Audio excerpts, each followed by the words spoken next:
So I will start, and please let's start with the National Anthem, and then we move on to the prayer, and then I'll give my opening remarks, and then we can move on with the program. So let's all stand up for our National Anthem.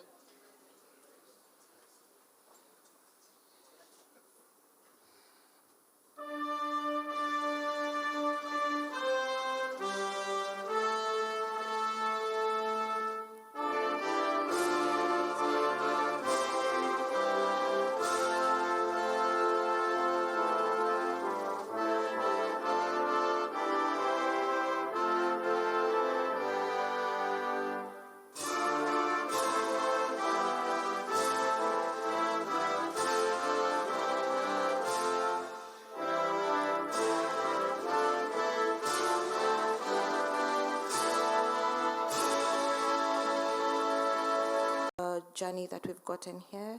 We thank you for our families back home. As we go into this session, please go before us, and for everything that we deliberate, please have your hand on it. We thank you because you're going to give us open minds, we're going to learn, we're going to have fun, and in all this we're going to give glory and honor to you. For it's in Jesus' name I pray. Amen. In the name of the Father, and the Son, and the Holy Spirit. Amen. Thank you so much, Daktari. I'll call the hotel to come and give us some housekeeping rules and to officially welcome us to this beautiful location.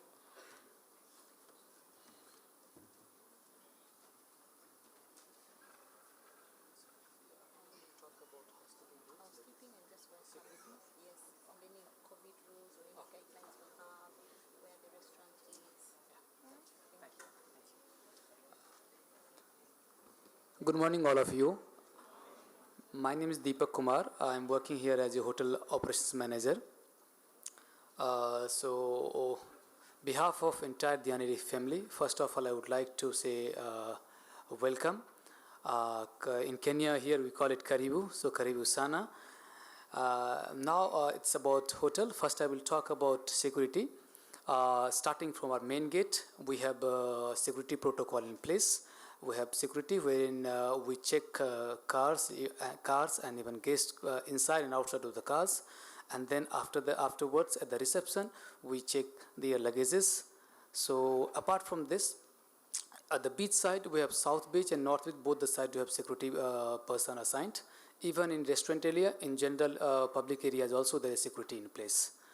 If any assistance, the security guys are all around, you can take assistance from them. Now second, I'm coming to the fire. So the nearest fire exit for this banquet hall is Sar Garden.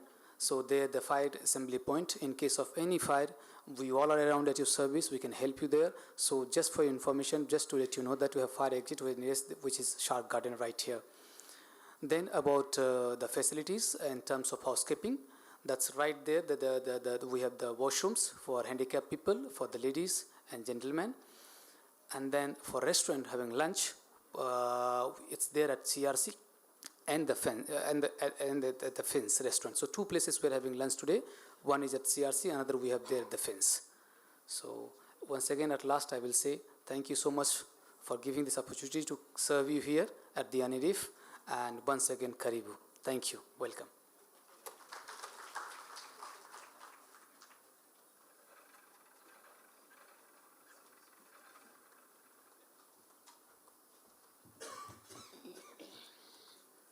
Asanteni sana.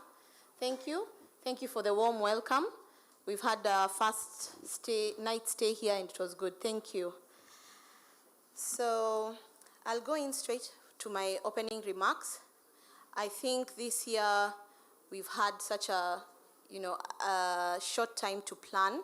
It's less than a year since we had our last conference, which was in October, but I'm happy with the turnout.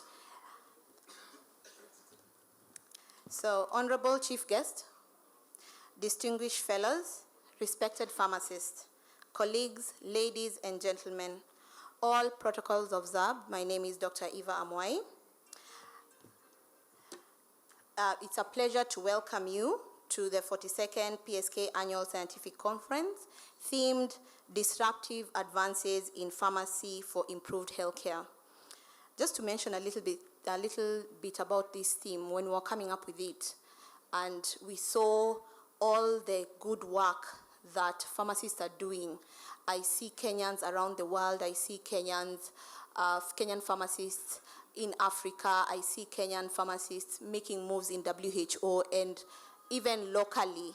And we say that we must have something that will motivate us, a theme that will motivate us to come and present, to come and showcase, to come and discuss the disruptive advances that we're making in and outside of Kenya. And that's why the theme is so. And I love it, and I hope you do love it. So this year's theme is very timely because we have seen pharmacists working in various sectors have the courage to step out of their comfort zone and come up with innovations that are changing the way we managed our patients. And the reason why I may not have said manage businesses is because we're here for our patients. We're here to ensure that the mwananchi and everyone we serve gets the best healthcare. And that's why you'll see the presentations and the speakers come and talk about, and they will stress that the patients are the end beneficiaries of all the work we do, even in the different sectors. The various sub-themes will give us an opportunity to discuss in depth what advances have been made in different sectors of pharmacy, and will present the opportunity to plug in our own experiences for the betterment of the profession. The speakers in the program have been uniquely picked to inform us of the advances happening in the pharmacy and medical field in both local and international spaces. We would not be here without our sponsors. Family Bank, asanteni sana to being our title sponsor. I would like to thank our sponsors for partnering with us during this conference. The sponsors, I must say, will be set up at the back in this tent, and they have a lot of information to share, a lot of advances they've been making in their space, whether it's manufacturing, whether it's distribution, whether it is in the supply chain and the various sectors they're in. We've seen KEMSA come on board. Thank you. They have a stand there. We've seen meds there, so please go and interact with them. I urge all of us to interact with them, and in their presentations, kindly ask questions. We need to know what they're doing. Finally, I would like to thank the Symposium Committee. This is a group of very, very able pharmacists, and together with the Secretariat, came together to just plan this whole event in the last 3 months. I would say, 3 months, 12 weeks. And they have done such an amazing job. We are, for once, not in Mombasa. Yes, we are at the coast, but we are not in Mombasa. And I would like to thank each one of them. They brought in such good ideas. They are very uniquely placed. We are of different age groups, I must say. So I was challenged, and I liked the challenge by the young pharmacists in the group. I was returned to normal by the older ones in the group, but we all, it's a yin and yang. We all worked very well to be here, and Diani is a beautiful location, and thank you to that committee. There was a pre-conference meeting this time, which we intend for to be a standard practice. The pre-conference meeting was on family planning and contraception, if I'm not wrong. And there were pharmacists that had been selected from across the counties, and they had a meeting, a government meeting training for 5 days. So next year, if you have an opportunity to train pharmacists before the conference, please do let us know so that we can be able to engage pharmacists actively in active training of one thing or another, so that we can continue this process of pre-conference training of pharmacists, and then we come and culminate it all in the conference. So that's a unique thing that has happened, and we thank the sponsors, Japaigo, for that. They will be speaking later on today for a few minutes. That said, I wish to welcome you to this conference. I sincerely hope you will enjoy the conference activities and urge all of you to fully participate in all the activities. That said, I declare the conference open. Asanteni sana.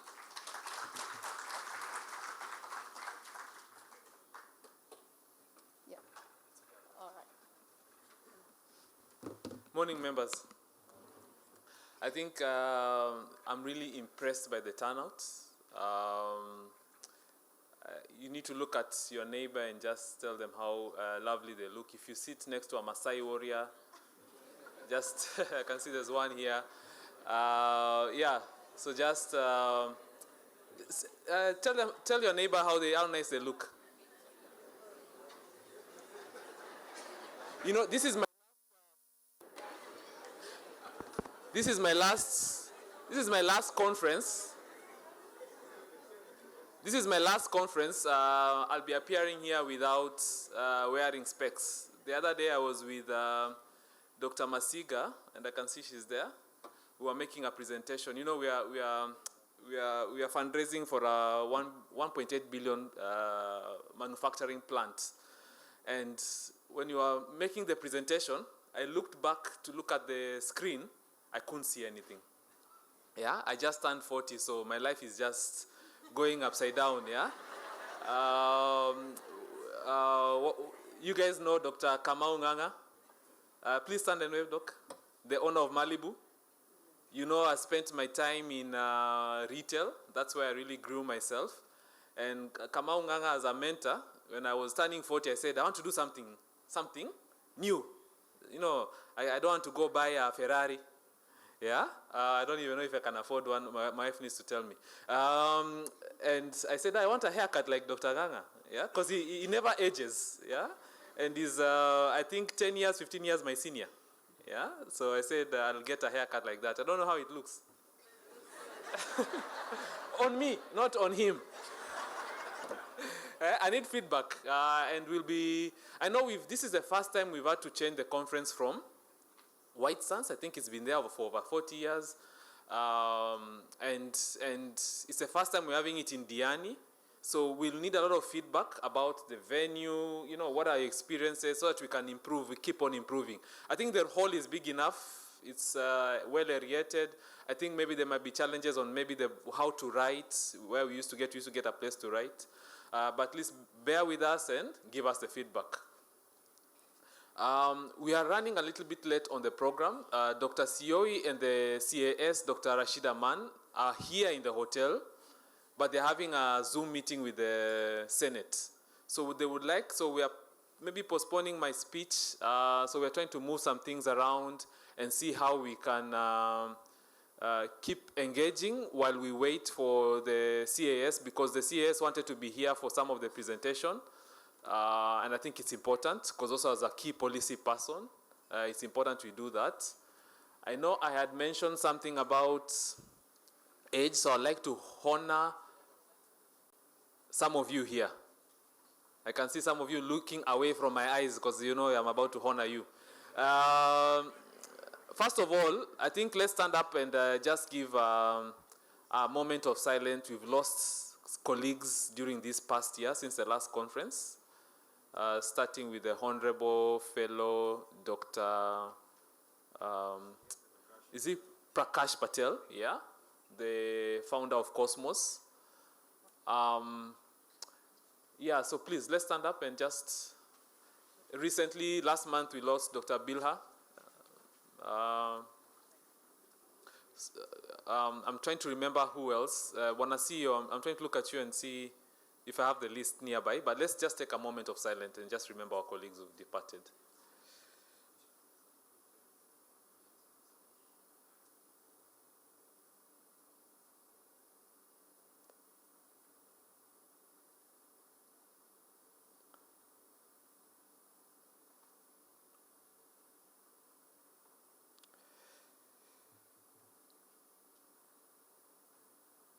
Okay, maybe seated. Thank you. Thank you for that honor. I want to do that role of honor of, do we have members who are 300 and below. Registration number 300 and below. Impossible, eh? I'm just trying to stretch. Who? I can see the honorable fellow here is trying to say something. Anil, I was with Anil earlier. Anil, what registration number? But it's coming, it's coming. Please have the honor of saying your registration number, Dr. Anil. 377. 377. Woo!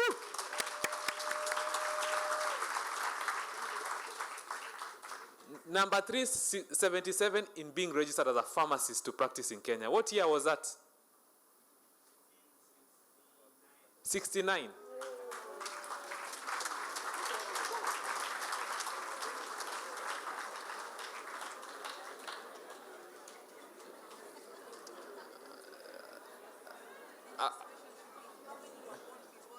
So, those of you who were born 1969 and above, just stand, we just celebrate you.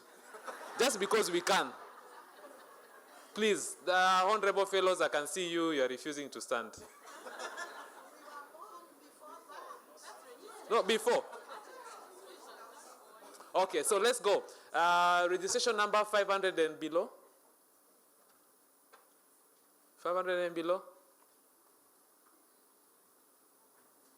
None? I know Dr. Vijay Maini didn't come this time.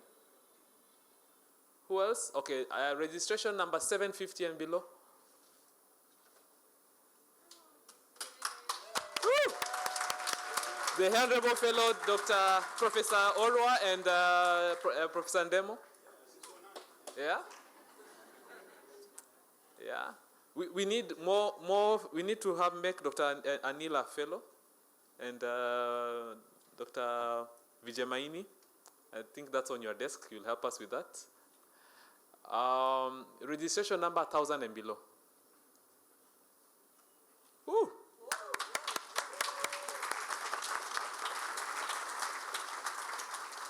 Dr.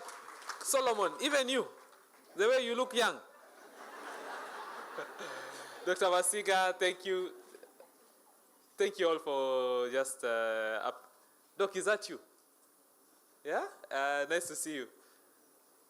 So thank you. Registration numbers.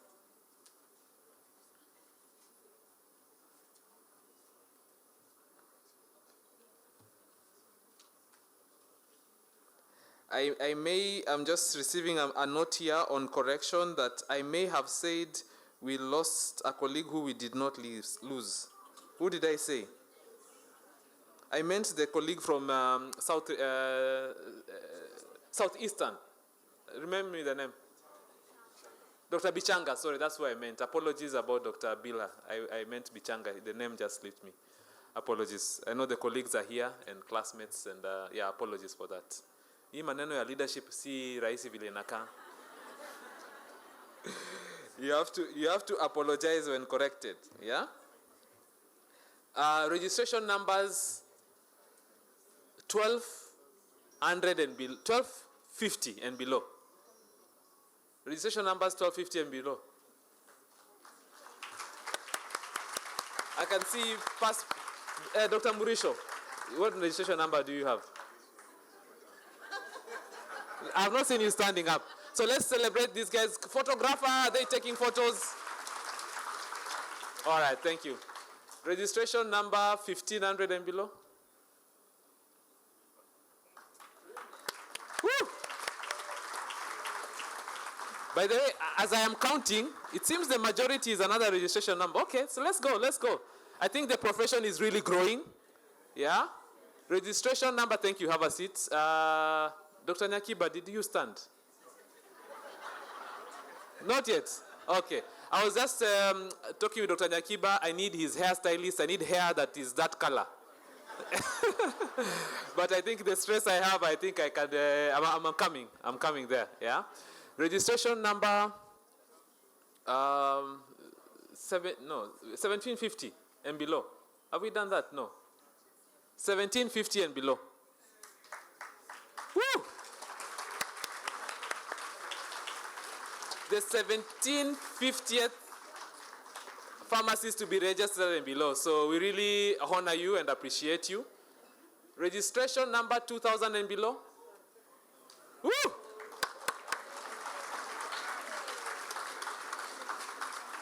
There you go. Yeah, okay, all right. Registration number 2500 and below.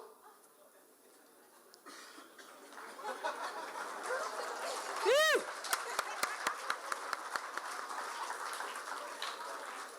So I can see where my votes come from. Hiyo ndo tarakaniti.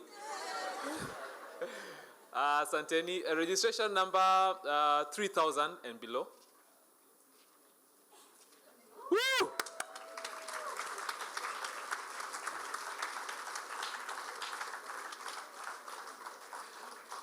Registration number 3500 and below. Yay!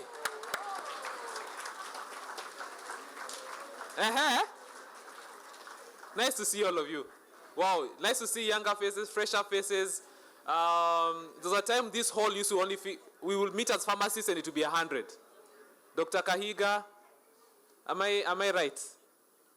Yeah, now we're in a different season where we are filling up almost 700 room and it's amazing, yeah? So registration number, I don't know where we've reached. I think the number we reached right now, there might not be 4,500. Is there anyone beyond 4,500? Okay, 5,000, between 4,000 and 5,000. Please stand up. Between 4,000 and 5,000. Woo! Our CEO there leading the charge, Masai warrior. So is there anyone else I have not? Oh, there, Anis. Yeah. Our resident, what do you call MC? So there's another group I would like to honor. You know, whenever I go around and meet pharmacists, they tell me, oh, unemployment. So I would like to honor anyone here who's an SME employer. You're a pharmacist, you're an SME employer. Dr. Kamau, you need to stand. You know, you are an SME owner. And you employ pharmacists. Okay. Doc, Smama. I know you do, man. Please stand. Whenever I get young pharmacists who need jobs, I usually send them to Dr. Kamau. I've sent them to Dr. Mwaniki. All these guys, Doc, even you, we've spoken and you mentor young pharmacists and they come through your places. Please, just, if the camera person needs to take this photo so that we know who are the employers. They say that there are 7.4 million SMEs in Kenya. I think the guys for Family Bank, I heard that from Nabo Capital. Yeah, 7.4 million SMEs. Watu wa Family Bank wameniangalia ni kama nimesema namba yenye wanafaa kujua, si ndio? It felt at home, yeah? Yeah. Why that is important, I think that's the future. But even as we are talking about that, let me see people who are director and above in state organizations. Director and above. Please stand up before I name you. You are in Ministry of Health, director level and above, KUTRH, MOH, KNH, Kagwa. I need to remember where you work. I remember. You are director, you are CEO, you are CEC in public sector. Yeah, please stand up. Just look at these guys. These are your, those young pharmacists who need jobs, These are the guys who need to be given those jobs, yeah?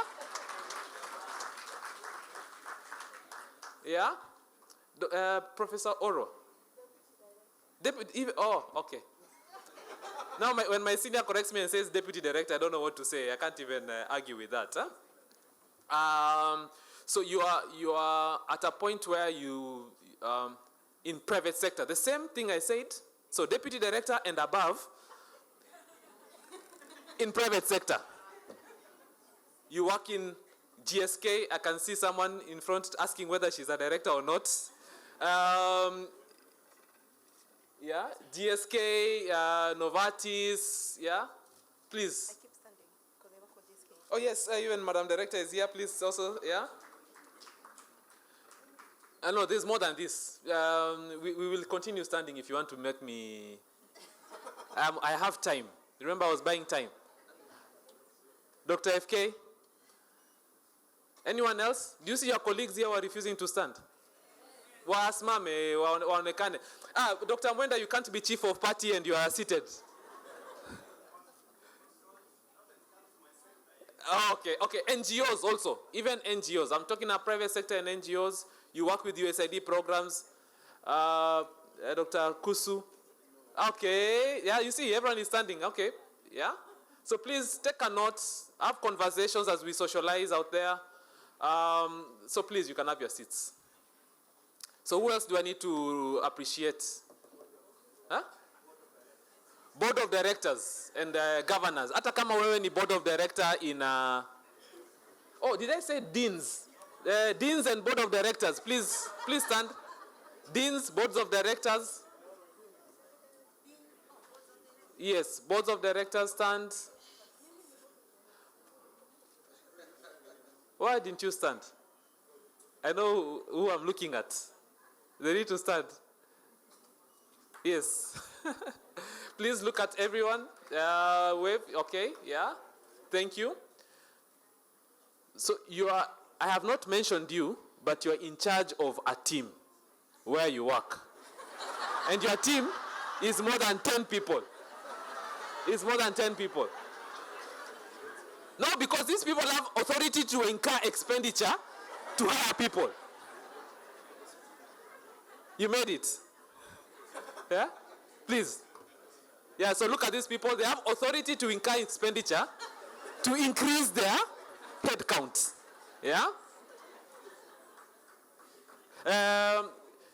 So I would like to honor all PSK officials. So I'll start like this. The NEC members of PSK, National Executive Council members, past and present. Yeah, I'm coming there because I have your video.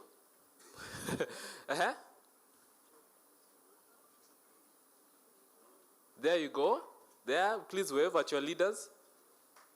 One of the things that you guys will appreciate that in the past few years, we've been trying to do a lot of delegation and empowering, and I want new faces into there.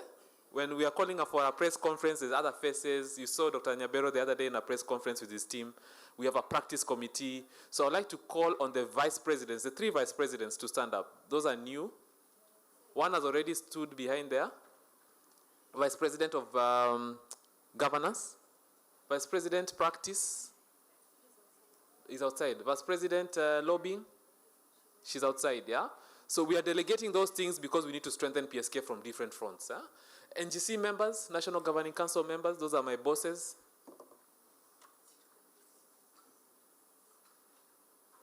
There they are. Yeah, stand and wave. Eva, you're everywhere. Yeah, you're ubiquitous. Yeah? All right. Who am I? Branch officials. Branch officials. So PSK has 20 plus branches, very vibrant. Any? Umetoka kwa branch na your branch here is not here, please stand. Or your branch officials. Oh yeah, I was about to look there and say, where is Central Rift? Yeah? Okay, yeah. Thank you. But we need more ladies in leadership. I did not choke. Yeah. I get to appreciate at this point Rebecca Mbithi, MD and CEO of Family Bank. Just to stand and smile and wave. Your time is coming to speak. They'll be speaking later. They are our title sponsor to, this year. And we'd like for them to see if we can negotiate a 5-year rolling title sponsorship. Sindio? Yeah, let's see if you get value from this. So you've seen employers wako hapa, business owners. Yeah? Okay, please stand if you have a side hustle. That is employing people.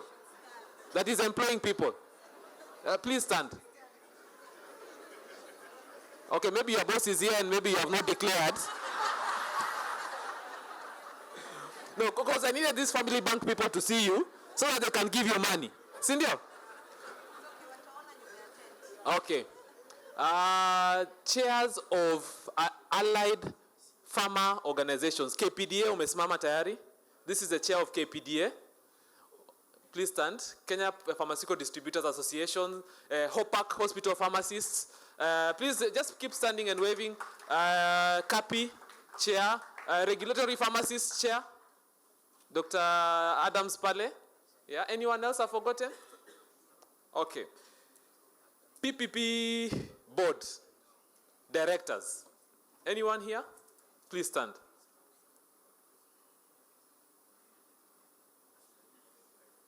Okay, I know they're waiting for their boss to stand, then they will stand. Yeah? All right, so at this juncture, I'd like to, one of the things that we said we will do is, one of the resolutions we said is sponsor pharmacists to go to parliament from the other conference. Yeah? We have been doing a lot of work. Hez, can you project the video of the work we have been doing? And I would like the pharmacists who are here and are running for office, please stand. Deputy Governor Nyeri.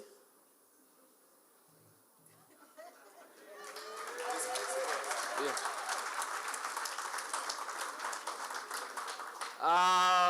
We have more than I can see them here.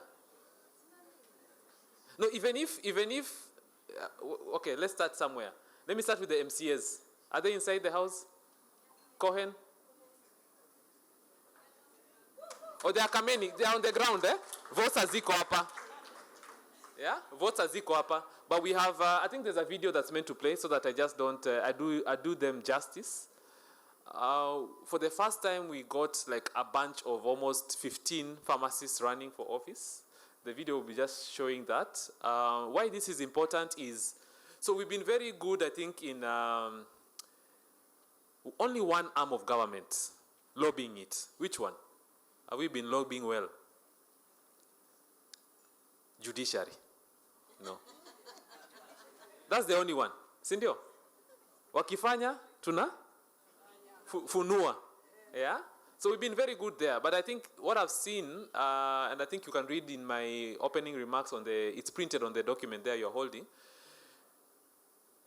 Things, you keep getting isolated and isolated and isolated, because even as you go to court, you need to go and have conversations of what is it that then we can do from where we are. Yeah? And that means having people in parliament, having the vice president lobbying. Has she come? Vice president lobbying? No? Okay. Having them, like now we have a document that is going to see His Excellency. Yeah? I think those of you who are in the national PSK group and the NGC, you've seen the WhatsApp group, that document. Yeah? It's because once you go there, when you're called and asked, what is it that you want? Yeah? You need to be ready. And I think that spirit of collaboration is what we are looking now, is how can we get the executive and what's the other arm of government? Legislative. Yeah? How can we get those proactively? How can we influence that proactively? And you'll see that we are shifting gears and we are moving in that direction. Yeah? Is that video for MPs going on? It's not going on, yeah? Like I told you, I'm still buying time because I know the CAS wanted to be here for this section. Anything else that I need to flag?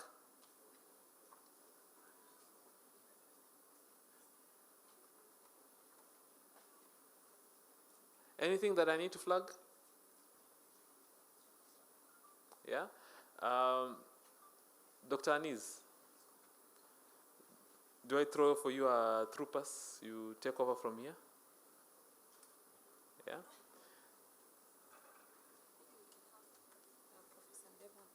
Oh yeah.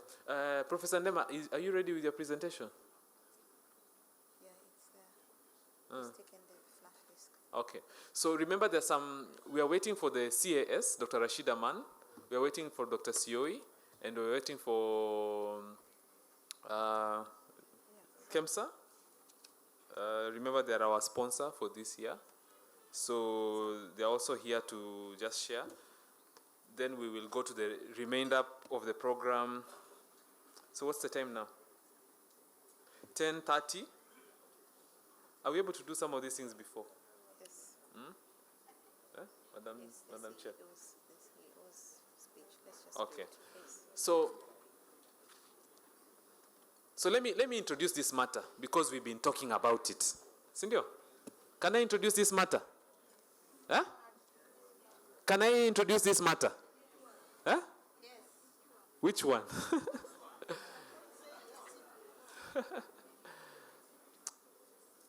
So I would like to, I'm looking for my CEO, is not here.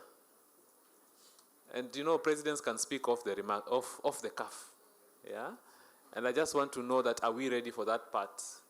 So like now, where is the person who's meant to speak after I speak? Yeah. So let me introduce this matter. Cynthia, I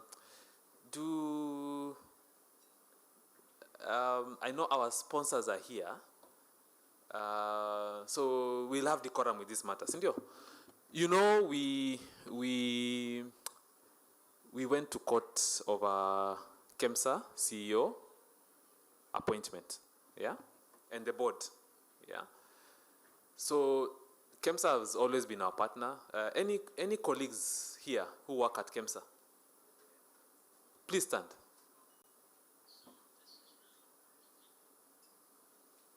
I have met these colleagues over the matter that I want to talk about, and I have distilled that matter into the following. Do we have those questions? So we have the Director HPTs, or acting Director HPTs. We have colleagues there who work at KEMSA. Yani wako wengi hivi na wasimami wa wevye umati. Yeah, thanks Doc. I do that. Yeah. Please just present the questions. Or we're having a technical issue with but the questions are the questions I sent on all the WhatsApp groups of the PSK. Did you see the questions? Yeah, you saw the questions. So as PSK, we've been able to get to a point where we are meeting with the CS, yeah, and even the president to discuss those matters that we had raised. Yeah? Those of you who are in the national PSK group, you've seen also the other things we are talking about. When is the PPB board being inaugurated? You remember it was appointed but not inaugurated. So we are a bit jittery. We are wondering, why isn't it being inaugurated? Yeah. So at least now we're able to have that conversation. Yeah. And we've also met with the CEO, the appointed CEO for KEMSA. And she's here today representing our organization from just representing her vision and what she thinks she has seen as the problem in KEMSA. And she's here to also answer some of those questions that you have. Then we will be left. Remember, they are our partners. We'll be left for the next 2 days, not today, tomorrow and the day after, just discussing and getting a way forward on that particular matter. Are we together? Yeah. I know, like I said, we have leaders in this room. You find yourself in these situations and you need to be able to lead through such a matter and get to a place where what can you as a profession be able to bring to the table and also get out of this conversation. So if I can just, because now it's not being projected, I can just read it from my... So we have issues around leadership and governance. So the inauguration of the PPB board, you know, that's something that we have sort of gotten a blind side. So we need to get it sorted.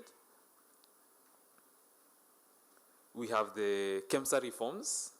So in KEMSA reforms, we are looking to see, because one of the things is we need a technical director who's headed by a pharmacist and has pharmacists under them. We also want to see the holding units for KEMSA. Yeah, the warehouses, according to the PPB guidelines. I know if Dr.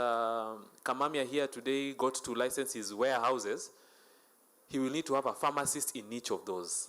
Yeah, so how comes KEMSA doesn't have that? So we like to see then how do we get So as the reforms are happening, how can we get those things done? Yeah. We want to see a Directorate of the Health Products and Technologies. It's right now sort of temporary, but we want to see, can it be, so that the person who's heading it, one day can also, and their pipeline, can have a pipeline of leaders who can be CEO of KEMSA. Because also we need to think generationally, you know, beyond today. We want to see, can there be a pipeline of leadership coming through from KEMSA?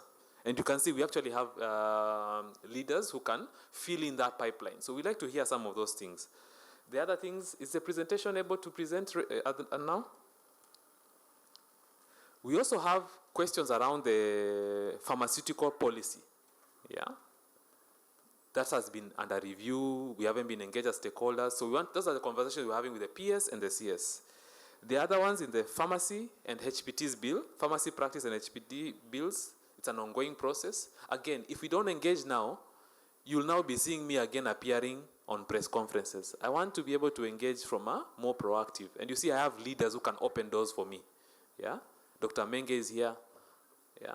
Dr. Masiga is there. I have able leaders who can open these doors, but I need to be organized. What are my thoughts? What do I want from this process? Local manufacturing, we have conversations there. I told you we are doing this plant. Dr. Masiga will be talking more about it tomorrow. Maybe the CEO, Family Bank, can also converse with Dr. Masiga as they lead. It's a 1.8 billion project. It's the first one. Then we'll move to East Africa. There's a great vision there. I think we've cracked a model. We've been taking, I think, the last 2 years strategizing on that. There's a small group that meets every 2 months at least. Yeah, that's working on that. The other things that, so you see, then we need to be proactive, engaging the executive and the legislature on these things. Yeah, and pharmacy practice. I think that document, I shared it in the PSK National Group and the NGC Group, so it can be circulated to members across here. Have I gotten the slides on? Is the presentation working? Yeah. The computer is not working. Okay, so who am I inviting next?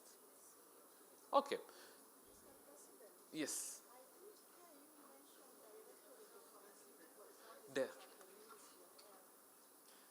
So the Honorable Fellow Professor Orwa is saying, did I talk about what matters should I have mentioned that I didn't mention?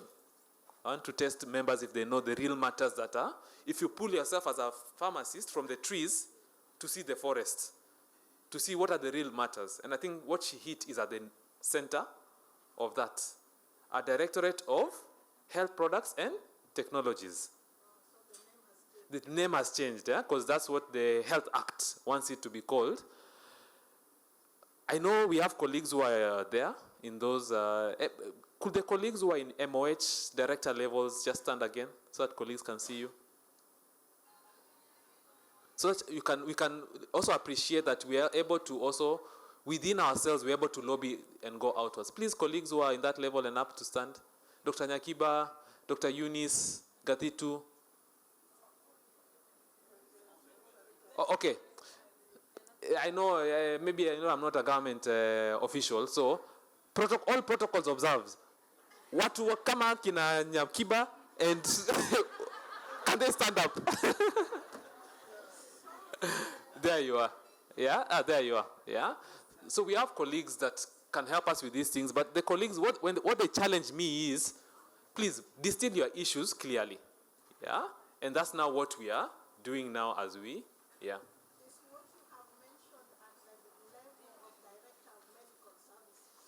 Yes, now it's even, there's no director of medical services, but it's that level. Sindio? Yeah, it's at that level.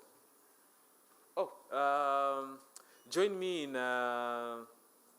first appreciating Dr. Rashida Mann, our respected senior.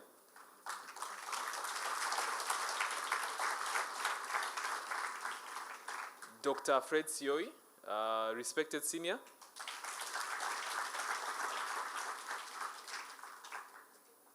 Like I said, they were held up in a meeting with Senate, and they've just finished right now. And really thank you for giving us your time and gracing us today. Yeah. So I think now I roll with the agenda, right? Yes. Okay. Now I need the agenda here. All right. Okay, thank you. Here's the agenda. Next is CEO's Okay. remarks, then your remarks. Okay. So I'd like to invite the PSK CEO to give their remarks. Then we'll move like that. Yeah. Thanks. Then I'll moderate from here. Okay. Dr. Eva will moderate from here.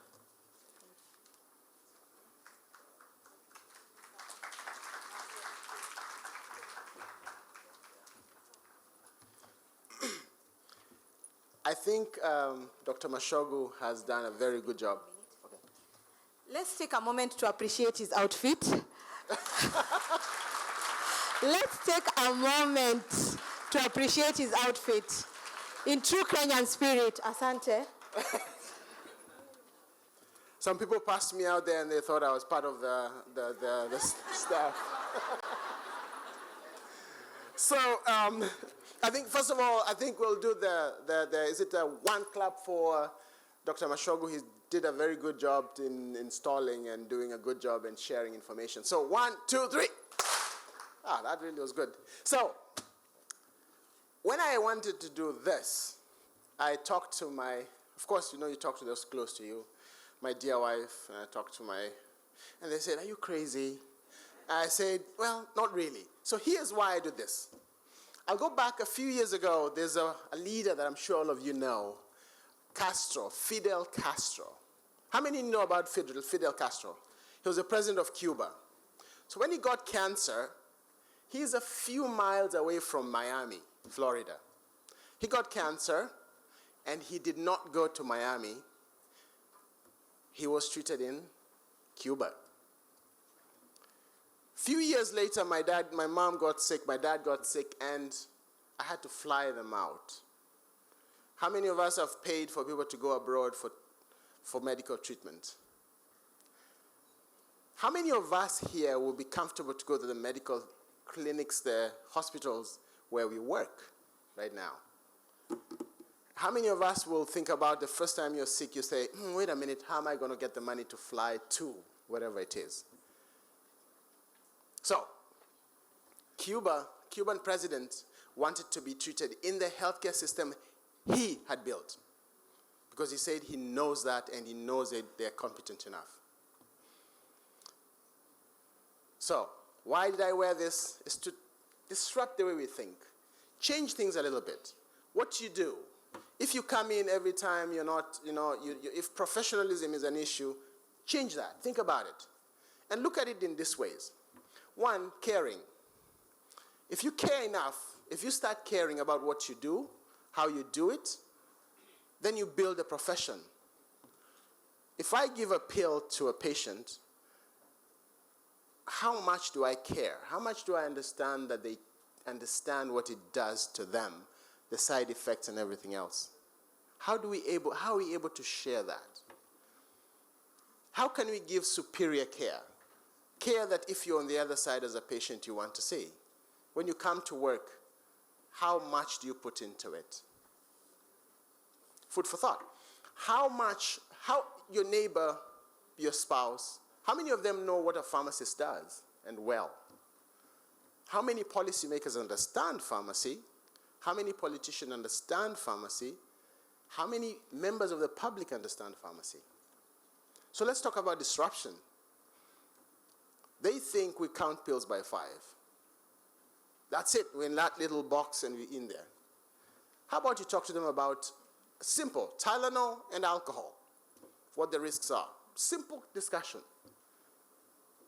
How about when they come to get a prescription without a script of somebody caring for them, you find out why, or even don't even give that prescription.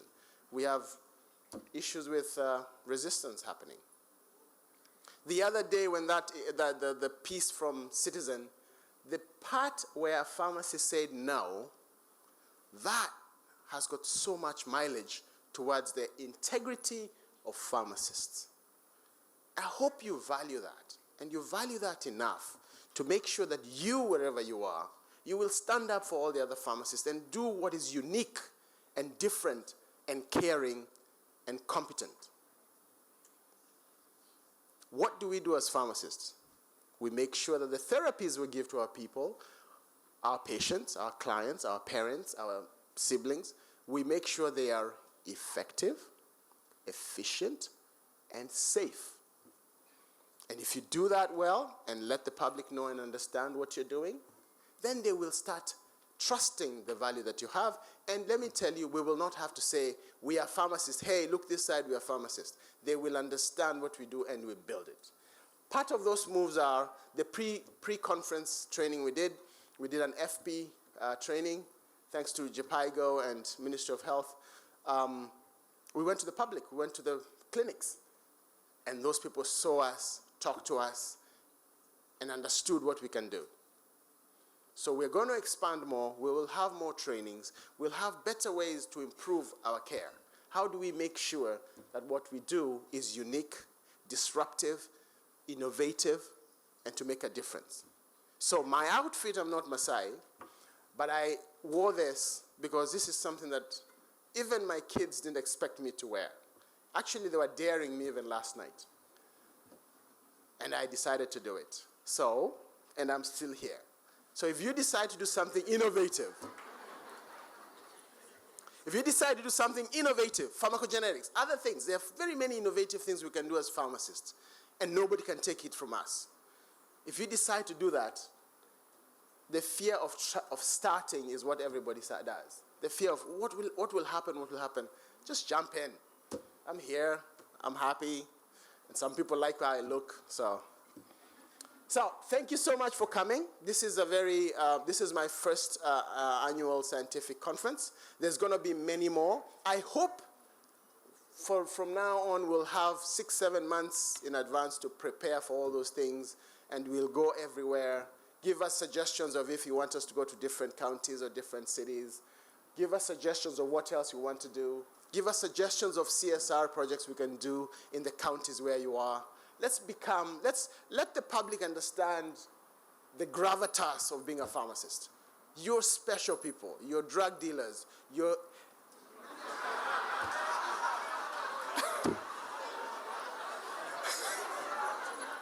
the drug experts. You're expert drug dealers.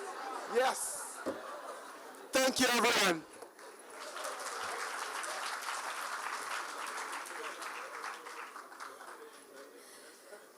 Dr. Nyabero, let's pick it up from the last sentence. Let's pick it up. We are certified drug dealers.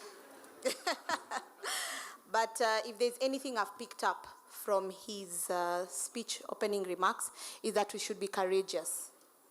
Be courageous. You know, last year I read a book, Dare to Lead by Brené Brown. If any of you has read that book, for leaders. And it says the person who's in the arena, that person knows the struggle. So don't let the noises around you say, oh, pharmacists are not this, pharmacists are not that. Go ahead and do it. Do it, right? Be like me, be in 10 boards. It's fine. I'm still here, aren't I? Yes. And we need more pharmacists like that, right? Be courageous. That project you wanted to do, the masters you wanted to do, the business you wanted to open, be courageous. It's yours, it's your idea, go with it. Thank you, Dr. Nyabero, for that. Asante. I'll invite the next speaker. Well. Please, and please, could you move to this side? The photos are better. Yes. Yes. The lighting does your face better. Oh, do you want me here? Yes, we want you here. And the seat next to you. Seat. Yeah? Yes. All right, no problem. He does not need any introduction.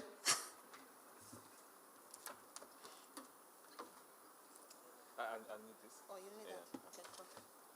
So, colleagues, I wrote a speech. Actually, it's me who wrote this speech. It was from my heart. It's on page 6. Yeah? So I will, because I want to share my time. And I'll just summarize my speech. I had summarized it into one.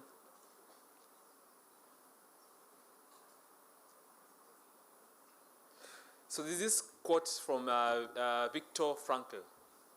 You guys know who that is? He was a prisoner of war in in the Auschwitz in what's that called? Historians mko wapi? Eh? In the Nazi camp. Historian mwenyewe yuko hapa. So he says, when we can no longer change the situation, we are challenged to change ourselves, and it's the only viable option. Yeah. So I've told you guys So please take time to read that statement. It's very inspiring. when I put it there, even me, I looked at it and read and said, actually, I'm inspired. But really, you know, I will leave that matter to you guys to go through it. Please make time, and so I'll just. As you all know, PSK, we came out having opposing the leadership structure at KEMSA. Even before that, we've been calling for reforms at KEMSA. You all are aware, yeah. So we invited the KEMSA, the appointed KEMSA CEO, for her to give us a perspective on what does KEMSA leadership look like, what will it look like, what have they found, or what, you know, and how can we be part of that reform agenda, yeah? And we keep debating, and after the presentation will be made, and thank you, Madam CEO, for gracing the invitation we gave you, and also sponsoring the event. And we'd like, join me, colleagues, in lending a listening ear. We are all leaders, we can do that, and then we'll have some robust conversations and discussions thereafter. Before, there are some questions I had picked from each of you, yeah, around the matter of KEMSA. So these are the questions that I would like, even me, listening in to the presentation, I would like to see answered. I told you guys about my story about my eyes. It's a screen, is not... Oh, it's not projecting on that side. Yeah? So anyway, let me read them here, because I have them here.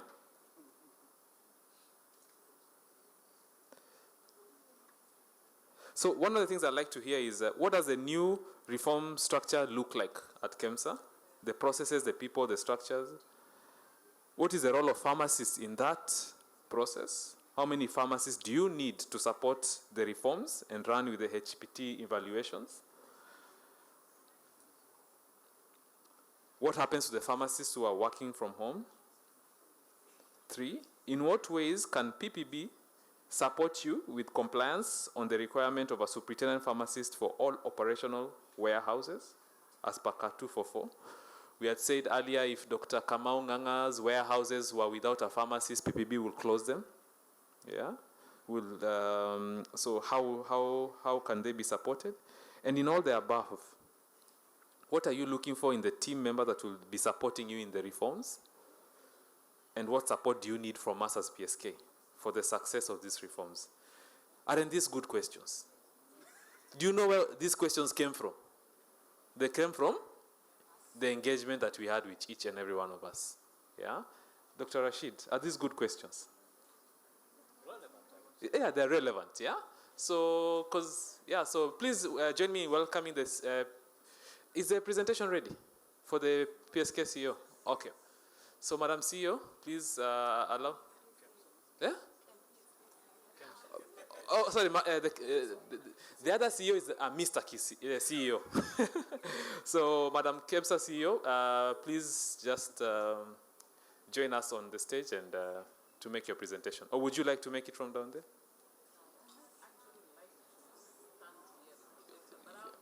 Okay. All right. Thanks. Mu-encourage na makofi tafadhali.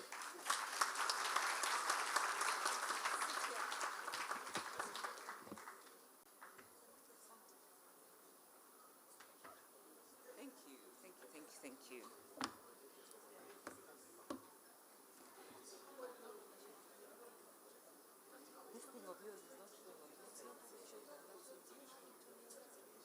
It's already there. I have it. You have it when you're there. Yeah, but I'll see there. I can see there. Oh. Good morning. Good morning. Pharmacist, have you had breakfast? Good morning. Excellent. I don't think there is a more interesting person in the room today than me. I have had so many comments, and I was asking the president, so am I walking into a roasting pit? Am I going to be, what is going to happen here? And then I said, you know what? Let's just, have this conversation. Because maybe after this conversation, we may be better friends. We may actually answer so many of the questions that we feel that, we're actually on the same path. Because at the end of the day, we are all working towards the same goal. So I'm waiting for the slides to come up.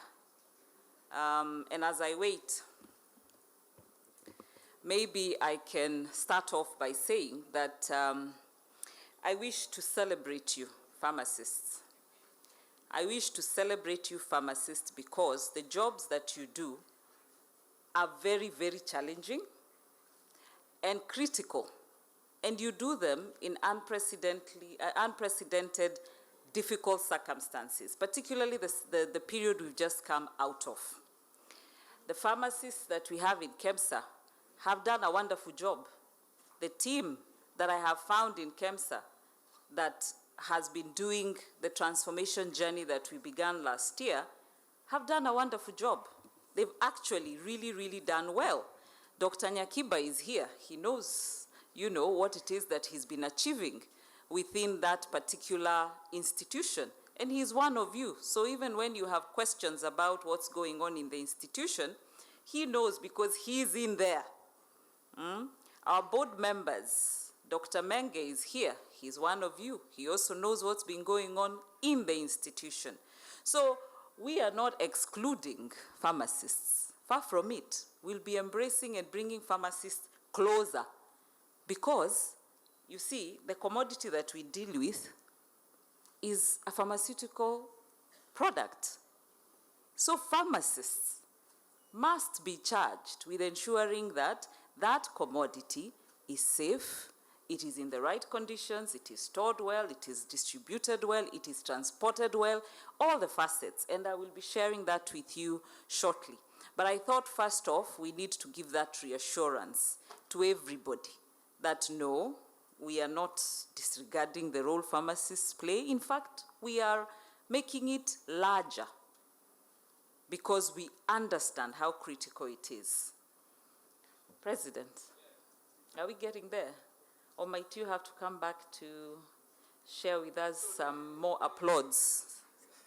So the internet, the projectors are refused, so I'm circulating on the WhatsApps. Yeah? Imagine that. Only for mine. Akia Mungu. So I send it to you on your phone. No, I have it here. You have it, I have it here. I'm wondering, the projectors have refused or we have refused? Which is which? We really can't fix it? But they're really trying to fix it, but for some reason, there are 3 projectors there. So they're bringing another projector. Me, I'm hopeful. I like to be positive. I am hopeful it will work, surely. This cannot be. I refuse to accept. By the way, as they're continuing, I want to recognize this lady who is in 10 boats, and I want to recognize all the women out here because our work is cut out, but I think we are up to the challenge, aren't we? Yes. No, me, I'm not hearing you. Are we or are we not? Yes. Hey, the naysayers, we need to let them know we are up to the task, can't we? Yes, and I want to challenge you pharmacists as the president is challenging you to find jobs for the young pharmacists.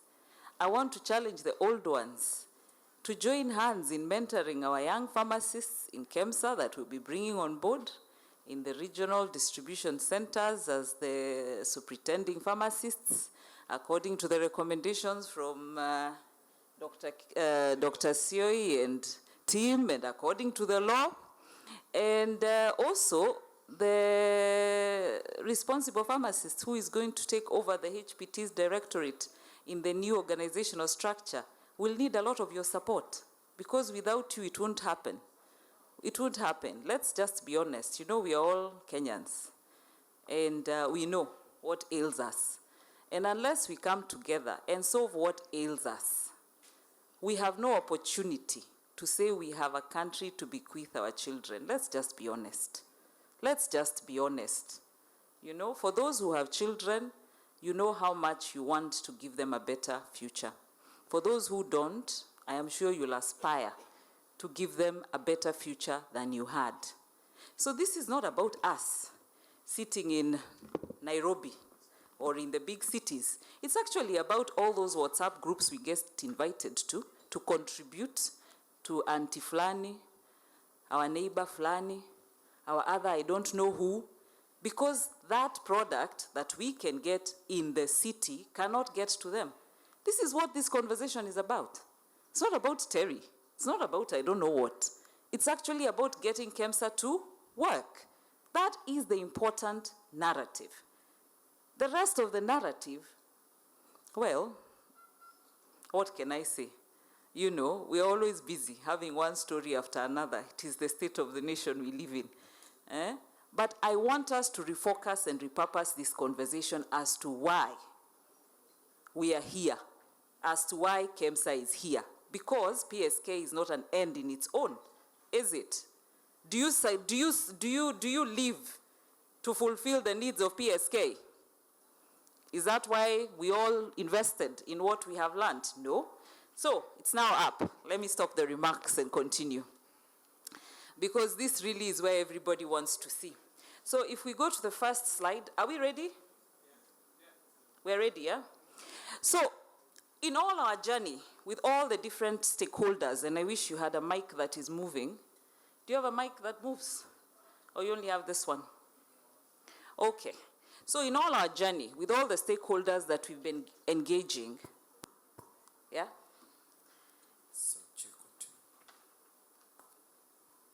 Thank you. This is better. Can you hear me? So in all our journey and all the stakeholders we've been engaging, the one thing that we have tried to do is be very honest. Be very honest. What is ailing the institution? And so in a nutshell, we have 5 broad things that are ailing the institution. Now we have made some progress in some of those parameters, and in others, it's a work in progress. You know, there's no way we can fix some of those really systemic issues in one day. It's going to be a collective effort, and it's going to be a great challenge.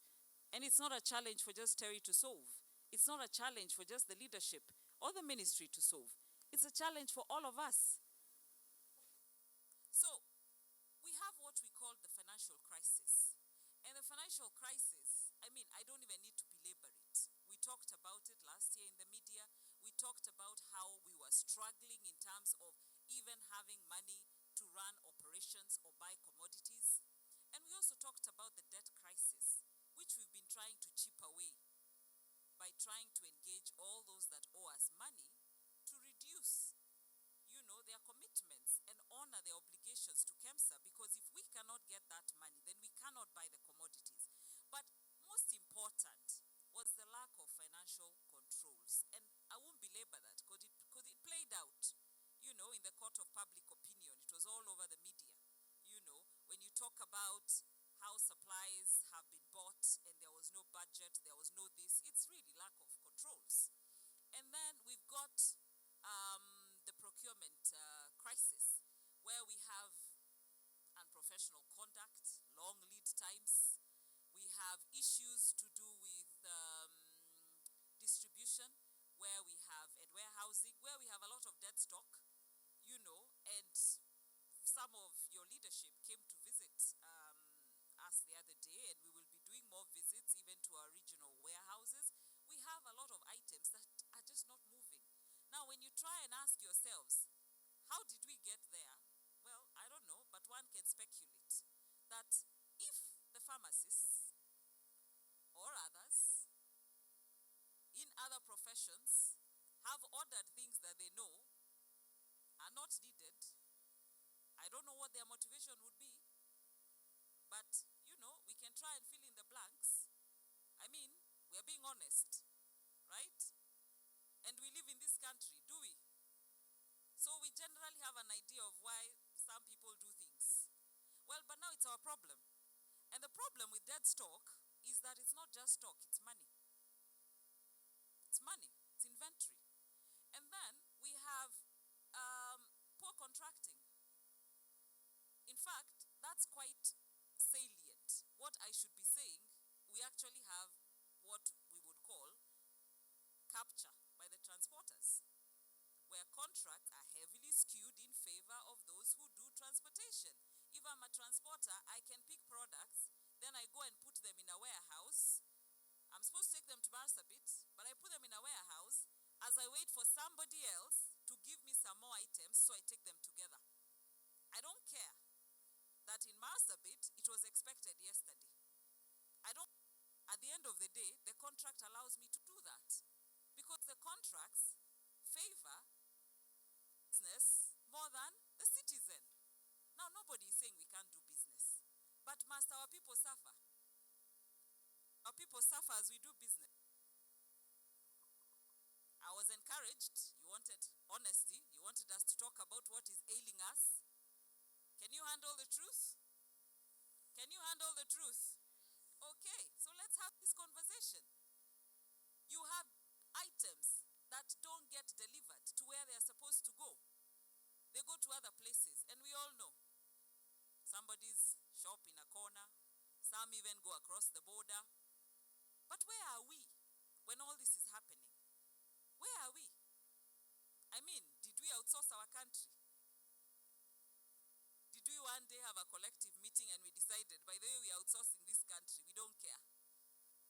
Really, those are the realities. We have a people crisis. I can tell you, I have a HR background. It's been written extensively about in the papers, so I'm sure you know that.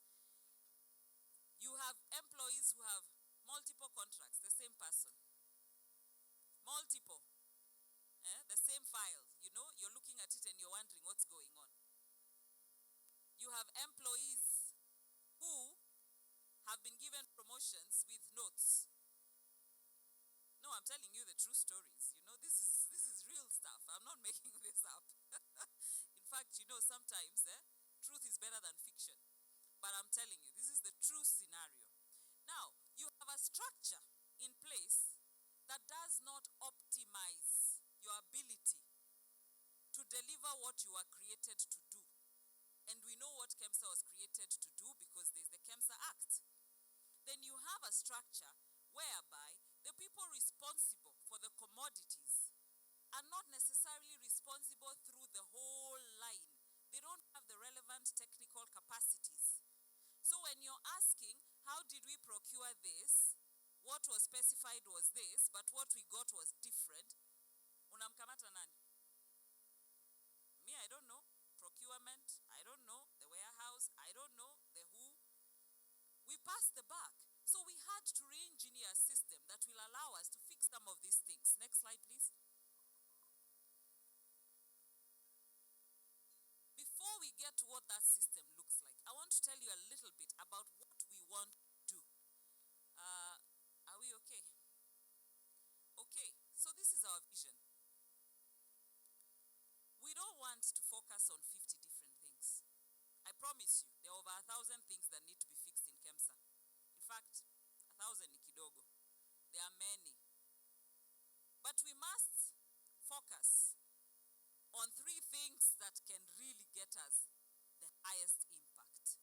So this is our vision for KEMSA. For all those who are asking, what are we planning to do?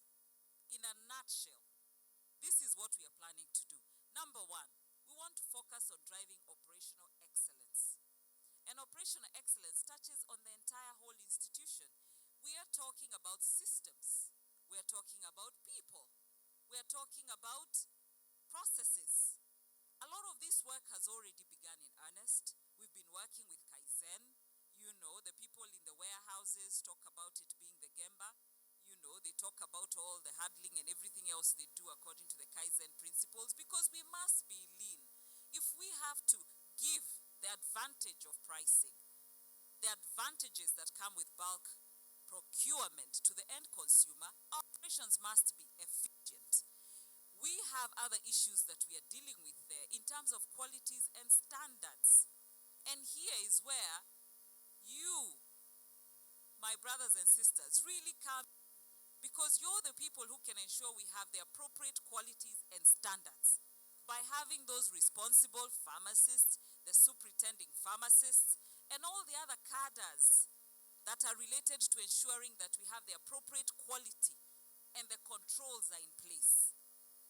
And there is compliance.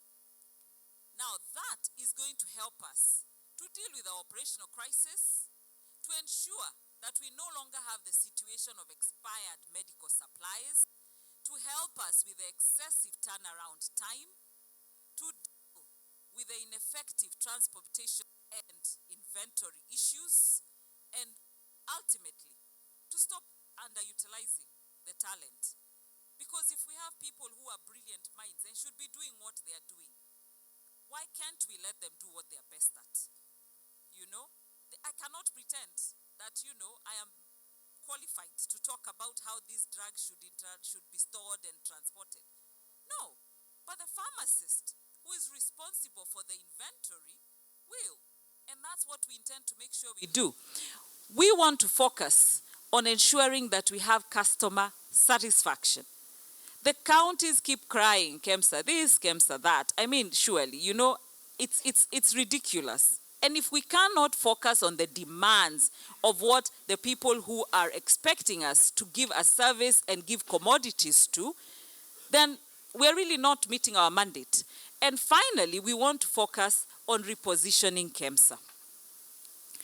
This, for me, is one of those things that I think is so important because it cuts across so many sectors, but goes beyond the agenda of Kenya, where we have an opportunity to really dedicatedly work on an institution that can become iconic, not just for us in Kenya, but across the continent.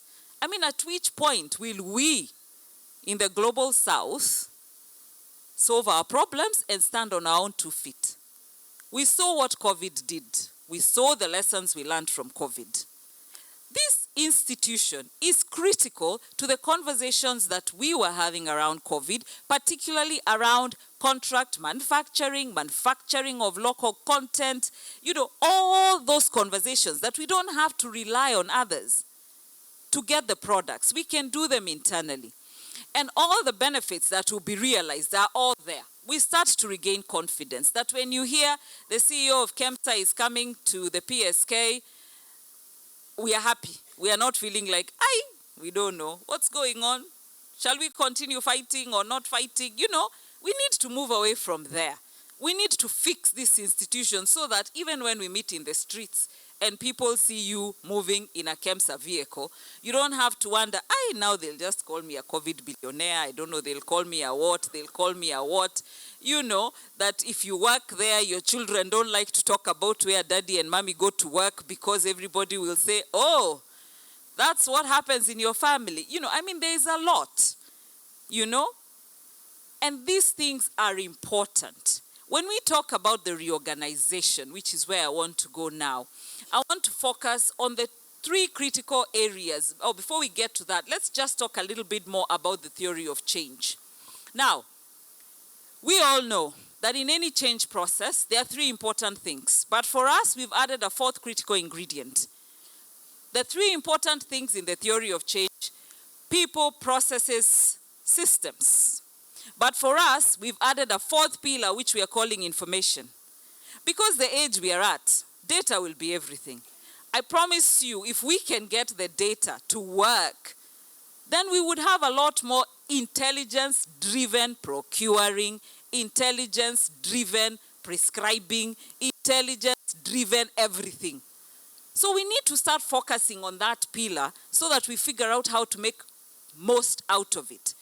And so we put it there because you see, what you don't see in your eyes, you forget.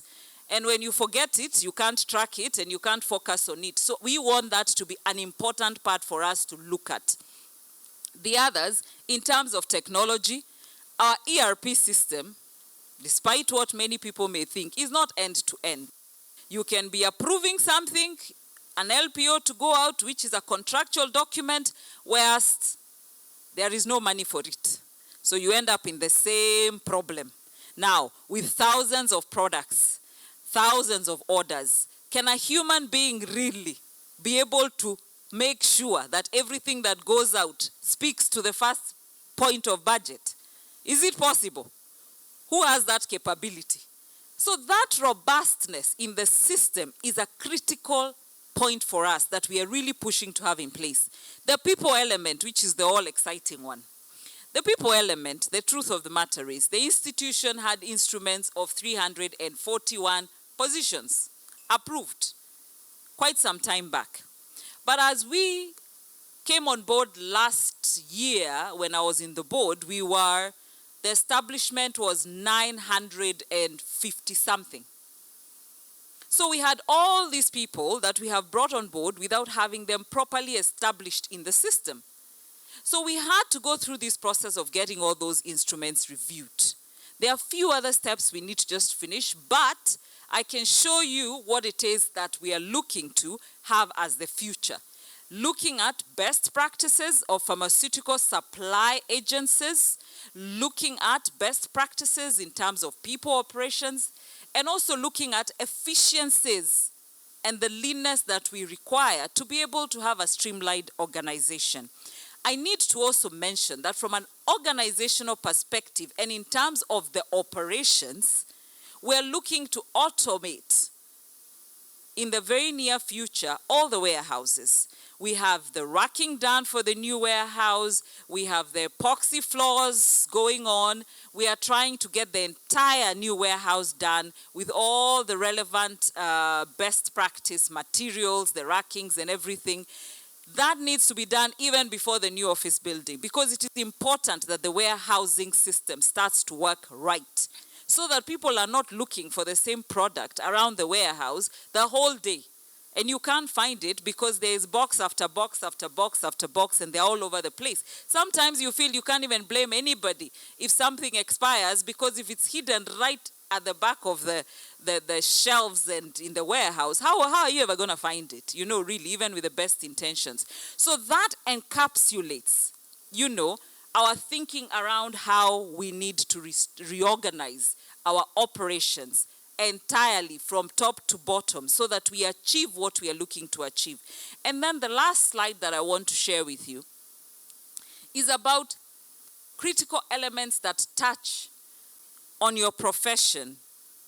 So pharmacists will be heading this very important docket in the new structure that we have proposed and we have had approvals for, which we are calling the Health Products and Technologies Directorate. Under that directorate, the first one on the left, and I'm sorry you can't all see, but as the president said, we'll find a way to, you know, share this. And I'm sorry, I cannot share the entire structure because it's unfair. We've not had the opportunity to even engage our staff on it. But I agreed with your president that to reassure you that we are not edging pharmacists out of KEMSA, I will share a snapshot, you know. So forgive me that, you know, it's not the whole structure, but I feel it's really inappropriate, you know, to discuss that with you before we've discussed it internally, because our staff deserve to hear this first. So that element there, that left side, that entire directorate is headed by a pharmacist, a senior pharmacist who will be responsible for the entire inventory.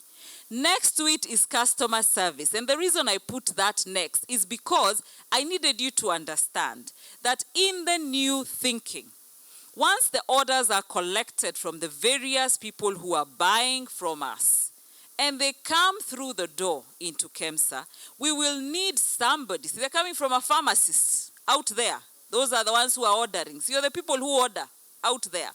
So when that order comes, our pharmacists also look to make sure that it's making sense. And then they send it to procurement with all the technical specifications, right? Then the supply chain procures. And when they bring the items, they are bringing to the internal client, who is the HPT Directorate. You're the ones who ordered from the supply chain, right? So whatever it is you said, yes, we agree this should be bought, is now brought back to you. Now you need to then satisfy yourself that what you asked for is what you have gotten. And then you accept it into your inventory because you're responsible for the warehousing, the distribution, the transporting, because me, what do I know? You know, about how methadone needs to be distributed. I know you'll need police officers and whatnot, but it's not my business, you know. You need to know that because you're the technical experts, right? Once you get that in there and you know how you need to store it, how you need to distribute it, when we have questions about anything in that system, we are asking one person, the responsible pharmacist, who is heading that entire directorate and reporting to the CEO. We are not looking for anybody else. This is the person who will guarantee the quality, will guarantee the compliance, will guarantee that what it is we ordered, was ordered in County X, is what it is that we delivered to County X, because the entire chain has now been put together. So we have end-to-end visibility. We're no longer looking for people, you know, to pass the buck to, which has been the constant problems that we've had in most of our institutions in the public sector, but indeed even in the private sector. Now, those other two red boxes, the middle one is talking about strategy and planning. Strategy and planning in the old structure was a department in finance. What we thought was really important is to elevate that to a fully fledged directorate, because that is where organizational quality starts to be paid attention to. So we are not just talking about quality of the drugs, we are talking about quality of the systems, of the processes across the entire institution. So we must have that element sitting there, because that's where all the performance management, the M&E, the forecasting in terms of global structure will be happening. And the last box is the reassurance. So we stop focusing just on the audit function and start to embed more of a risk-based approach where we are mitigating all the issues that we then try to come and cure reactively when audit points out. Because if we are curing when audit is pointing out, we are already late. The mess has happened. So how do we put structures in place to mitigate? How do we create a culture that is risk-aware, that when I'm processing something, I understand the total impact of the actions that I take, so that we don't need later to have a conversation of this went wrong, I'm sorry. I mean, how many times shall we tell Kenyans we are sorry? You know, or yeah, things went wrong. How many times, surely? We must start to have some level of trying to fix our problems. And these are the simple measures that we feel could go a long way. So that, in a snapshot, is what we are looking to put in place with your support and all the stakeholders. Now, before, I think that's the last slide, but before I take my seat, and I'm pretty sure there will be something prepared after this, I'd like to just make a few more remarks. I emphasized the role of pharmacist. As you saw in that diagram, we've talked about pharmacists, pharm techs, and technicians that will be embedded in the entire structure. Currently, I think we have, in the current structure, we have 10 or less pharmacists within the institution. In the new structure, that number is going to double and will continue increasing as we ensure that the restructuring is in line with the law and is in line with the operating models. Because if we, for example, are decentralizing distribution of some of the really critical items and controlled drugs, we can't have them move to other areas without having pharmacists, because those pretending pharmacists will be the responsible pharmacists there to tell us how they are distributing whatever items that have been put in that distribution center. So currently we only have 2 distribution centers out of Nairobi, Kisumu and Mombasa. We'll look to make those more, which means as we have more distribution centers, then the more pharmacists we need, not just to reassure you as a body of professionals, but to reassure Kenyans that whatever it is they are getting is of the right quality. It's of the right standard. So I call on you, and I don't know where the president is sitting because, oh, here he is.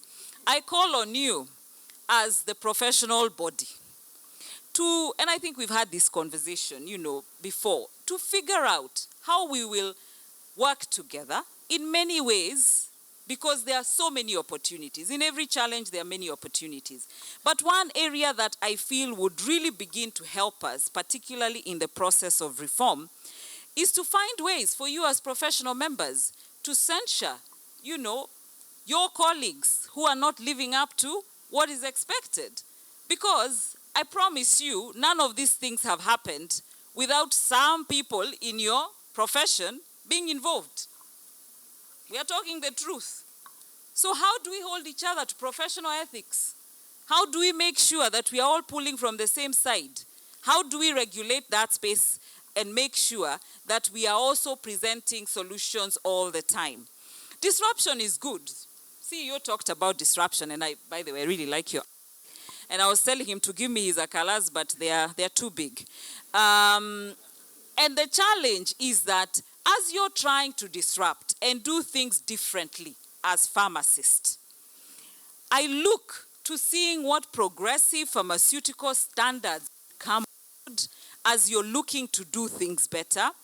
I look to see continuous professional development and areas where we are seeking avenues to make sure that our domestic abilities, the drugs that we have are cost effective, and we are finding ways to make sure that they continue to be of the best standards, and we are doing away with, the pockets of what's not happening right, and that we cannot tire our efforts to facilitate the use of innovative products. So I'm happy that, Ministry of Health is here as well, because CAS, we look to work more towards making sure the right policies are in place to get these regimes, some of the products people ask for us to have, we cannot stock because they are not, in the regimes. So how do we work together to collectively solve those problems? And I want to again reassure you, Pharmaceutical Society of Kenya, KEMSA is home for pharmacists. KEMSA is home for pharmacists. We are not divorcing. We will continue being together. And we might not agree, but we'll be together. And we find the solutions together. Who is going to move out of Kenya? Is anybody moving out of Kenya? Who is moving out of Kenya? Pharmacists are moving out. No, I don't believe anybody has a plan to move out of Kenya. This is our country. It's where we found ourselves in. So can we find ways to come together, even when we disagree, to solve our problems between ourselves? And as I was saying to the staff as we've been meeting these first few days, surely, even if we don't agree, can we not get the elders to come in and help us? I saw you had people who had registration 300 and below, your fellows. They are quite a number. Surely, if we can agree, we can even ask Wazee, we tell them to come on board now. They're not talking to each other, nothing is working. Please come on board and help us. Before we go to, to the fighting, see, we can try at least to resolve, can't we? Surely, what can't be resolved if you sit down and dialogue? What can't? Huh? That's the spirit in which I would pray that we move together in. And as I said before, to the eminent lady pharmacists who have been here, I welcome you to please come and mentor our lady pharmacists in KEMSA the ones who are there now, the ones who will be in the new structure, whether it's the same people or others, we will know. I don't know how that will turn out. But come in and mentor them. After all, iron sharpens iron. Sindio? Thank you very much.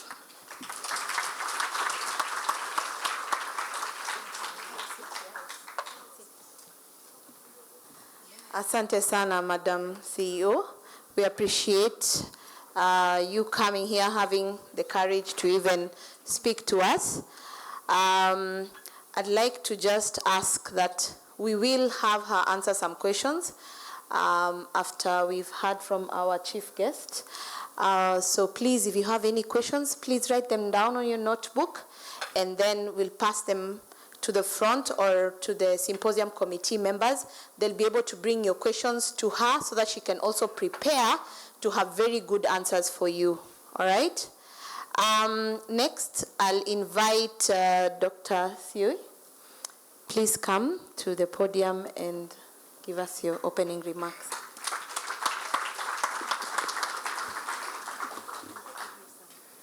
Good morning, fellow pharmacists. Well, I think today my boss is here. I'll not say much, but I have a second chance to talk later, so those who want to hear what I'll say, please make sure you'll be in the room when I talk.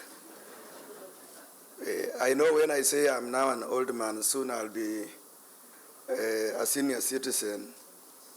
Rashid would laugh at me because he's 10 years older.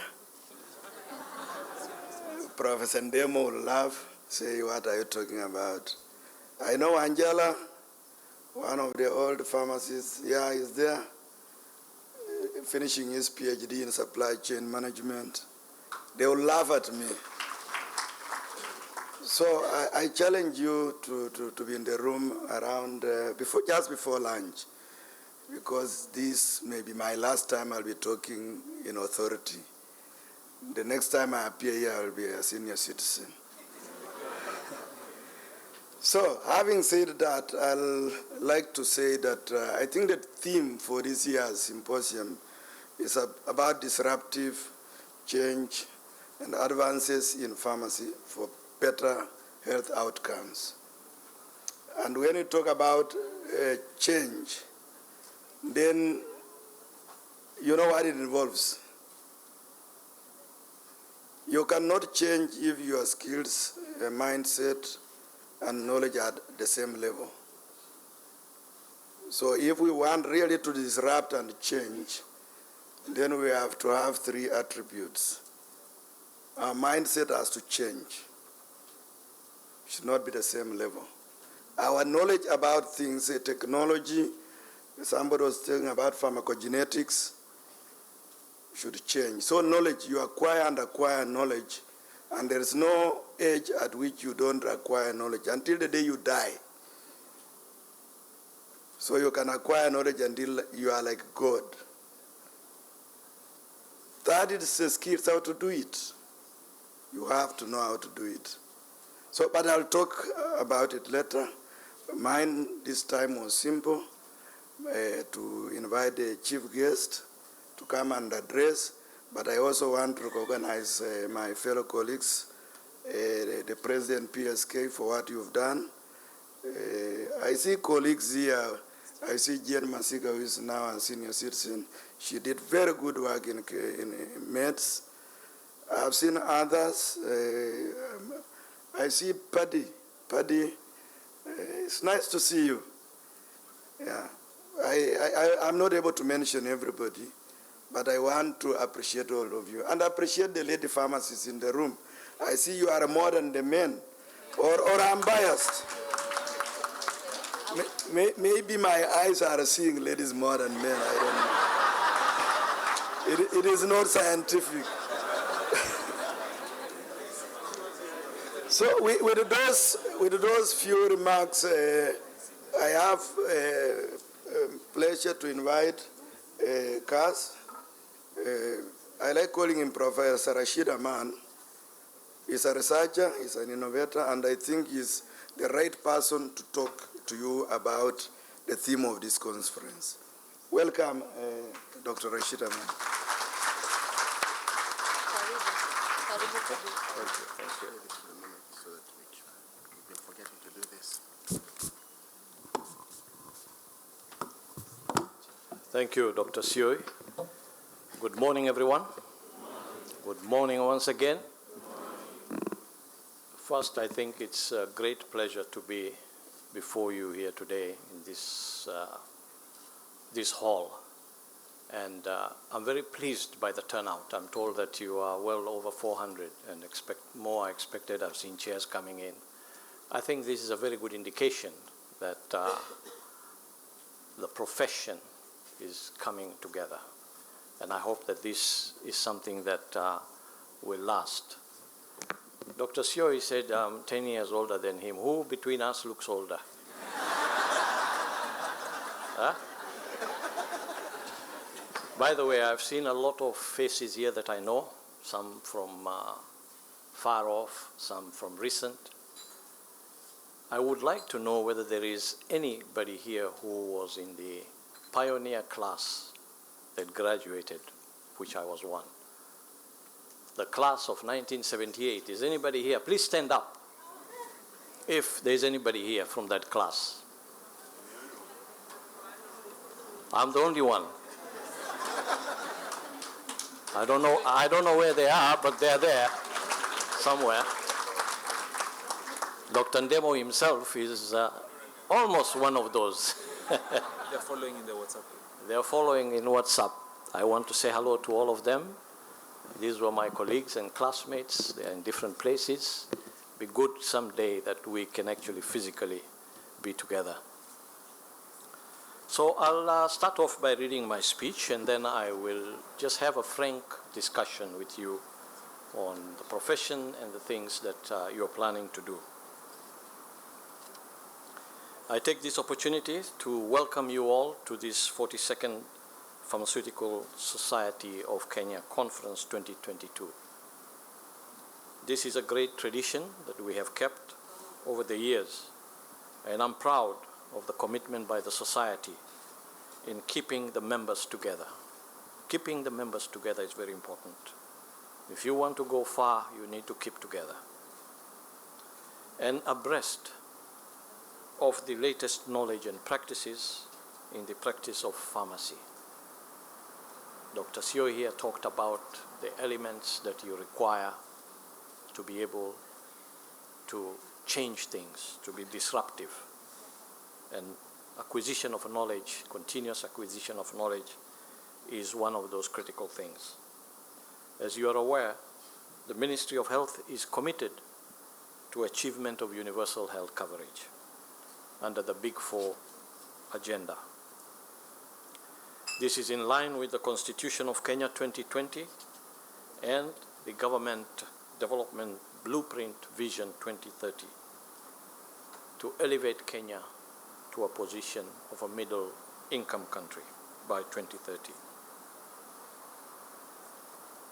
Alongside, we have the Kenya Health Policy and the UHC Health Policy also as key strategic plans.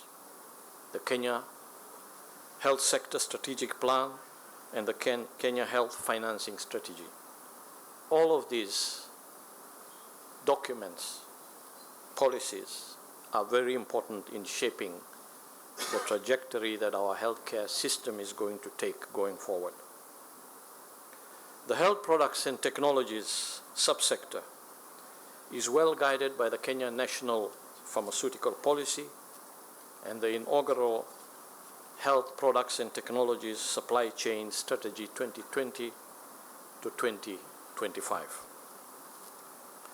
You know, we talk about a lot of policies when we are at ministry level, and I do hope that you actually do look at some of these policies and are familiar with them and are able to interrogate them. My advice would be, please keep abreast of those policies that concern the profession, be a strong stakeholder, provide your input before things become concretized. because I do believe some of the problems that the profession is experiencing is perhaps because the input did not come in time to be able to shape some of these policies. And it is only once a policy has been enacted that you begin to see that there were some omissions, either deliberate or by unintentionally, that then create problems. So please keep abreast of what's happening, participate in the things that are happening, let your voice be heard in the things that are happening that affect the profession.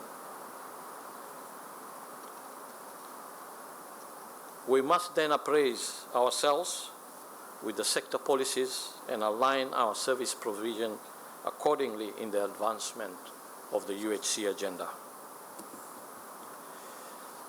You know that our UHC journey is anchored on primary health care, meaning that the approach must address the majority of a person's health needs throughout their lifetime to be comprehensive enough and be provided at the lowest level of care or the nearest to where people live at the community level.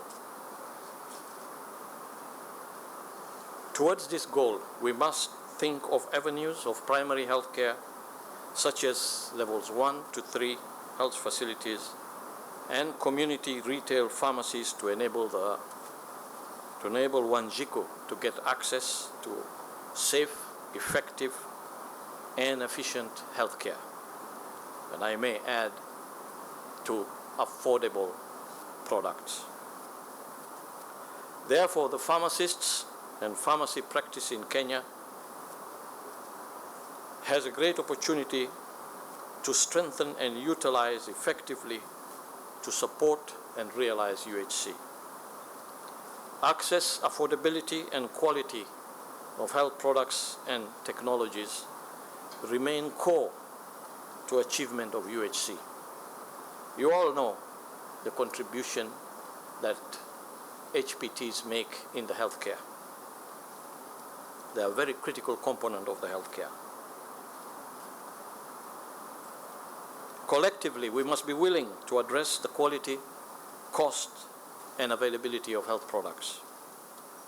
Additionally, pharmaceutical care services are much needed now than ever. Having been shown to make the difference in the mortality and morbidity, as well as contribution to the cost of healthcare, pharmaceutical services not only save patients' lives, but also improve patients' quality of life and influence expenditure. Your contribution to UHC is exceptional at each level of your individual practices, and everyone must feel the responsibility that is ahead of us. Innovation is going to drive our responsiveness moving forward. We must not only aim at equipping a critical mass of healthcare providers with knowledge and skills to offer services in line with the UHC, but also that the provision of this care embraces disruption, innovation, and upgrading of our current modes of delivering healthcare. Indeed, I note with great appreciation this year's theme, Disruptive Advances in Pharmacy for Advanced Healthcare. And there are the two key words in this theme is disruptive and advanced healthcare. And I call all of us to reflect on this theme. This theme, I think, is setting the pace for the journey that the profession needs to undertake. I also appreciate the work the Pharmaceutical Society of Kenya is doing, especially by embarking on several projects to support innovations that will disrupt the status quo and make healthcare provision better. Appropriate technologies and data collection measures are necessary to make monitoring of patient safety, care, and support support compliance easier. A comprehensive history of the patient's profile, including aspects of medication history, drug interactions, and adverse events, can be recorded in such to look at the profession, or we need to look at strengthening the patient-centered aspects of the profession. You will agree with me, most of you, that this profession has been stagnant in a particular area of service for a while. I don't think as pharmacists we are trained solely to be sitting in retail outlets giving out, dispensing drugs. We need to move beyond that. We need to look at the profession in a very holistic way. We need to see what are the opportunities within the profession. We need to keep up with what's happening in the profession in other parts of the world. And I think there are great opportunities to do that. This care is often free, and the impact is neither documented nor recognized. Pharmacy processes have been less than robust, as majority of pharmacies may not be keeping comprehensive patient service records. Majority do not have a functional dispensing software, nor do they have technologies that are necessary to keep patients' records straight and safe for decision making, and or make them available for other caregivers. The safety of these patients is in the hands of the pharmacist. The information arms the pharmacist to be more effective and efficient and promotes safety. I appreciate that pharmacists are innovatively providing commendable care to patients, but this also remains undocumented and unknown. I think we all know that these days in our country, with the economic situation, the cost of living and others, that patients are more and more going to pharmacies to seek healthcare and advice. Am I correct in that? Yes. So that's an opportunity for us. What do we need to do, whether you are sitting in an outlet retailing drugs, you have the knowledge with you. How do we use this knowledge to be able to better the services that you're providing to your patients? Pharmacy is not a business of, standing at a counter, the prescription goes out, a packet of drugs comes to you. There's a lot more involved in that and information. And the fact that patients are seeking pharmacists, perhaps partly because they want to cut down the costs, but I think that there is a level of confidence, portrays that there is a level of confidence that the public have in seeking this kind of services from pharmacists. We must seize this opportunity and find ways on how to capitalize on that. It is our desire that we scale up and replicate in all other areas of pharmacy delivery some of these ideas that are being pointed out here.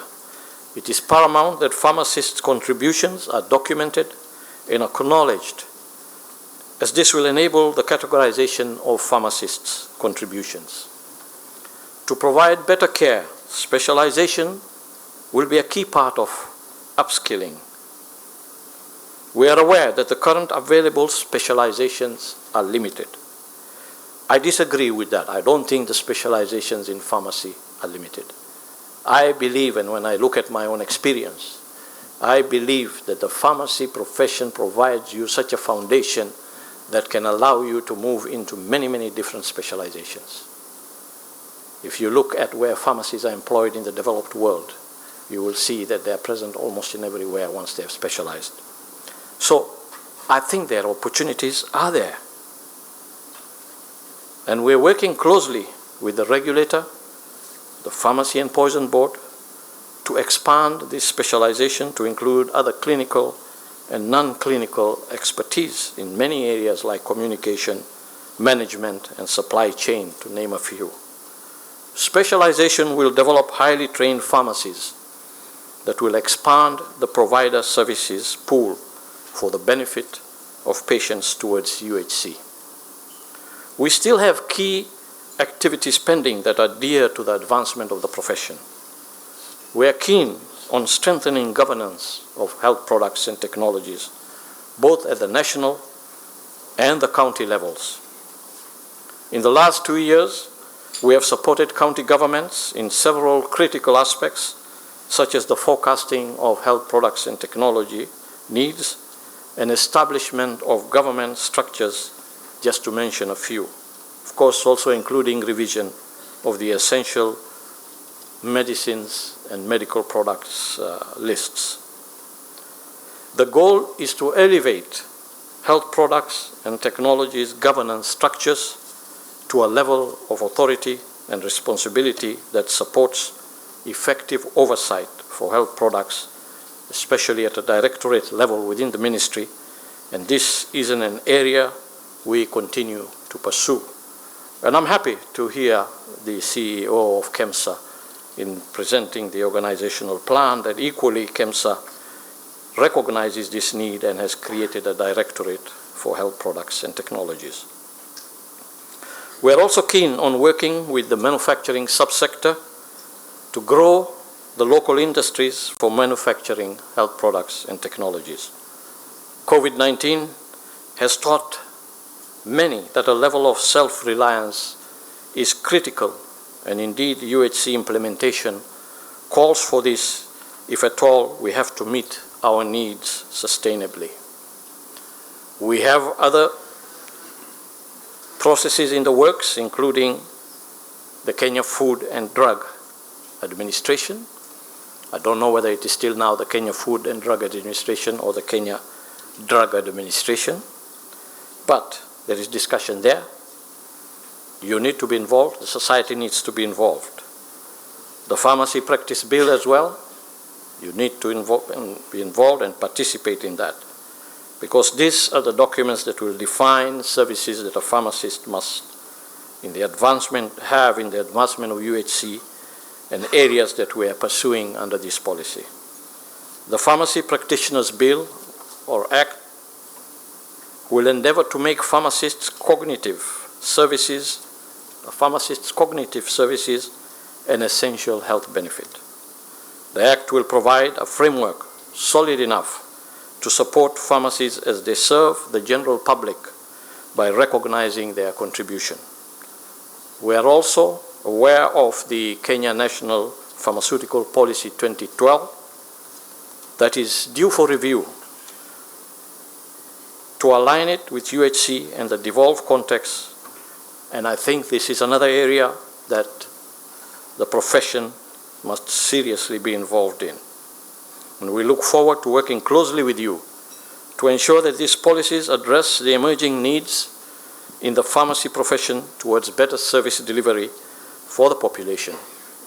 Indeed, it is the right health policies that will create strong foundations for medical innovation. I therefore invite you all to join this movement and discussion on how we can make disruptive advances as pharmacists to better healthcare in our beloved country of Kenya. A few comments on, general comments that I would like to make is, I think as we move forward as a profession, we need to take a hard look at the environment in which we operate, and that this environment is enabling enough for us to perform at our best. And as I have repeatedly said, I think that onus is upon you as members, as societies, to be able to participate in ongoing discussions. Not only participate in ongoing discussions, but be also the originator of ideas and documents, whether it is a policy, whether it is a bill. Nothing stops you from being able to generate these kind of documents for discussion. The environment I talk about, of course, also means regulation. Is our regulation adequate enough? Are there things that we need to do in this regulation? Are the laws that we have in place now appropriate? Are there new laws that we need? Are there changes that we need in the law? Yeah, we do changes. We make amendments in the laws and all that. And of course, we have what we call public participation. Our constitution requires public participation. In fact, many of these changes cannot go through Parliament unless you are shown that there is public participation. So the avenues are there. What I'm saying is that you don't have to wait to react to something. You can be the initiators of something. The element of continuous knowledge and skills upgrade. As I said earlier, I think there are vast opportunities for pharmacists. Yes, there are those upscales and things that you can do on the job, learn new things, new areas. But what can we do? How can we guide our graduates, young graduates who are coming out today, into programs that will lead them into other trajectories? I think it is our role to look at that carefully and see what kind of specializations that pharmacists can go into.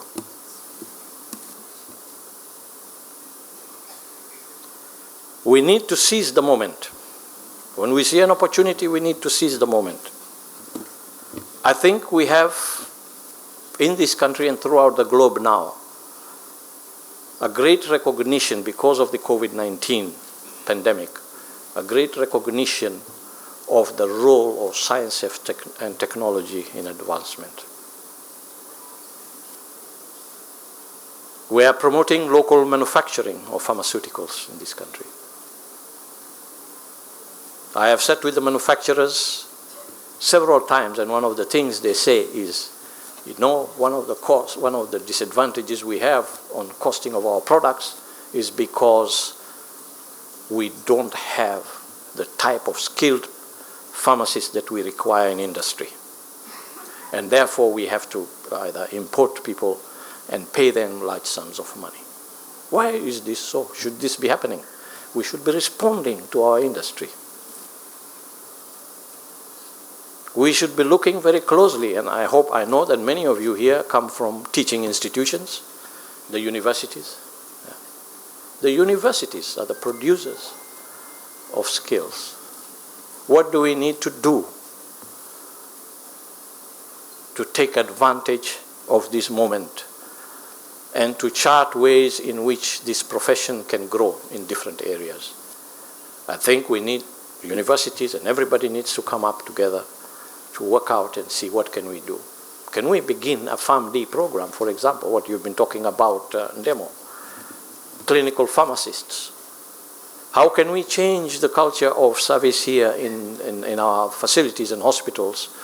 I don't know what happens now, you know, in the grand rounds and so on, but I know in many other places, pharmacist is the lead person on pharmaceutical matters within that team when you go for those rounds. That's where clinical pharmacy comes in. What are we doing in terms of industry? The traditional industry that we talk about here of formulation and so on.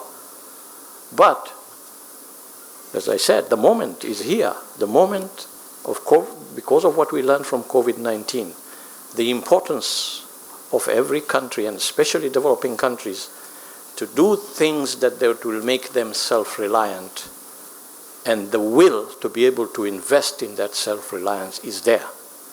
In Kenya, you know, we are setting up the BioVax Institute that will be manufacturing vaccines. You know that Moderna has committed to a $500 million investment in Kenya to set up their private plant for production of vaccines. BioNTech is also in discussions and wants to enter this market. So there's a great deal of interest there. Is our market ready for this? In terms of being able to create that environment for these kind of high technology investments, Do we have the skilled people they need? If our local manufacturers claim they can't get the skills, how are we going to get the skills in this area of high-tech and biotechnology? It's an opportunity. We need to take that opportunity into account. We need to seriously look at how our academic institutions set up their programs, how we need to change those programs to be in tune and in line with the emerging opportunities that are there. Moderna and other people are going to invest heavily here. They are not going to be able to do everything. They're going to need a great deal of supporting activities, supporting industries that will support them in production of the inputs that they're going to require. I think there are opportunities there for pharmacists. Finally, just to tie up everything, I want to say that this theme of this conference today, disruption and advanced healthcare, is just the beginning of what I would call transforming the profession of pharmacy. And I think that is what we need to think seriously about. How do we transform the profession of pharmacy? With all the things said, how do we transform? And everybody has to be part of this. Government will be a part of it. If the good ideas come from you, government will be there to listen and be receptive. But the discussion and the consciousness to do this must be there. It's not that we sit here once a year and talk about things and then we come back the following year and we haven't done much. I think we need a total change of mindset, as was said, of our culture, of our ethos, our work ethos, our ethics, and everything else. But beyond that, we need to have a strong voice. And that voice only comes when you are together, when you meet frequently, when you discuss ideas frequently. You push ideas and you give them, you nurture them and you give them life. And that's, I think, my parting shot to you.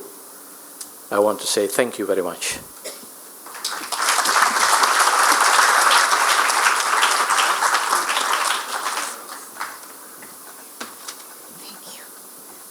Thank you, sir, for that very eye-opening speech.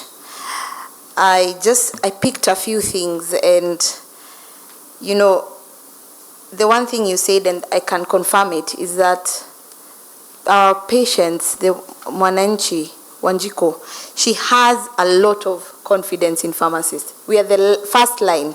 I think if anyone is sick, they come first to the pharmacy even before they go to the hospital most of the time, unless they are in an ambulance, of course. But that's why we need to, you know, step change how we do things in pharmacy. The other thing is specialization is key, and yes, I do believe that there is many other areas apart from just even science. We can move across to business and other specializations that pharmacists can, you know, specialize in and become the gurus at. The manufacturing subsector of pharmacy, I think what we need to see is a step change and more support in capacity building for R&D. And I really, really appreciate the manufacturing, the companies that do manufacturing.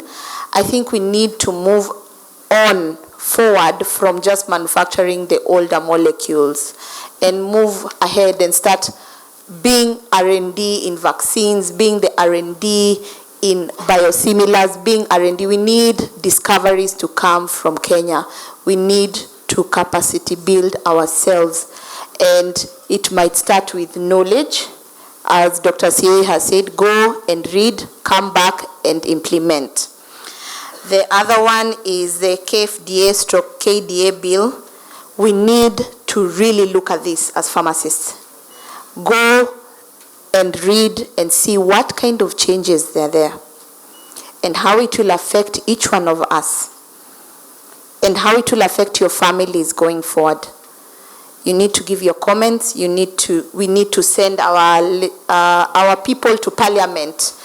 Yes, we need to send our people to Parliament so that when it's there and it's being read again and again, they come back and tell us and report to us what's happening.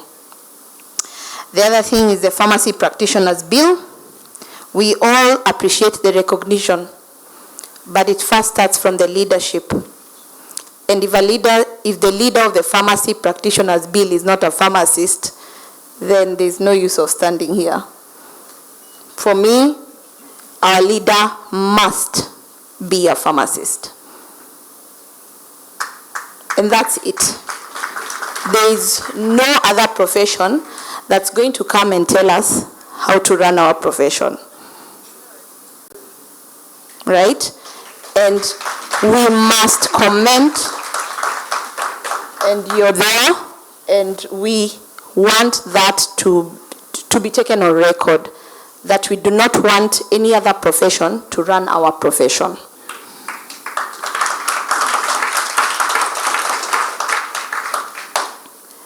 And as I wear my other hat, and you have asked for collaborations, I also sit on another board.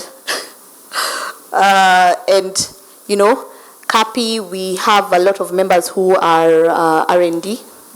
We have a lot of capacity to provide and to give, and would like to also partner with you there. And of course, my chair is seated right in front of me, and she will definitely be talking to you.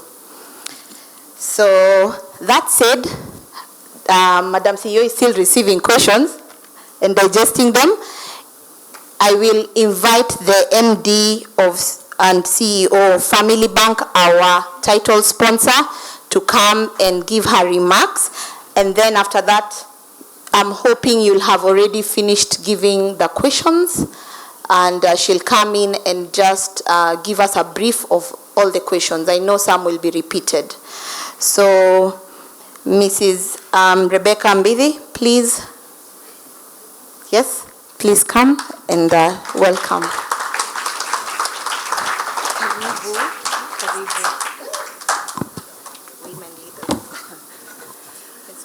Oh, this is fine. Okay. You want to speak here? Or should I switch this on? Which one is more comfortable? Good afternoon, everyone. All protocols observed. I see we have the topmost leadership from the Ministry of Health and the parastatals thereon, Pharmaceutical Society of Kenya leadership, ladies and gentlemen, it's a pleasure to be here. As I was walking in, I was smiling. I was like, today Family Bank has branded the entire conference blue. Agreed? And it's looking beautiful, isn't it? And you didn't stand a chance because today I have my head of marketing here herself. So she took the advantage and made sure she branded you appropriately.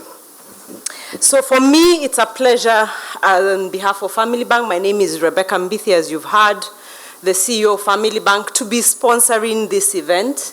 And you might ask yourself, why has Family Bank come in a strong way to be your title sponsor this year? For us, we just realized the important role that the pharmaceutical sector plays in our country. And I think I want to commend your society for organizing this forum, and also for the theme of this year. And who more to talk about disruption than a banker? Agreed? If there is a sector that has been disrupted from what it was years ago, is the banking sector. And how I wish, because in my other hat I am the vice chair of the Kenya Bankers Association, maybe we should have had a forum like this one, where we should have taken the initiative around the disruption ourselves, because the disruption in the banking sector has actually come not from the bankers themselves, but from fintechs. Agreed? So if you do not disrupt, other people will disrupt you. And I've heard your CEO saying we should not allow others, but what happens if then you don't take significant strides? Others come into your kitchen, and we like to say they have your breakfast, your lunch, and your dinner. And if you look at the disruption in the banking sector, and this is what M-Pesa was able to do for everyone, it was around the theme of banking anywhere, anytime, right? And doesn't that sound like what the discerning consumer of nowadays wants? Agreed? And the consumer is the same Kenyan consumer that I serve. So if that consumer wants banking anywhere, anytime, what are they also desiring currently? Pharma anytime, anywhere. So is that a good challenge? Now, where we are moving as a banking sector, we are moving to beyond banking. And what does beyond banking mean? It means that I am not purely a financial services sector. I'm starting to touch other areas of our customers' lives that go beyond banking. So as a banker, I should look at all your other needs and meet you at the financing point of need. If you look at the advances in technology nowadays, you're able to get your home wired to your bank. There's even apps that have come in, facial recognition apps that are linked to your home, to your financial institution. Your insurance is linked to it. So banks are going beyond banking. You've seen banks starting to offer medical services and really thriving at it. Agreed? So going beyond banking, because ultimately every consumer is looking for a one-stop shop. So what's to prevent then pharma, and health is obviously the most critical aspect of our lives, from being the one that starts to look at beyond pharma? Then you address the whole aspect of the consumer. Maybe you start even to address their banking needs. Agreed? So I'm really delighted you're having this conversation around disruption. And I'm hoping that as an industry, as a sector, you move together in that particular topic, because you could go at it alone and it shall take a very long time. And when you go about it alone also, you don't take advantage of the synergies. Today, if all banks were pulling together, would be able to allow interoperability within all the banks, so that if you're in one bank, you're able to access the services, the information across all banks. So my challenge to you is to make sure you harness the synergies together as a society, as pharmaceutical companies, so that you can truly disrupt the pharma segment. And what will we all hope to gain from this as Kenyans, and I want to speak as a Kenyan, we're hoping to see better quality, more convenient and low cost of pharmaceutical systems. And to challenge you, we've seen other countries like India be an alternative source of very affordable pharmaceutical Kenyans. And I like to pride myself. I don't think there's a bunch of innovative people as Kenyans, so we can be market leaders in this particular space. So those are my few comments around the topic of disruption. But I want just to introduce to you Family Bank today and why we are here. So Family Bank is one of your local institutions, 100% local, 38 years in this country, 93 branches across the country. I'm sure here I'm talking to farmer people from as far as Busia to Northeastern. 93 branches across the country, so a retail bank that is spread across country. That makes us the 5th largest in terms of presence across the country. And the reason why we are here is to leave you with very important things top of mind. As you innovate, as you disrupt this sector, one of the key things that really has inhibited the growth of the health system in Kenya is a lack of health financing. Is that correct? Do a lot of you face challenges in health financing? That's why as Family Bank we are here. So if there are words that you leave out of this conference with, because sometimes a lot is said in a conference and you don't pick a lot, is that there is a bank that looks at financing you, your working capital. Because the whole essence is to make sure you're financed enough to have the capital to have your stocks and to be able to sell those stocks. So Family Bank is coming together to be your partner to finance your working capital in your pharma store, in your pharma company, and this is a bank that has enough financial muscle to be covering you. So as a bank, we've innovated around the solutions we provide for you in the health sector. We have trade finance solutions. We've got invoice discounting. I'm glad Madam CEO is streamlining some of the issues we had in KEMSA. KEMSA was one of the partners that we used to automatically discount the invoices that you're able to supply. We look forward to resuming that. For you who import your pharma, we give you import duty financing. We've got letters of credit. But again, your cash flow management, we're able to give you free pay bill and payment solutions that enable you to make your payments.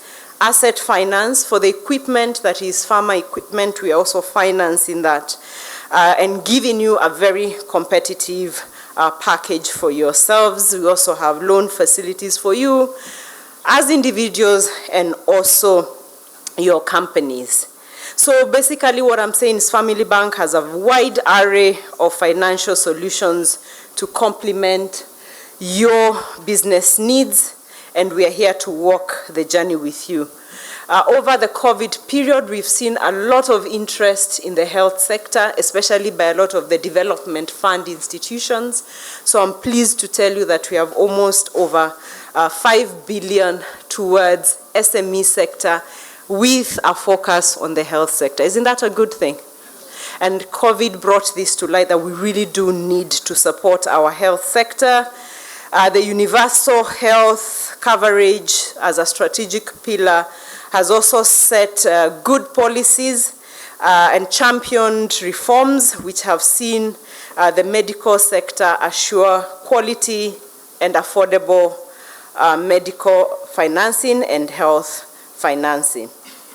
So we are here, as we've said, as a financial partner to support you, to provide a one-stop solution for you with easy access and reliable financing options for yourself in the private sector.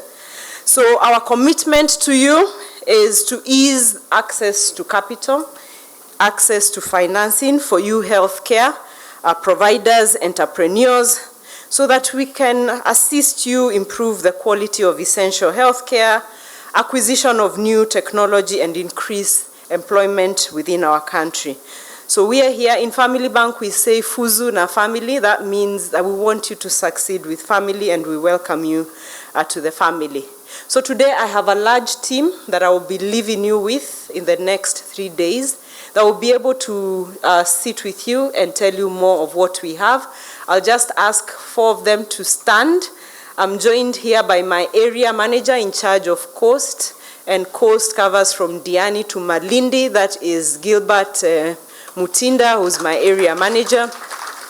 I have my head of transactional banking, that is Mashemo.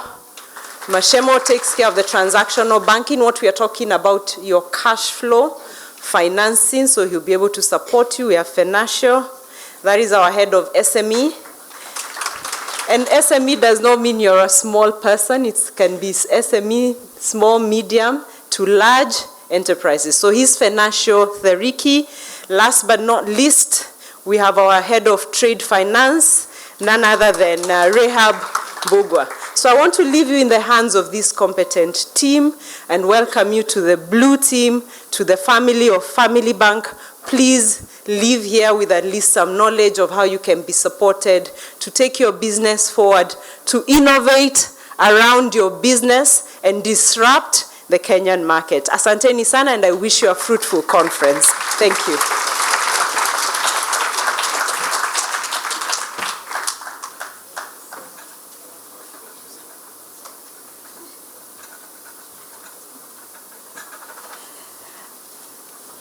So I was just whispering to the president that he was sitting that side. So over here we were going to be ladies. A CEO. I don't know if my next title will be CEO. Is God trying to tell me something?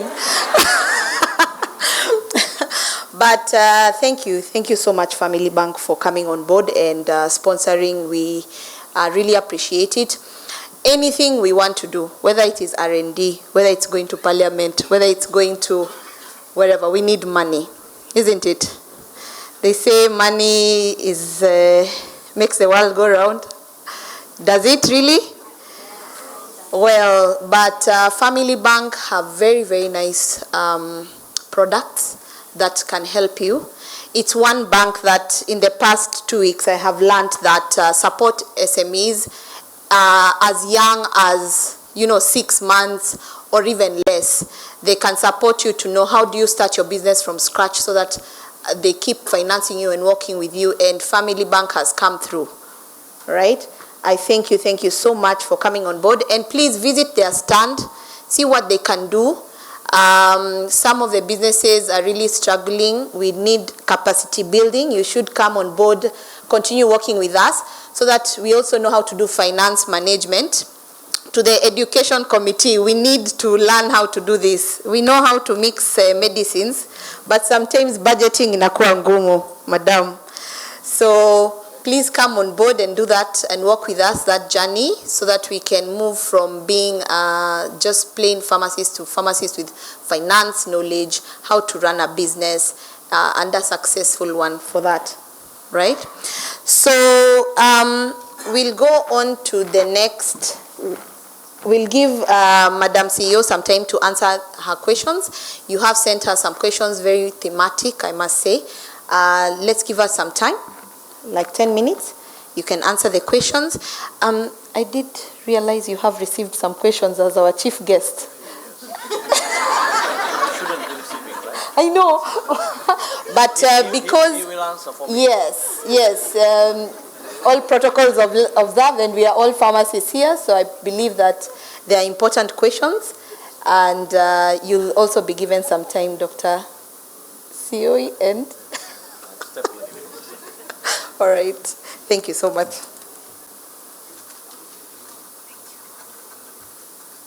Thank you, Eva, and all the speakers who've spoken before me. Thank you, Kas Rashid, for reminding us why it's still so important to keep focusing on why we do what we do. At the end of the day, it's about our citizens and that all big aspiration that we all have to have UHC working. So the questions, most of them are quite the same, but I'll dispense off with the ones that talk about me particularly. There are questions around my appointment and my conscience, and my comment is that I do have a conscience, just in case you were wondering. Imagine I bleed like the next person. But the thing is, my conscience is clear that that process was above board. People may ask questions. Some have even said, oh, did you write your own job description? I mean, there are things that you can't stop people from asking or wondering, but the truth of the matter is, for those who know how these jobs work, is that the job descriptions are described in the organizational instruments, and I actually didn't make those instruments. They were made by the experts, because the experts who understand how public organizations should run, the agencies that are put in place to do that. But I won't say too much, because you also know that these matters are in court. That one is settled. And then in the HPT structure, well, I'll come back to that. The next one, the next theme are questions around, it appears that I have no technical expertise in pharmaceuticals, and I'll be relying on my juniors. Me, I told you I like to be honest, so I'm reading the questions as they are. I'm not trying to sanitize. Yes, it's true. I am not a pharmacist. But guess what? Leadership is a job. Okay? And that job means that you have to have a particular skill set that allows you to pull everybody together. I don't need to be a pharmacist. I don't need to be a doctor. I don't need to be a lawyer. It is a leadership job. I'm not there to approve the pharmaceutical products that we need to bring on board. That is why I'll be relying very heavily on my team. And Gerard is here. I've actually sent some of the questions to him so that I demonstrate to you how I'll be relying effectively and delegating effectively to well-qualified senior pharmacists. Sindio, so that when Jared tells me what is wrong, Jared will be standing next to me explaining to Kenyans what is wrong. And then you will be asking him, why are you letting us down? Tuko pamoja? So those were many questions that were asked about that. And then now, because I like to be focusing most of my time on future and forward looking, because no matter what we do today, there is nothing that will change what happened yesterday. We can only change what will happen tomorrow. So that's where I would choose to focus most of the energy. So there were some questions about policies for changes for KEMSA come from board level and MOH.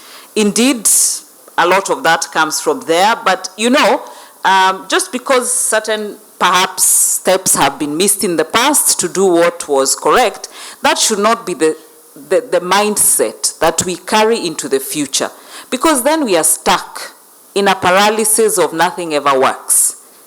So let's start to also trust that we can move. They always say trust and verify. You know, I'm not asking you to trust me just like that. You know, test me. See what it is that we'll be doing. Let's come back, have this conversation in a future conference. Ask the questions. You told us you were going to push this through. What happened? I will have that conversation with you again, you know. So let's walk that journey is my plea. What is the role of the county pharmacists? That one I will leave to the chief pharmacist to elaborately explain, not because I don't know, because I've read those instruments, but I want to demonstrate effective delegation. Then somebody is asking, in terms of staffing, what are the departments in, will the Directorate of HPT be headed by a pharmacist? 100% yes. That Directorate is ring-fenced for a pharmacist to head. That is in the instruments. And then, are there any pharmacists in the KEMSA board? Yes, we had a pharmacist in the KEMSA board, and that person resigned. We have replacements that are coming. Again, the matter is in court. I don't want to talk too much about it. Reinstating and recalling the pharmacists who are working from home. Now that the court has ruled that we can continue with the restructuring, we'll be having engagements with the staff of KEMSA. And I don't think this would be, it would be fair to have an in-depth response to that particular query in this forum, because hayo ni mambo ya nyumbani, tutaongea KEMSA. My strategy moving from donor-driven procurement, if the systems work and the processes work, tuna ugomvi gani? Even if somebody wants me to do something that I can't do, my hands are tied. So as much as I like that person, what can I do? But if we have the gaps that exist, that is where then human error comes in. You know, we have to start putting in the systems that help drive the culture, the people culture change we desire. Because human beings, let's be honest, you know, even when change is being driven by ourselves, you know, I have put on about 10 more kilos, I need to go to the gym, and you guys are doctors, and you all know what's happening, you know, why it's important for me to lose weight. How many times do we go to the gym for the first month and the second month? Forget it. How many times? Because change is difficult. It's true. But if you put in the systems in place, then it forces the change in spite of ourselves as humans. And for those, going back to the qualifications, you know, you must understand that this is a transformation agenda. So I think what made me the best candidate is the transformation mindset, because that's what we need. That's where I'm great at, running changes, managing transformations. I have no intention of dealing with this kind of crisis for a very long time, so trust me. I won't be there for very long, you know. Once my time is up, you know, I'll move on to other things, and that is life. Pursuing cost of healthcare and HPT in general, can KEMSA, what approaches do we have to address the costs? Again, I think collectively in improving operational excellence then and the efficiencies, we are driving the pricing advantages down. We can have more discussions on that, but that's generally the idea, that the more efficient you become, the better you get at driving the pricing down. And when you cut a lot of those bottlenecks, and we all know which those bottlenecks are, which then make our pricing not quite where it should be, then, you know, the benefits should start to be felt. We did some restructuring sometime a few years ago. We are doing it again, yes, again, because if we do not focus on the right things to put in place, we will be here having this conversation again in another, I don't know, number of years. It's just what it is. If we don't take in the pain, do the hard work, make sure that what we've put in will be sustainable, then we will have the same conversation again. You know, so we better find a way to fix some of our problems once and for all if we are tired of having the conversation. Or we decide, well, it's too painful, it's too much blood on the floor, it's too unpopular, so that one will just leave, and then we will be back here. So I think we all collectively have decisions to make in terms of sustainability. How do I plan to mitigate eradicate state capture and conflict of interest from political players? Again, if the systems are robust, mimi nagombana na nani? You know, the system is the system. You know, we are not stopping anybody from doing business. But as I said before, must it be at the expense of our people? No, it's not necessary. Business and what we are doing do not necessarily conflict. We are the ones who conflict it, and we know why we do it. We've talked about culture, political behavior, and managing learning.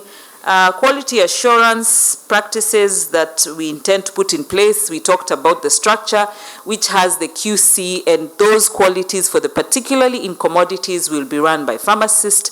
And for the entire organizational quality reassurance, there is the strategy and planning department that will be focused on institutional quality and compliance.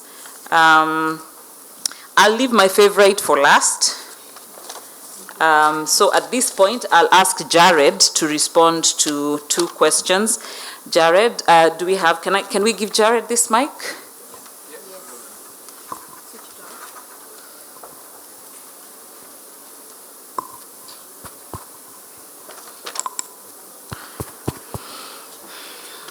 So maybe I just read the question out. QA is a core part, the question is, the NQCL is a WHO pre-qualified ISO 17025 certified lab that works hand in hand with the regulatory body, the PPB. What plan do we have for KEMSA's quality assurance policy and program so that counties can be assured of quality health products and technologies from KEMSA? That's question 1. Question 2 for you, Jared, will be, what is the role of the county pharmacists in the KEMSA strategy? Okay. All right. Afternoon, everyone. Yeah. So question 1. So yes, KEMSA does have quality assurance department and quality assurance functions, and this span way before the product. So from development of specifications, categorization, coding, that is all done by the QA team. Specs for tender verified by QA team, together with MOH, depending on the product. And then pre-delivery, tender samples, full consignment inspection and testing, that is done. Quality control testing, we have the ISO 17025 certified at KEMSA that does majority of the test. Then for any other test that KEMSA is not able to do, for example, sterility testing, microbiological kind of testing, etc., we work with the other labs. So we work with KEBS, all right, for a lot of the medical supplies issues. We work with, of course, Pharmacy and Poisons Board. That's an area that, of course, we also want to grow. NQCL, a lot of the tests actually go to NQCL. There's also collaboration with MEDS around that. And I'll cite one of the areas I think maybe of growth is around post-market pharmacovigilance. When you receive a lot of complaints, we have that process together with Pharmacy and Poisons Board, including recall and et cetera, which we do with them. Then, so there is a process, there is a team, we have a team of pharmacists who do this kind of thing, including inspecting the lorries, and we have like 10, 15 lorries that actually just to make sure they conform to GDP. So Dr. Aluda and team Aduda, etc., who are also here, who work in the QA department. So moving forward, in terms of the specific question for NQCL, yes, we have an existing collaboration and we intend to continue to explore that and use that moving forward. 2 was the question around the role of county pharmacists. Maybe Dr. Wahome was probably better to answer that, but yes, let me respond to it. So yeah, so KEMSA works with counties, largely public health facilities and a few faith-based institutions. That's a mandate of KEMSA. And of course, through that, the role of the county pharmacist is very vital for KEMSA. A lot of what we do is through the facilities making their orders. Of course, the county pharmacists are in the center of that, placing orders, rationalizing orders, ensuring quality, giving us feedback, right? And we have a lot of conversations with county pharmacists. So a lot of our sales and quality issues are linked to the county pharmacist and the pharmacist in the facility. So very critical for us. So the role, yes, absolutely. And COVID disrupted that, but I know KEMSA has multiple forums where we have quite a bit of engagement with county pharmacists around our ordering processes, our warehousing processes, our distribution, receiving the items, the quality of the items received, our prices. We get a lot of feedback on prices where there's an issue, and we have a pricing team that actually receives that feedback and feeds it into the system to try and make sure we are responding to the client's needs as part of reforms. I hope I captured that. Thank you very much, Dr. Nyakiba. I really appreciate it. And now, my favorite one. Oh, and by the way, somebody was giving an example about biosimilars. I had to ask the president, "Iyo biosimilars manake ni nini?" So he was explaining to me, and I'm a quick learner, I promise you, we will get to learn all these things. By the time you meet me next year, I'll be spilling those terminologies better than you. Now, my favorite. And by the way, that whole biosimilars story, as I understand it, is part of what, if we can get it right, will help our pricing, again, to the same question. Now, allow me to read parts of this, because I really liked it. First, I like the color of the pen. I'm a girl at the end of the day, so it's pink. Although some people have been calling me Mr. Ramadan in the media, it's been bemusing. Anyway, I like how you said PSK and KEMSA is a marriage and we are not going to divorce. Yes, it is a marriage. So we are going to fix our problems, even if we need counseling. We are not divorcing. So as a young pharmacist, we are the children of this marriage. This person is a writer, somebody after my own heart. And in the reform structure, it would be really nice to create space for us, even through internship training programs, so that we can have enough mentorship. This will help. Thank you. This person didn't stop there. This will help instill in us skills required to help solve some of the issues faced in KEMSA, so that when we take over ourselves to serve the country,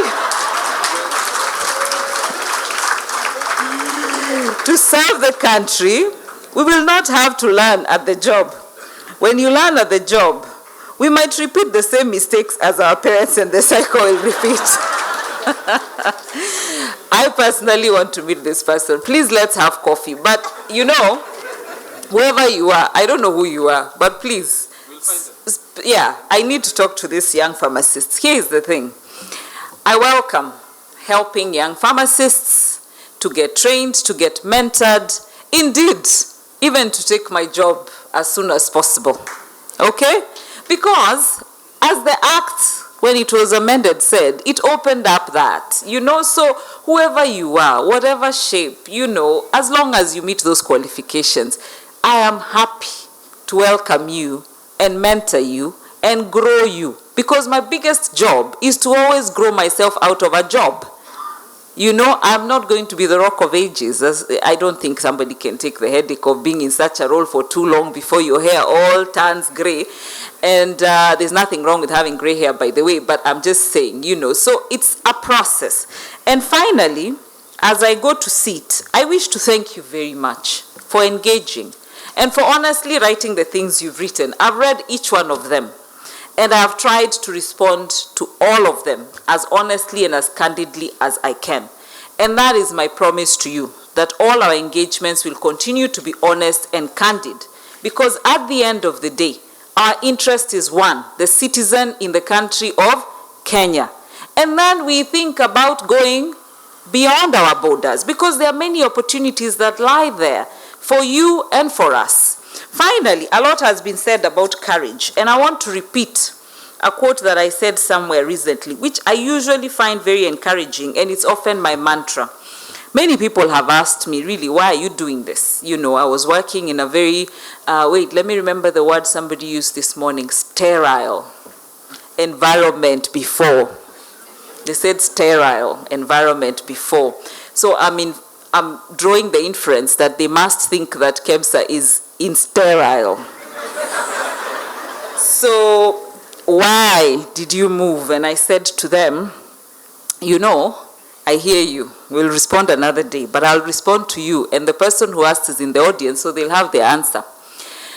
You know, when fate knocks on your door and it says, take up this challenge, you have asked to be considered, and it is you that we want to do this. And then you think, you know, my life was relatively quiet. Nobody really knew much of me, what I do. Then suddenly I have to start answering questions and reading comments on how, you know, unqualified I am, even though knowing how many years I've spent in school doing different things. But here is the thing. If not me, then who?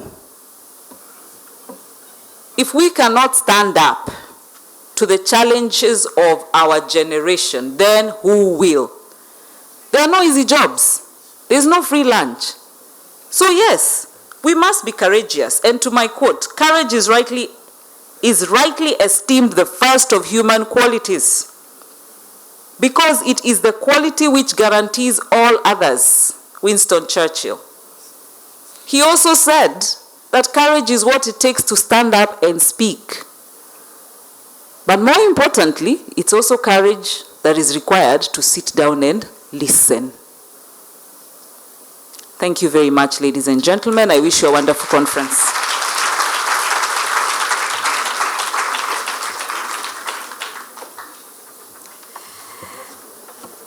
I want to have the grace to answer questions like that in the future.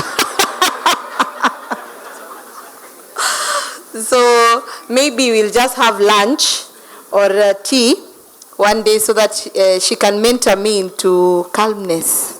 Because if you know me, you know me. And if you don't know, you don't know. Yes? Pardon me? Yes, yes. Yeah. Pardon me? No, ask because he's a professor. Yes. No, my question is, Yeah.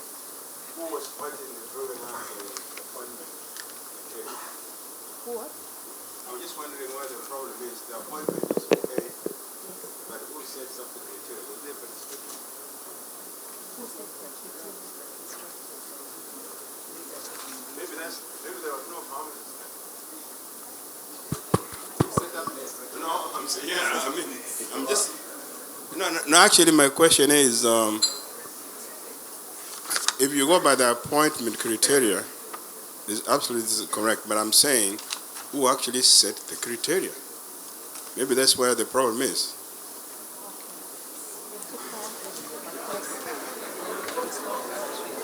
Prof, could I, because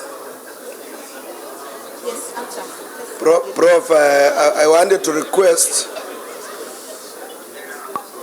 excuse me, please.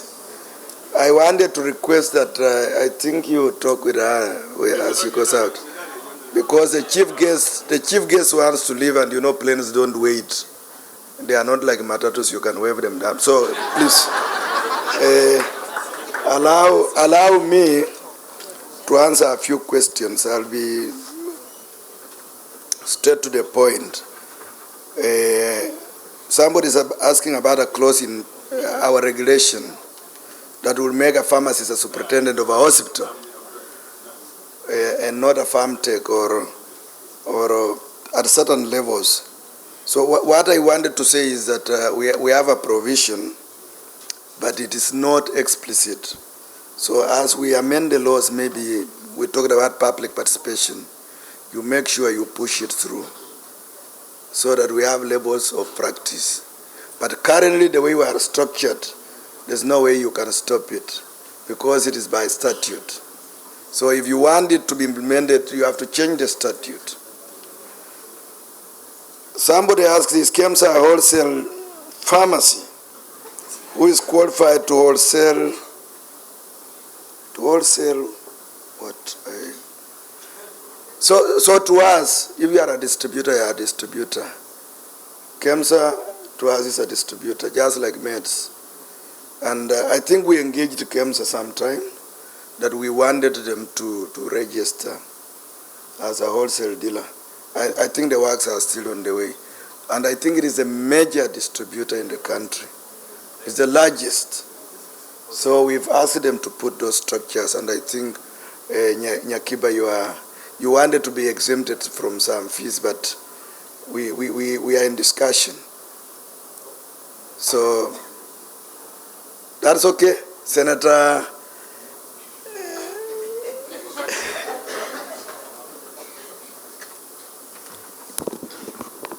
And then somebody asked about regulation. Regulation is an excellent point, but the enforcement of those regulations is critical. Do we have ethical officers who diligently execute their mandate, or we have good guidelines that are present but not implemented?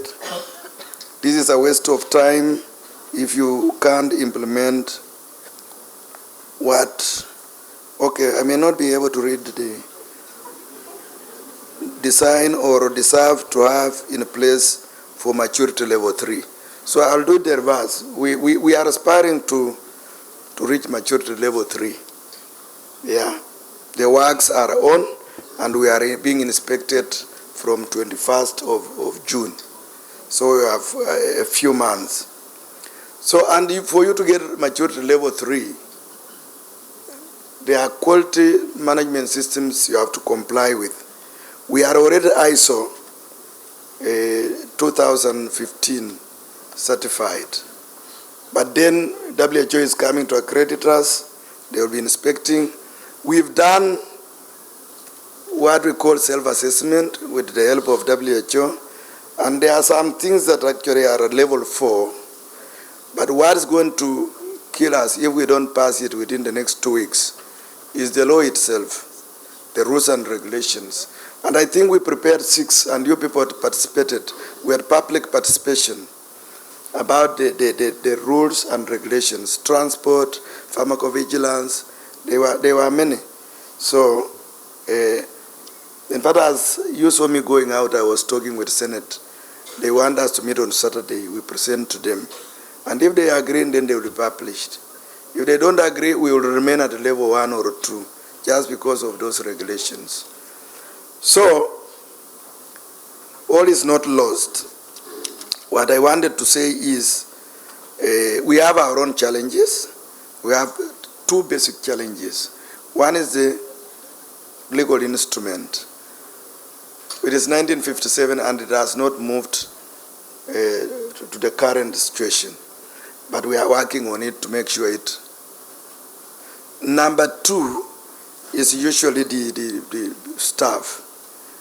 We are transiting as we were a government department. Now we are a state corporation. So most of the staff, technical staff, were still ministry. But we are waiting for authority from SRC, and then we will transit everybody. That way you will be able to hold us accountable for whatever we do. Like me, I'm an employee of the Pharmacy Board. I'm not an employee of the ministry anymore. So I'm accountable to the board. So the board can sack me the time they want if I misbehave. But officers from the ministry are answerable to the ministry. They are just deployed. So we are hoping that this will be streamlined soon. I think I want to allow the chief guest to answer some questions which were more personal. I could not answer them before he leaves.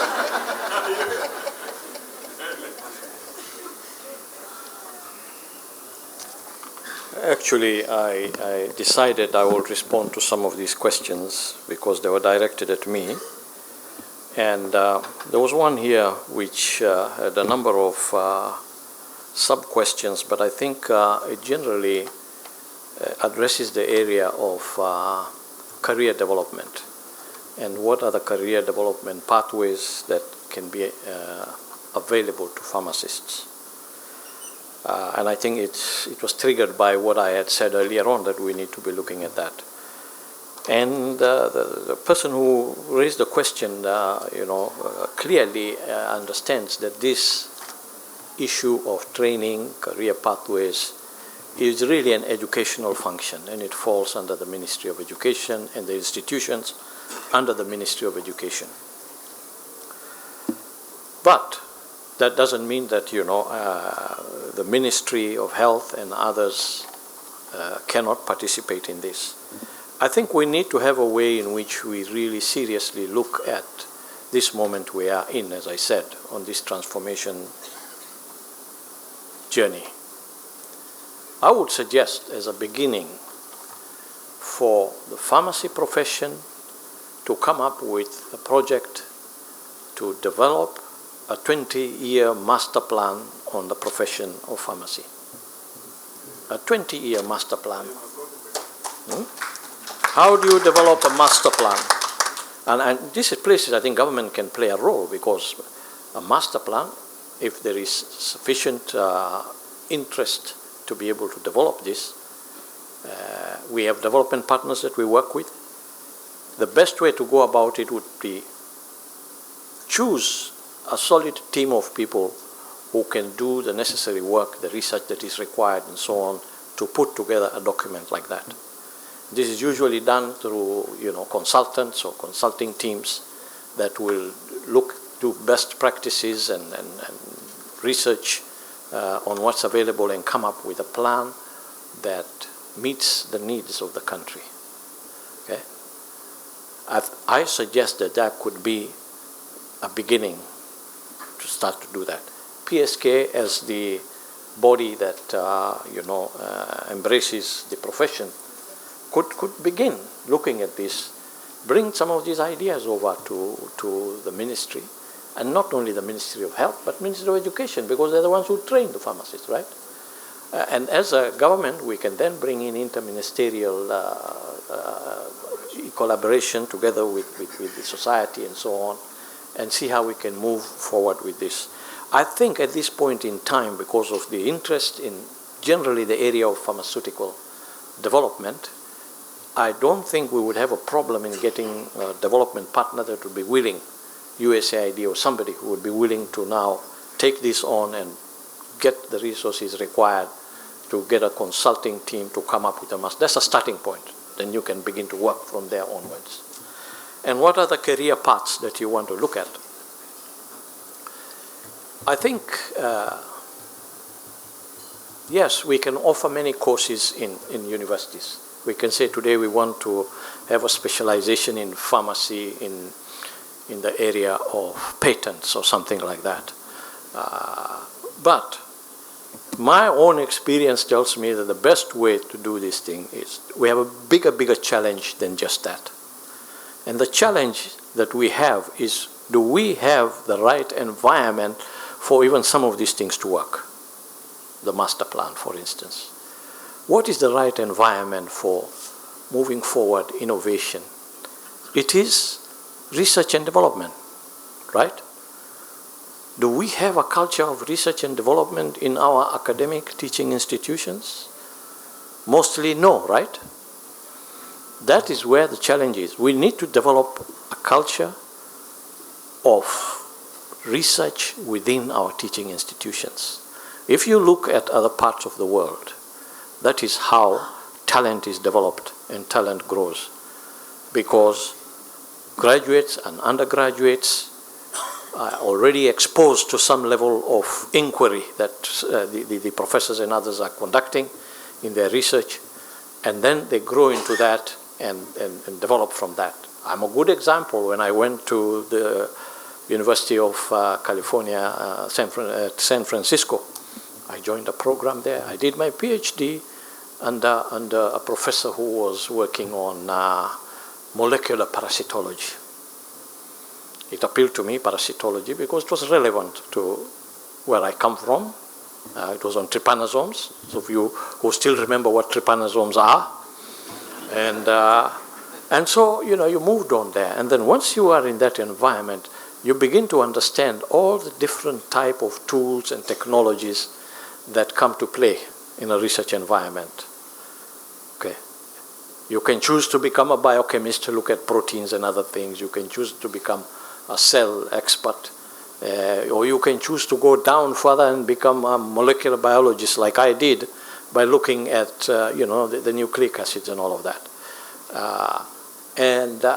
That, you know, I'm just giving an example here, but if we had that within our academic institutions in different areas, it opens up great opportunities for a pool of young people, because you must influence people when they are still young.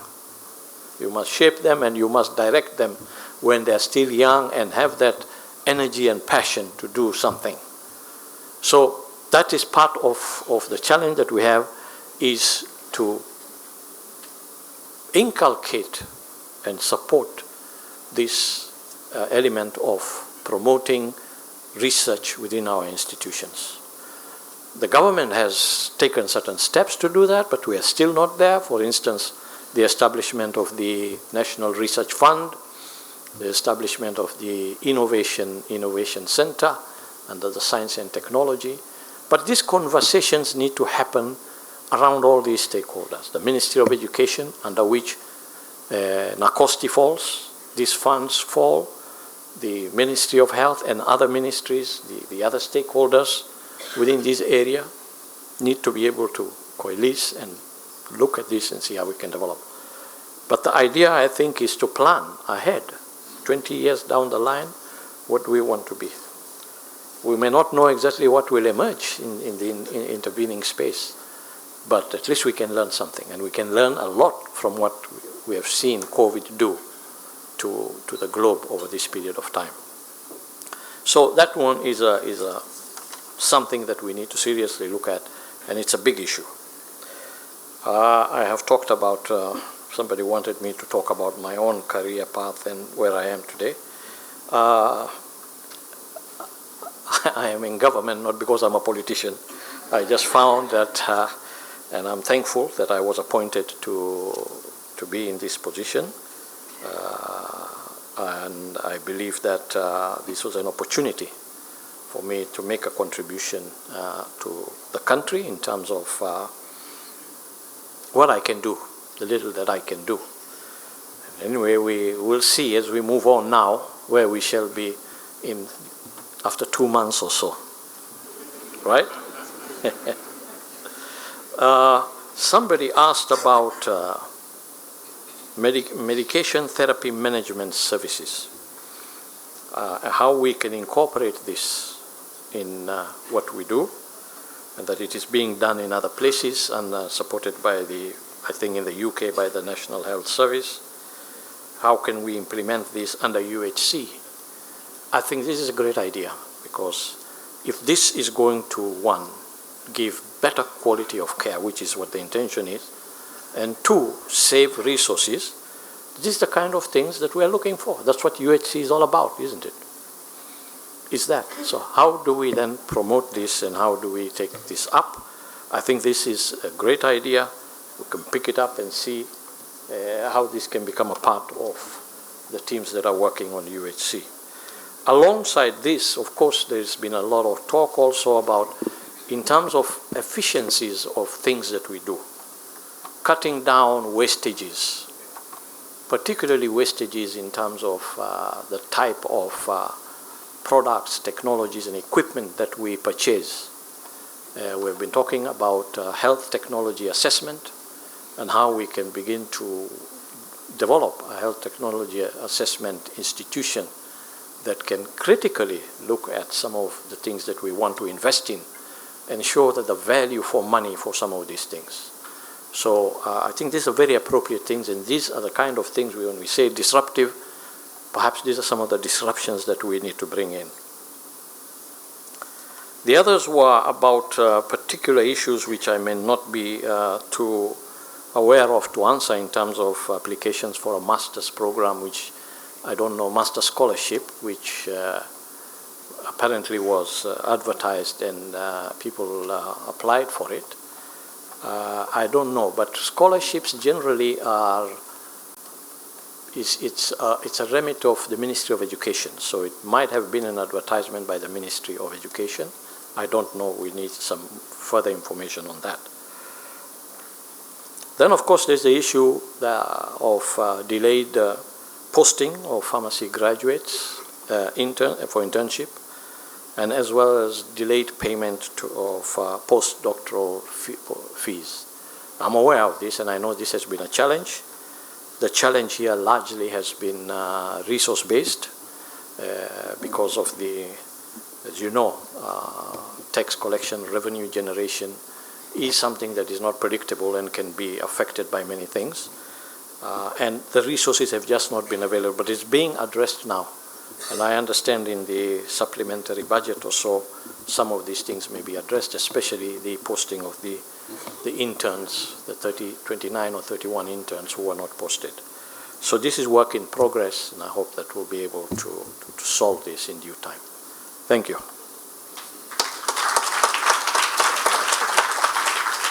Thanks, Bonakas. I know Dr. Rashid is someone who has a lot of excellence, in his work. Before he was CAS, he's a big name in clinical trials in across Africa, across the world.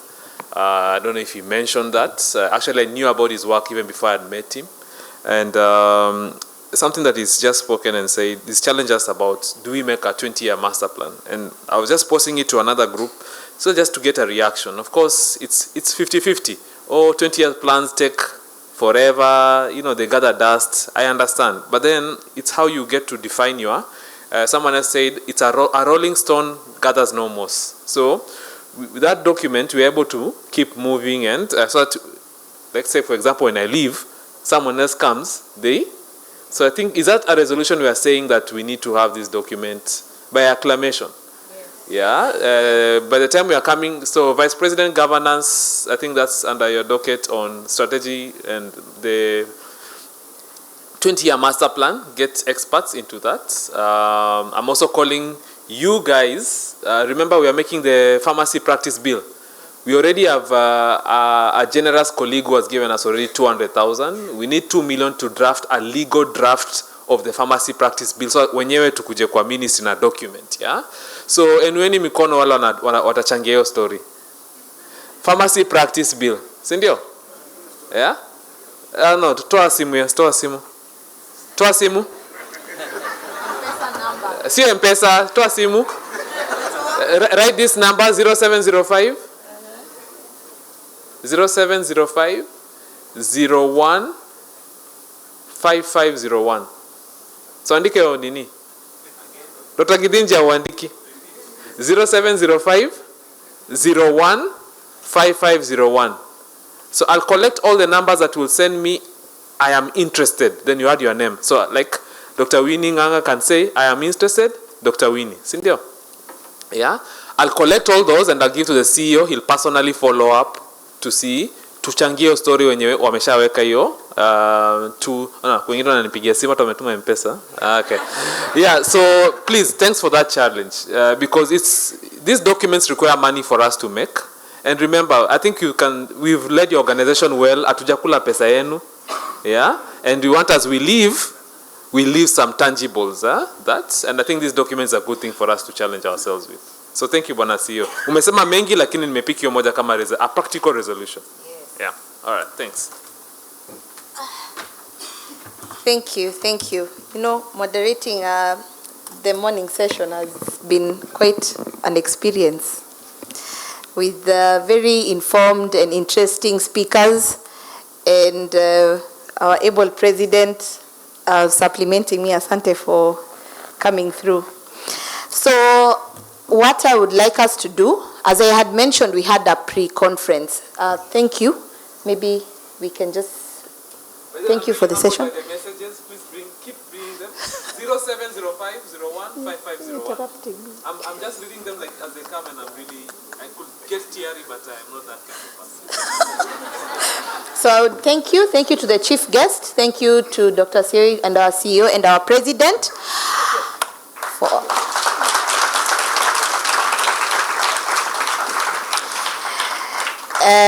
We had a pre-conference training. We just want to ask you to procure 15 minutes additional of your time. We give them certificates. When we leave, we go for lunch. And in my home, where I come from, my mom makes lunch or dinner, and then we have to have tea after. So because there was tea, you're going to have lunch, and then you're going to have tea. All the lawyers in the house to shereke. So only 10 minutes of your time, and then we can go have our photo shoot and go for lunch and bas. Ama? Yes. I know it's been a hectic session. So Dr. Mungoma, kindly come and take up, or do we go for tea now? Is that what you're telling me? Are you seeing the smile on my face? Chai.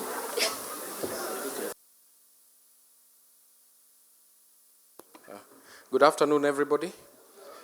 Yes, my name is Michael Mungoma. I'm a member of NEC. I'm a pharmacist.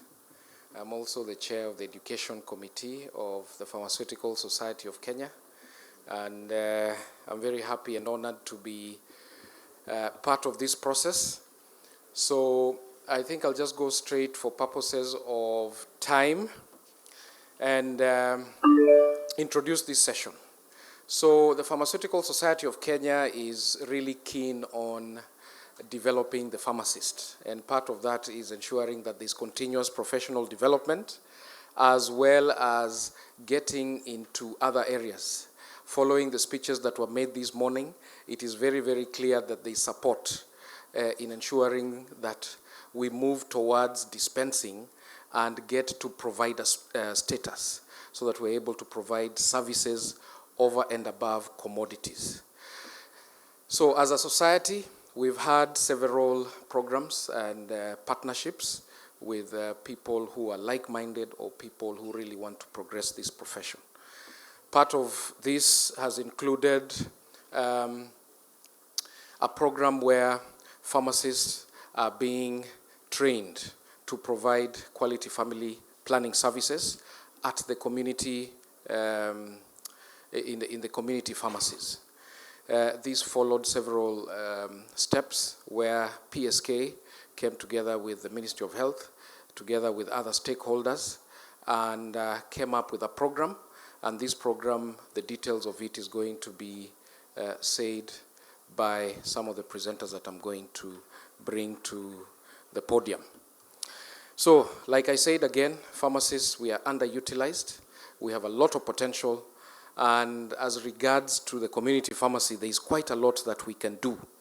So, being at PSK, I'm always looking for opportunities. And having the leadership that we have of the president, because sometimes, and I even saw today, we need to acknowledge our president, because he has provided a space where the leadership, NEC, NGC, and other committees are able to do their work.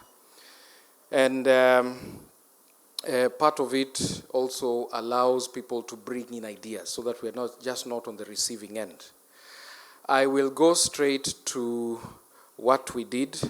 We had a pre-conference training for pharmacists in the private sector right here in Diani, which ended yesterday. This is one of 6 cohorts that we have trained, where they have gotten skills and competencies around provision of quality family planning services, including injectable contraceptives. So today, we want to present these trainees and these participants who have gone through this training. But before that, I want to acknowledge some very distinguished persons here who have enabled this process. So I'm going to invite the Directorate of Health and Policy Research, Monitoring and Evaluation, Ministry of Health, Dr. Joseph Sitiene, as well as Dr. Isaac Bashir, who is the head, Department of Family Health, to come to the podium.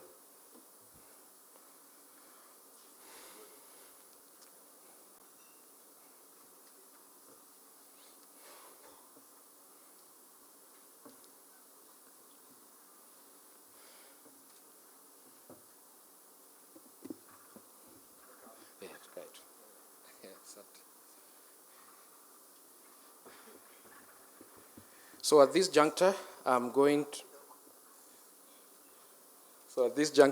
to invite Dr. Sitiene just to say a few remarks, and Dr. Sitiene is going to invite Dr. Bashir.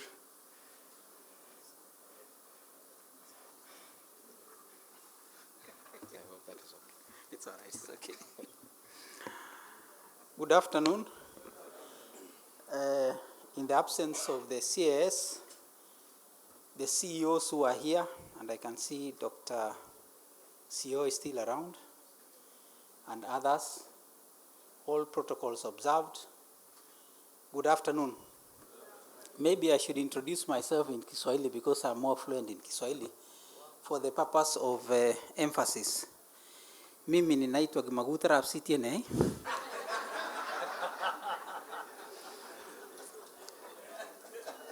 Nafanya kazi Wizara ya Afya katika kitengo cha afya babla, afya ufuatiliaji na afya utafiti. Mmenielewa? Nirudie tena. Nimesema ya kwamba nafanya kazi katika Wizara ya Afya.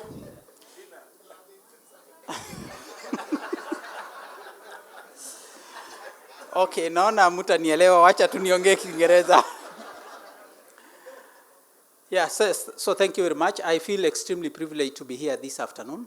Those of you who read the Bible, and I'm told even Muslims read the Old Testament.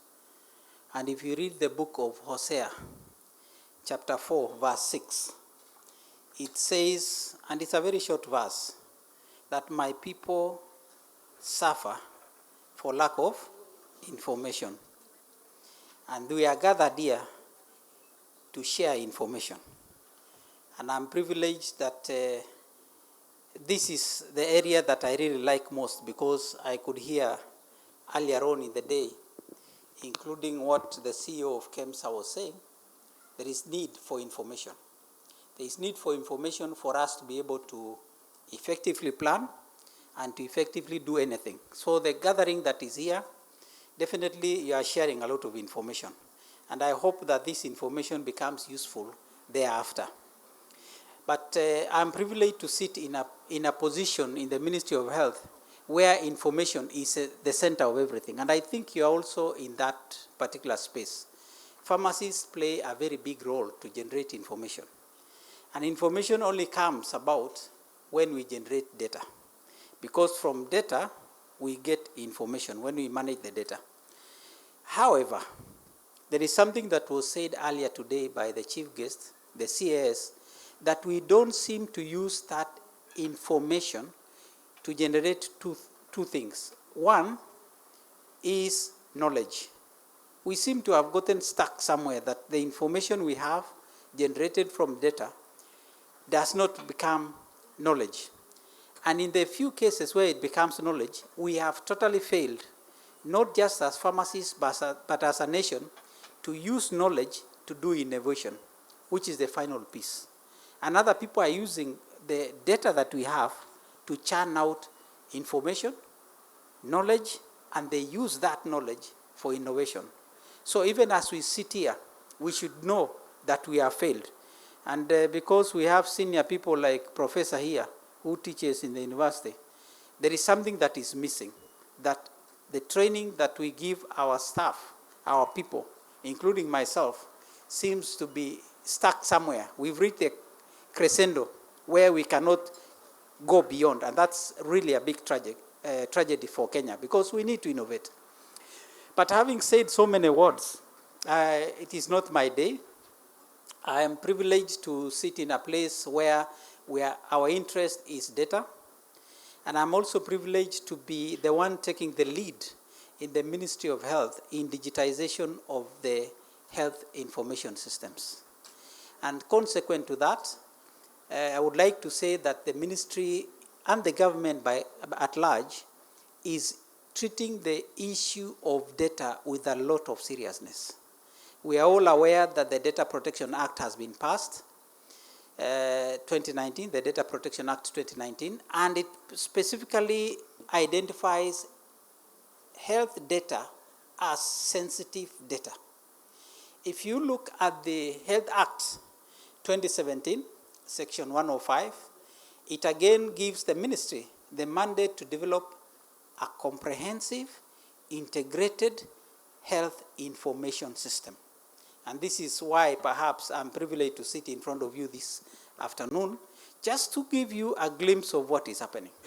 That the ministry has moved into that space of developing a comprehensive, integrated health information system.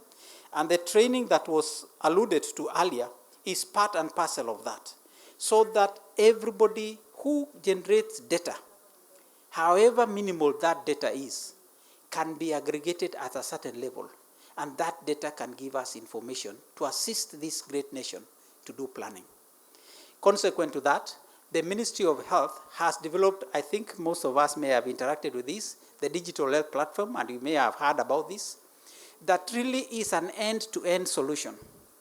When the CEO of KEMSA was talking this morning, one of the things she said is that KEMSA doesn't even know how much dead stock they have, which is really a big tragedy because it is money.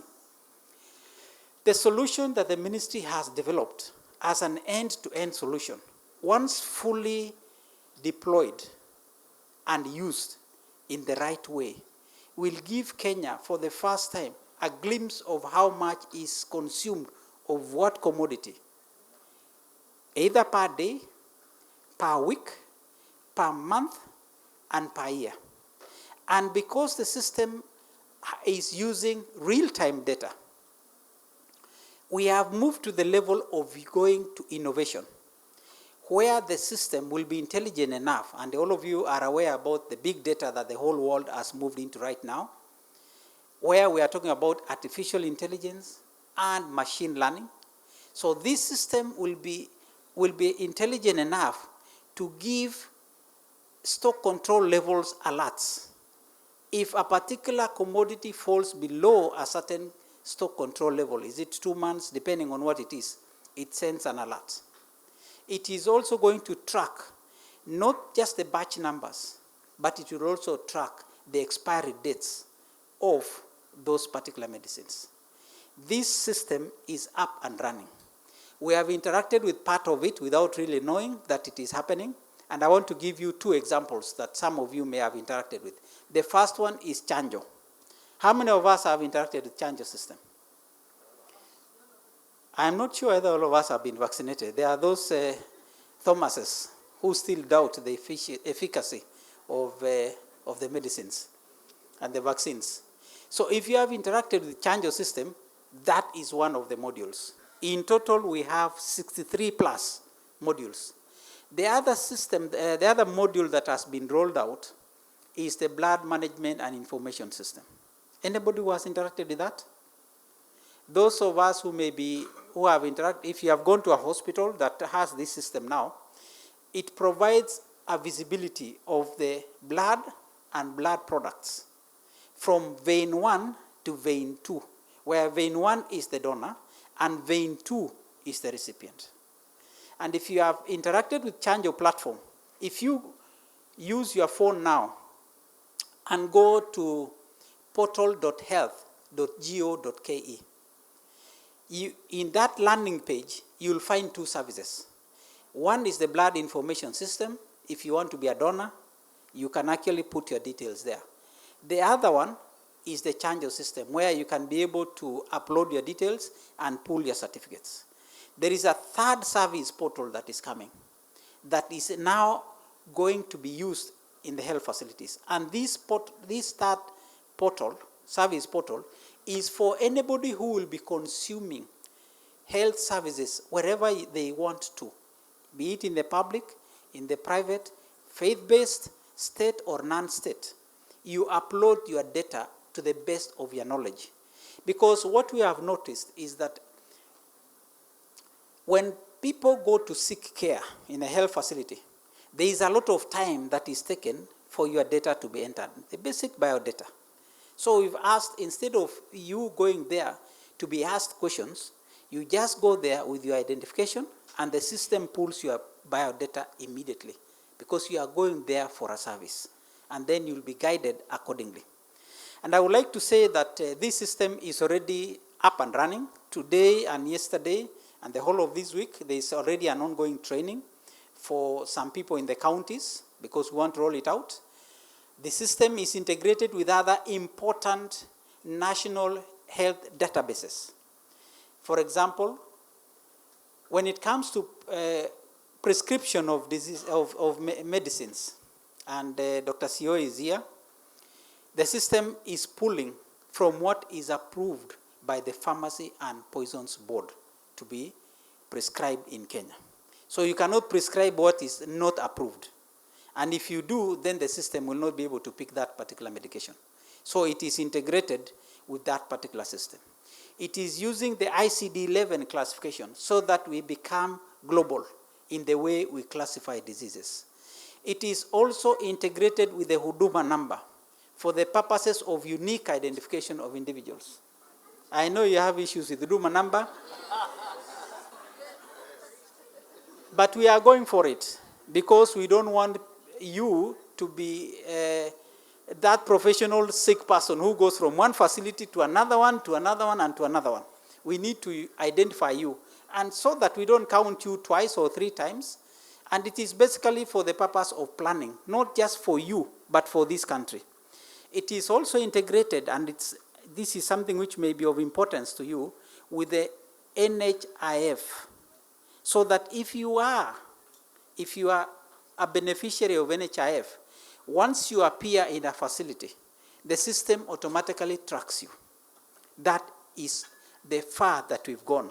It will be integrated with other forms of databases. I want to tell you, for example, the M-Pesa payment, so that you can pay at your comfort of your seat, or you can also be able to pay for somebody who has gone for some particular service in a particular place. It's going to be integrated with the commercial banks at some stage so that people can be able to move their money if they are paying for a particular service. And it will be integrated with the regulatory authorities. Now, this is where the trick comes. So that if you are, for example, a pharmacist who is dispensing medication and you have not met the requirements, you are not licensed, the system recognizes that you are not licensed and it shuts you down. This is in the spirit of providing not just universal health coverage, but to improve the quality of services that are provided. And that is not just for pharmacists, it's also for clinicians, for nurses, and anybody who is under the regulatory framework. And we know that there are 9 cadres which are controlled in this country. So that is where we are coming from.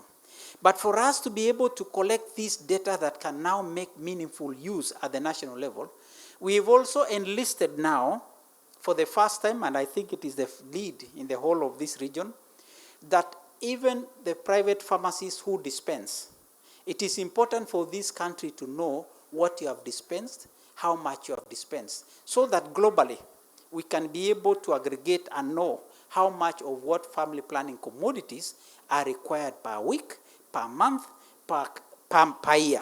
And I think we saw that very clearly when COVID became a major issue in this country.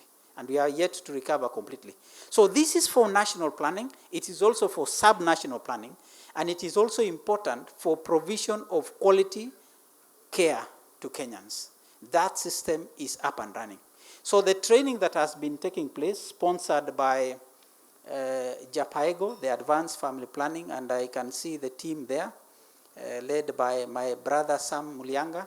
Keep telling him he doesn't remember somebody called Eli. He has forgotten who was Eli, and I think a few of us don't know the link between Eli and Sam. but it's okay. That's not a big issue. So I just wanted to pass this message that it is important for us to report as pharmacists, wherever we are, because we contribute to the overall picture of what is happening in Kenya and what is happening even at the sub-national level for purposes of planning. And with that, I want to take this great opportunity now to introduce, to invite the great man seated next to me here. He's called Dr. Isaac Bashir. He's the head of the, it used to be called Reproductive Health, Department of Reproductive Health. He'll be telling us more about who is producing and who is not. So have a lovely and enjoyable afternoon. Thank you.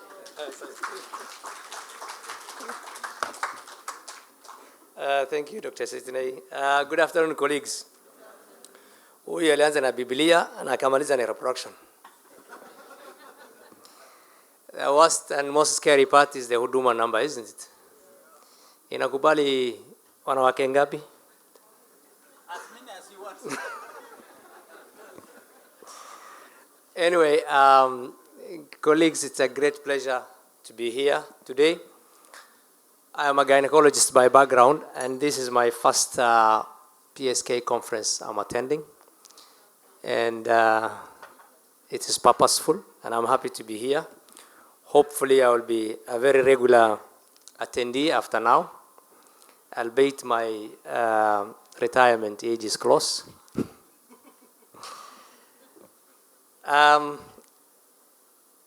The subject matter of family planning and pharmacists is one of the first disruptions, isn't it?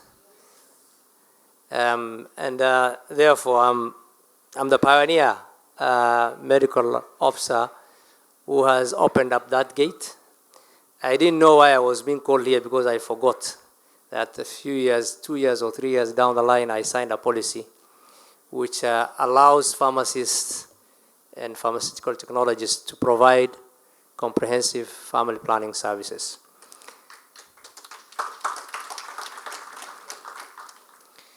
This, we did it in the interest of the country and our global commitment on our CPR, contraceptive prevalence rate. We are beyond our FP 2020. FP 2020 is a global commitment where Kenya is one of the countries that went to London in 2012 and committed to a certain percentage of CPR and also provision of family planning services and commodities. As a nation, we are happy that we have achieved that, and now we have 2030 global commitment. And we require everybody, from community to all health workers, to be able to provide these services. I have a speech here which I'm not going to read. I think I'm okay in addressing the issue the way it is. It's maybe the first unconventional provision of services, but I think we now have enough experience as a nation. We've trained quite a few pharmacists and pharmaceutical technologists to be able to provide family planning services. There was a lot of politics back and forth, as you know. Everybody's protective of their space. Nurses and doctors were feeling that pharmacists are not trained to inject. But if you have really done pharmacy as a course, what is the big science or that big brains you need to inject a human being? I have actually gone forward and allowed the community health workers to be allowed with the proper training and skills to be able to give some of these services. And this is because we are struggling with coverage as a nation, and we have enough workforce given the right training to provide these services at the community level. It's not time for our mothers and children to be traveling kilometers to go look for a doctor who is not available in the next 50 or 100 kilometers. So I'm happy today that we are celebrating this disruption, and there are quite a few pharmacists who now can confidently, with a policy backup, to provide family planning services. Family planning is not a health matter, actually. It's a developmental matter, in the sense that what guides our development process, and which Cass was mentioning this morning, that our vision is to be in the middle income countries. We are now in the lower middle income countries. When you come to the middle income countries, it means that you are able to service and to provide for all your needs without much donor support. As it is now, we have a lot of donor support, especially on programs. We are pushing to ensure that all our commodity supplies are 100% domestically funded. And we have commitments to that level. 2025, 26, we should not be able to get $1 from our donors for family planning commodities. And therefore, we need everybody, leaving no one behind. You have the time and you have the opportunity and the space to provide these services in your private pharmacies. And we believe we open up these services so that people can access high quality services and we can increase our coverage. Our target now is 64% for the next 2030, and I think we can, just with this venture of allowing pharmacists to do. We have quite if you include pharmacists and pharmaceutical technologists, I think we have quite a number, isn't it? So we are happy, and that policy is there, and we know that 80-90% of our pills family planning pills are being provided by pharmacists. We know there are what's called medical eligibility criteria, where the initiation of the family planning actually requires some training. Before, we will only use the pharmacist for refill, where somebody has been initiated on a method, and then they go back to the pharmacy for refill. But now, with this training, and there are a lot of other methods that we have not gone into yet, but the pills and the injectables constitute 70% of our family planning utilization. So we are sharing the tasks. It's called task sharing, it's not task shifting. When you shift, that cadre, you've shifted from no longer does the service. But when you share, the pharmacists, the nurses, the CHUs, the doctors, everybody here shares the services. Therefore, mine is really a pleasure that we have taken this initiative. We have the guidelines, and the professional bodies are on board. Both the PSK and PAC are on board. We will walk this journey together. Mine is to appreciate that we are collaborating, and please open up your space. I have not seen a lot of stakeholders in terms of, except the pharmacists here. Even a few of us who are ectopic here are not being appreciated. Open up the space. There is a lot that Kaz has talked about. You are the only people who have better space than even the doctors, because you can be in supplies, you can be in business, you can be in service provision, you can be in the community, you can be in the research and development. The space is unlimited. So family planning and Department of Family Health has opened up only one gate. Open up more gates. Asanteni sana.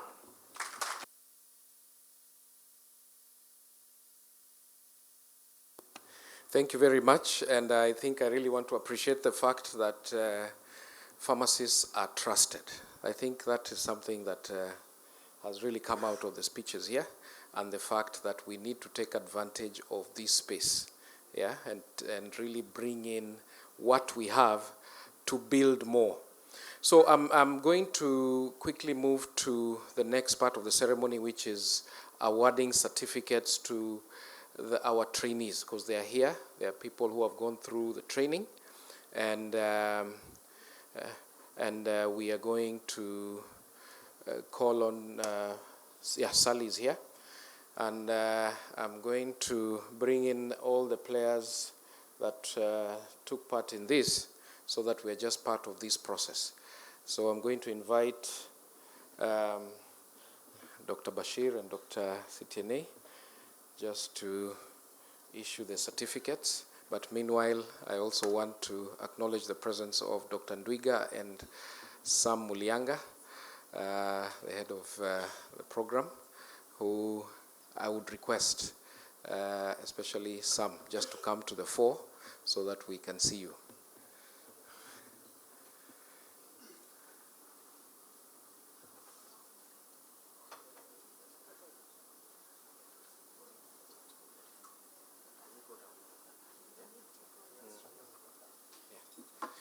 Yes, yes, please. So we'll just go down because of...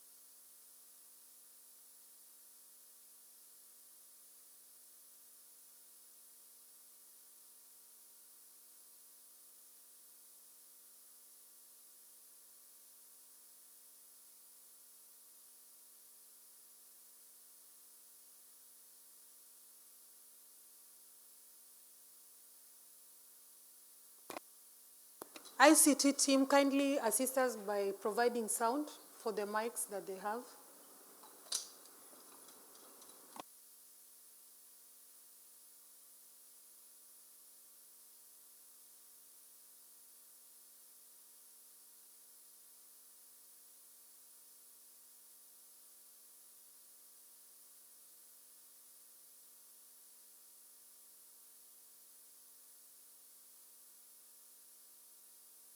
So I'll just use the upper microphone and you will come and collect your certificates.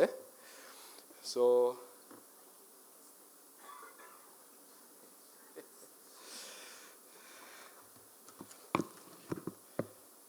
Dr. Abdinur Abdullahi.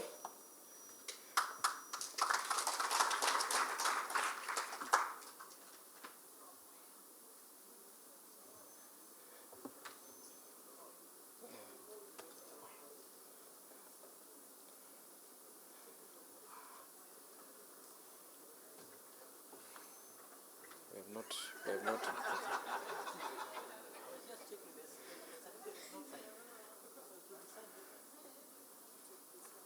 Oh, I think we...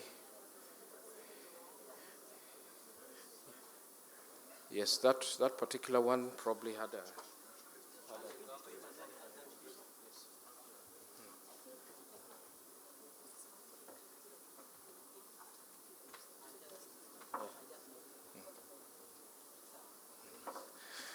Dr. Lucas Nyabero.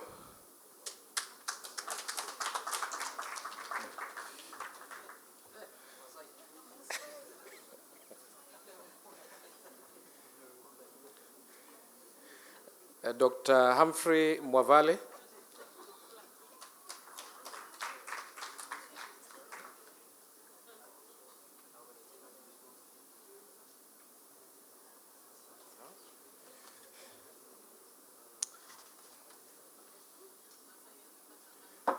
Dr. Barbara Dikinyi Makoha.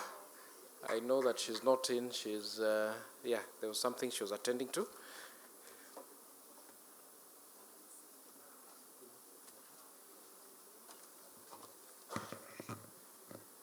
Dr. Peter Odhiambo Owino.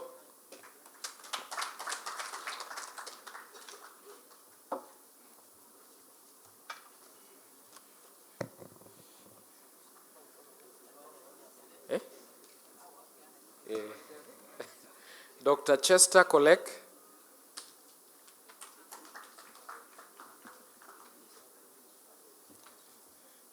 And then Dr. Mutiso Onesmus Kitu.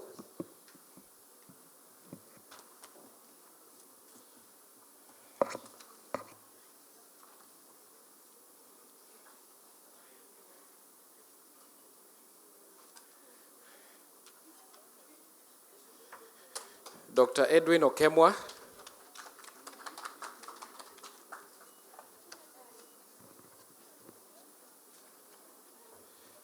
Yes. Edwin Okemwa. Dr. Jasprit Sagu. Yes, there's somebody to collect on her behalf. Then Dr. George Mungania.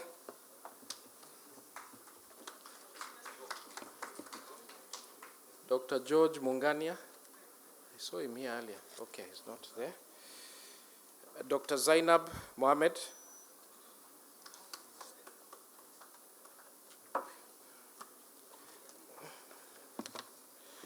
Then Dr. Deepak Maru.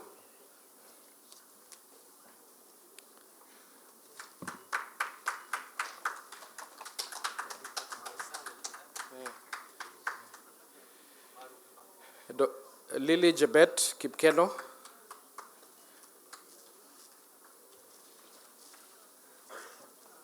Yes, she's here. And Dr. Priscilla Njoroge.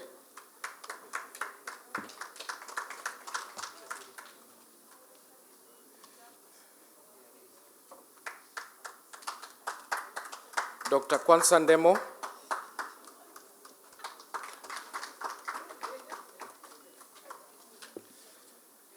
Dr. Daniel Demusik.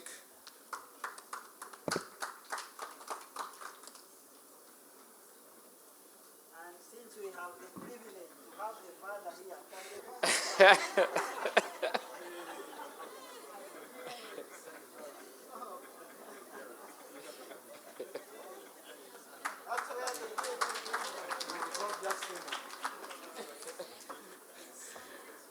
Dr. Maimuna Abdiali. Maimuna. Okay. Dr. Hesbon Osike. Yeah, he's not in.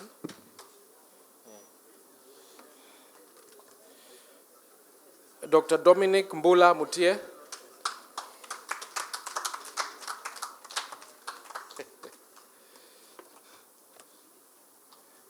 Dr. James Kabiro.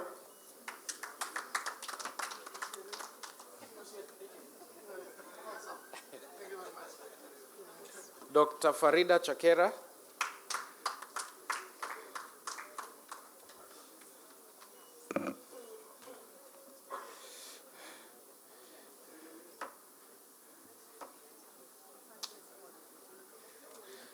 Dr. Stanley Njage Ndwiga.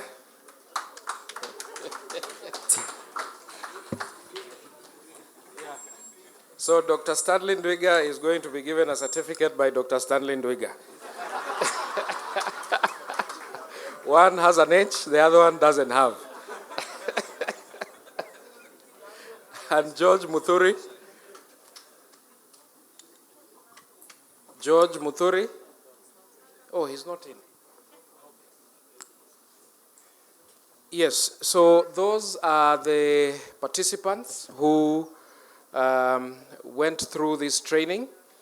And I just want to describe a little bit. The training was a 5-day training, quite intensive, that concluded with a two-day exposure in a facility where they were able to carry out practical, to have a practical exposure under the supervision of trained and qualified family planning service providers. Now, I really want to appreciate people who have supported us through this process, particularly those that started with us in this journey, the Pharmacy and Poisons Board. We had people right from the start to the end, and even getting certificates. And very, very importantly, JPIGO, because they have been the backbone in supporting pharmacy through this program. They have really been consistent and have trusted this process as part of the wider growth. I thought I would invite Sam Mulianga just to say a word. Okay, you can just wave, stand up and wave again so that people can acknowledge you. He's a very, very important person And he has made it happen for pharmacists. And also Dr. Stanley Dwiga, who has really been on the ground with us. Yes, yes, Albert Ndwiga, not Albert. Yeah. Yes, sorry for that. Yes, and also just to appreciate again the support that we've had within PSK. Yeah, this journey started actually started by Dr. Daniela Munene. Can you stand so that people can see you and appreciate you? Yeah. And that hopefully one day we are going to have a documentary or a story to tell, because we are going places, yeah? And I think with that, I want to hand over back to the moderator. Thank you so much. Yeah, can we give them a good applause? Yeah, thank you, Michael, or Mike. I know we are used to calling him Mike. So thank you so much, the team. Just to maybe comment one before we move on to the next. So Dr. Sitiene, I think is he still in the room or he's left? Yeah, I think I was happy to hear what you said. And I know when you mentioned the Huduma number, there are people who are, no, and Daniela was happy. So for me, looking at it from the patient safety monitoring aspect, that is one key thing, especially integration. Because at PPB, we collect data on adverse events. But then how do we link this data to consumption data? So this is a discussion I'll follow up with you so that we see, because for us to be able to even do things like this proportionality analysis, for us to have signal detections of the adverse events, and like looking at it currently with the COVID-19 vaccines, this is something that we need to explore further. So as our topic, as our theme talks about disruption, today we've also had quite a lot of disruptions on the agenda, and I ask you to bear with us, but they are positive distractions, not bad. So next, we are going to have a keynote address from Dr. Sioi. I know I had mentioned that we were going to have a sponsor address from Glenmark, but we are shifting a bit. This is because Dr. Sioi will not be in tomorrow, and when he was supposed to talk, we had to change and have the KEMSA CEO give her speech. So I'll invite Dr. Sioi to give us the keynote address. Then after that, we'll proceed to Glenmark giving their address. Thank you, Christabel. You heard what she said about adverse events and disproportionate analysis. I don't know which analysis, which lies, which base, which flow. She is a PhD student. She's almost in the University of Karolinska in Sweden. And one good thing about her, and another one called Abuao Edward, who is on sabbatical leave, is they wrote proposals and they were given grants. So I say they become the first beneficiaries because they are the ones who looked for the money. So they are doing their PhDs, they are almost. So I know the president will be interviewing me sometimes within the month and capturing me on YouTube. So you will forgive me this time. I want to spend only 10 minutes. And what I'll be saying is maybe challenges and not really. I want to challenge you to think of the 50 years to come, not 20. How will pharmacy as a profession look like in 50 years? So and that's the real disruption we are looking for, isn't it? But maybe I go back when I started in 2004. In terms of metrics, I think there were 10 or 15 pharmacies within the ministry. And most of them were in the pharmacy board, including the registrar himself. Remember Kaiga 2005, 2006, the numbers went to 100, 200. PSK itself membership was less than 30. It was a club of a few, if you can remember, Professor. Now it is over 1,000, I think. And what I wanted to tell you, PSK, is that because of our collaboration between you and us, we are telling everybody in the new year, and it's already in the portal, when you open the portal for renewal of licenses next year, you have to be a member.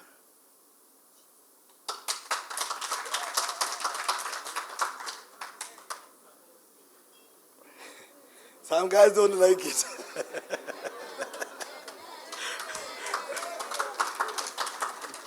So that's going to be the first disruption. I know colleagues like RT who are very forceful those days, championing everybody to become members. They are still in the room and attending every PSK meeting. I want to encourage you that you do it until the day the Lord calls you to go up there. So now the challenge to PSK. You'll have all members. You'll collect, I don't know, 10,000 per month, per year. What will you do with the money? What benefits will accrue to the members?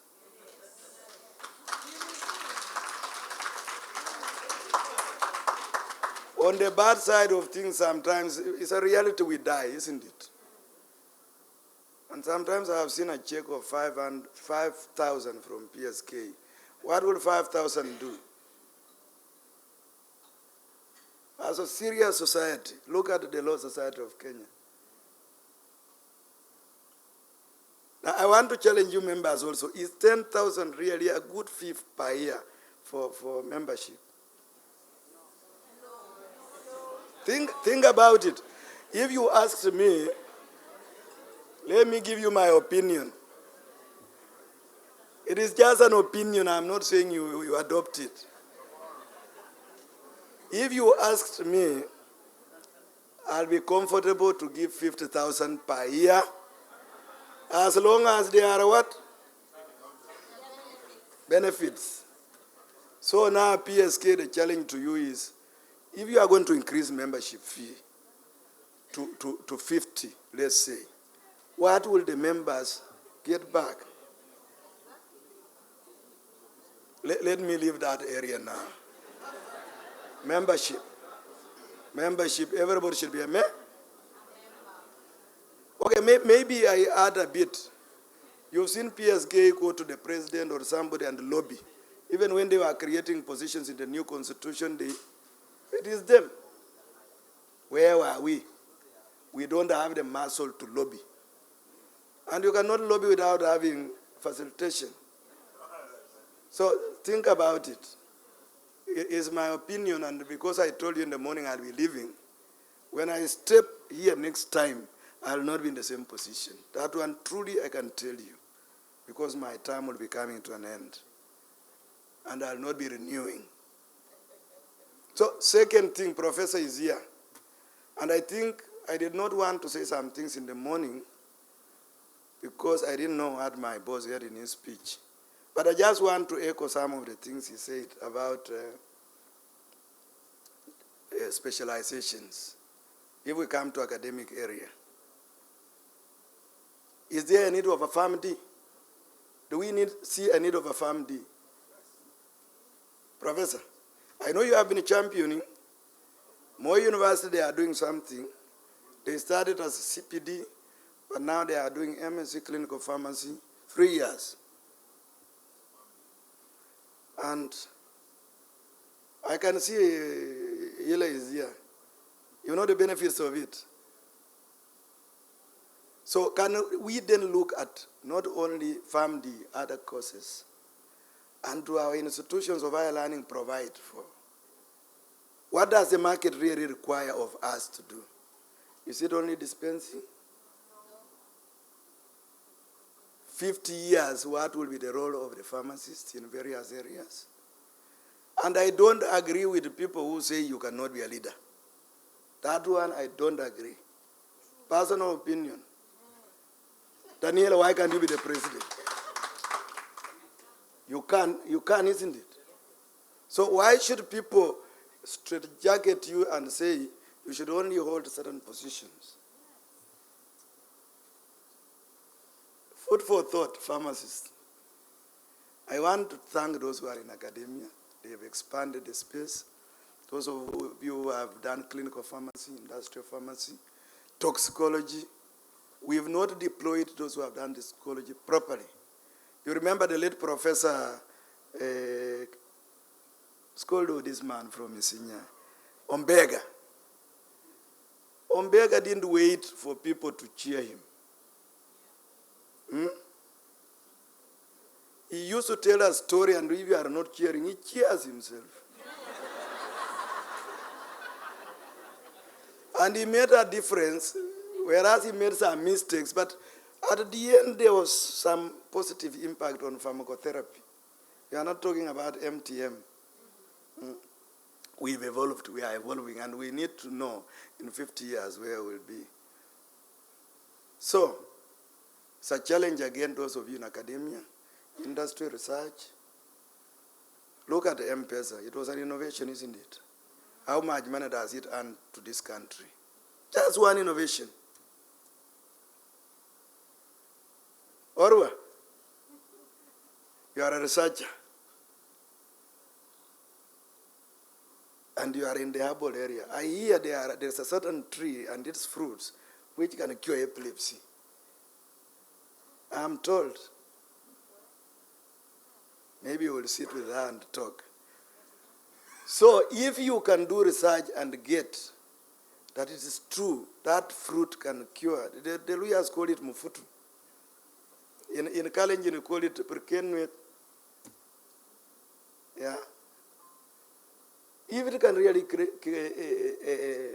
cure epilepsy, and you do good research and you get the product, patent it, now commercialize, how rich will you be? The challenge here is how much innovation are we doing as pharmacists in the drug discovery area? Professor Mbwiri, you are here. Professor is not in the room. You have talked about IT developments. I heard Setiene talking about artificial intelligence. We have somebody in my office, also a young man doing his PhD in that same area of artificial intelligence. But I've learned one thing about IT also. When you digitize everything, there are risks. There are cybersecurity risks that you need to be very careful. Yeah, don't put all systems into one system that if hackers get into it, you are cooked. So let's think of innovation, R&D, innovation, academia. What new are you adding to the field? CPD, Kipkeno is here. Professor is here, he's the one who heads the committee. So in academia and now let me come to pharmacy practice. What are we thinking about pharmacy practice? I'll just give you one narrow area. And I know the CEO, PSK, just came back from the US. And their life is different, isn't it? We have specialty pharmacists. True, Professor? Where are we today in Kenya? We are thinking of Billy Marata. Mwisho ni pesa gabi ko mfuko. We need to get away from that. So the non-communicable diseases right now in this country are equal with the communicable diseases. So, and maybe it will overtake the communicable diseases. So we should be moving. We now have biosimilars for treatment of are we prepared enough to shift towards that area? I don't know, because personally I practice as a regulator. I don't practice clinically. So those of us in retail pharmacies, do you want to compete with pharmaceutical technologies, or you do your service to another level, provide more information, more service, so that when people see, like you want to have a green cross, when they see, they know there's a difference. When you are going to the green cross and the other one, blue cross, or whatever it is called. But you cannot do that if, as I said in the morning, you cannot change if you don't have first the mindset. You have to think and say, no, I have to change. Think differently. 2, acquire the knowledge and the skills. And then have the tools, new tools to do that work. The internet now and your jembes are here, kilamu. You cannot tell me that you will operate in a pharmacy without internet. You'll be living in the Stone Age. You don't like it. So I know I don't have much time. I don't want to bore you. Last but not least, I want to thank you. And I'll mention a few people who have also made an impact in my life. When I was very low, they picked my hand and carried me. First of all, to thank all of you for the support I've had as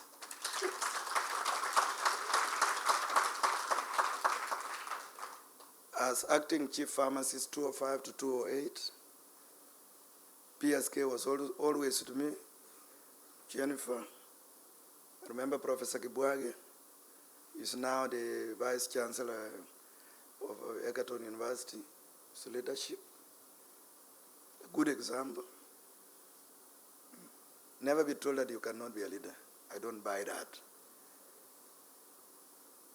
I actually want to thank him in absentia. My chairman of the board is not here, and I want to apologize on his behalf. He sent his apologies. He's one of the people who used to talk to me when I was very low. I want to thank him in absentia. All colleagues, the board that we have sat in the board together, Titus, Orwa, Professor Mwangi, the board of 205 to 208, Mwaniki, the board of 208 to 211? Yeah. So I want to thank all of you for the encouragement you gave me that time. I want to thank Jen Masika. I don't know if she's in the room. Yeah, Jen. There was a time actually I was out of office for 2 years. Those of you who know the story know. I won't say it. RT knows. Because RT is one of the people who alibeba rungu akaenda mahali akasema bana. Huyu jamaa mtu yetu mzuri lazima arudi ofisi. Anakarudi ofisi. RT, thank you so much. Jen, what Jen did to me, he knew that I did school fees. My kids were then they are now pharmacists, by the way.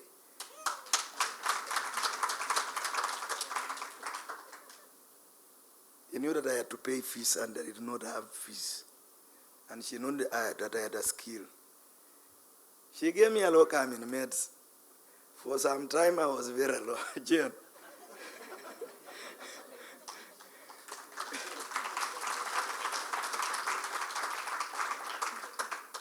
God bless you so much. And let me not become emotional. Because I'll be living, as I said, I come back as a senior citizen. And I want to pray for all of you in your own ways, whatever you will be doing. I pray that you will be successful and carry this profession forward. I'll be there even if I'll be the chairman of a DIP or a church. Actually, what I wanted, I profess the Catholic faith. And already I'm being told to go and become a chairman of the parish when I retire. And I've said, God's calling, I'll go and be the chairman.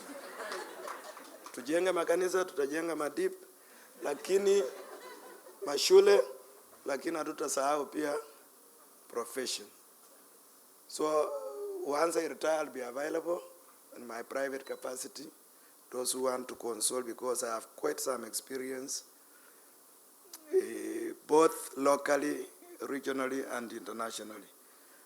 I am a member of board of the Drug Monitoring Center, WHO Cooperating Center in Uppsala.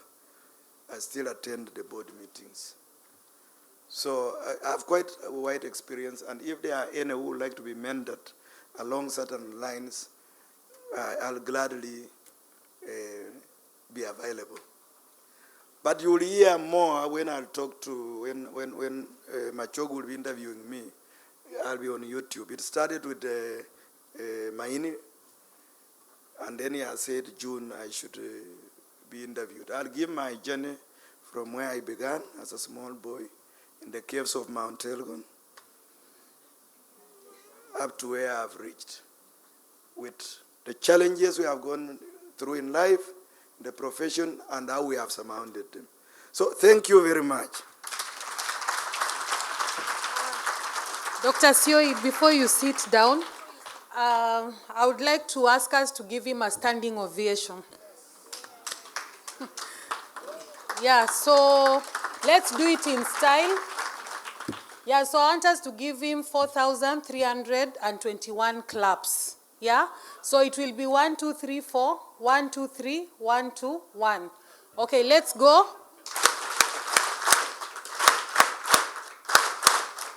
Thank you so much, Dr. Ovation. Yeah, so next we'll be having the sponsor award from Glenmark Pharmaceuticals. As Glenmark comes, I request Engineer Wamboi Nyabero to be ready. You'll be doing your session after Glenmark. So Glenmark, are you ready? Glenmark Pharmaceuticals? Okay.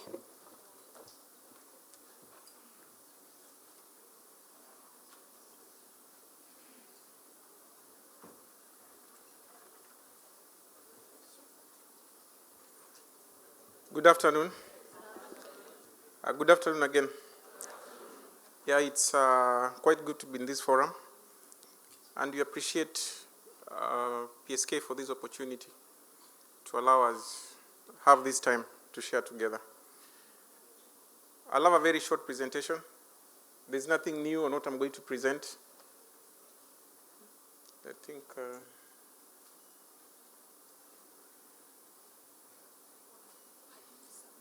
yeah.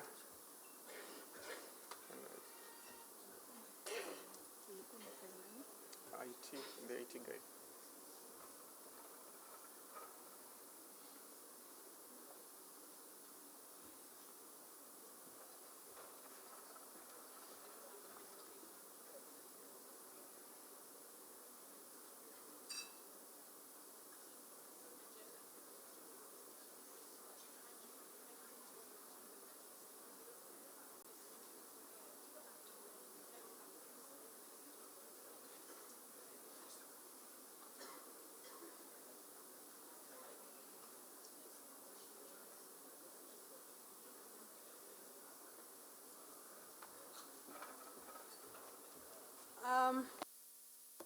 As we sort that out, I'll request Engineer Wamboi to kindly come and continue with your presentation, as then Glenmark will come after you so that we save on time.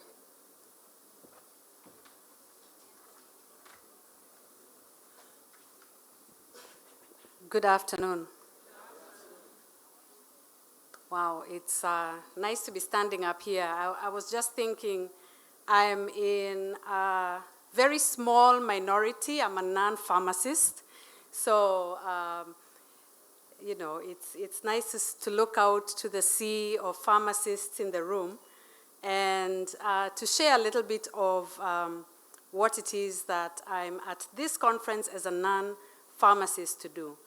So I am an engineer, I'm an innovator, and I have had a little bit to do with pharmacy, but not very much, just enough to be very dangerous. I I am the Chief Technology Officer at Vilgro Africa. Has anyone here heard of Vilgro Africa? One in this entire room, which is very, very sad too, in this entire room. So Vilgro Africa is an incubator, since we're talking about innovation, and an impact investor. And what that means is that we give people money to develop ideas and take them to market. Now I see people looking at me and listening. We give people money to develop their ideas and take them to market. And we focus on healthcare. And the very sad thing is that Vilgro Africa has been around for 7 years, and I think we've only had one pharmacy-related startup that has joined the incubation at Vilgro Africa. We'd like to see more. So we would like to see innovations in pharmacy from the world of training. I keep hearing that people are using mannequins that come from China and other places.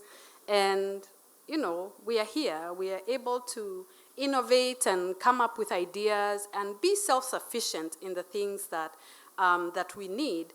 So whether it's from training to supply chain, to manufacturing, to retail pharmacy, to clinical pharmacy, the question is, what are those things, where are those places where you have thought, if only I had this, I could do my job better?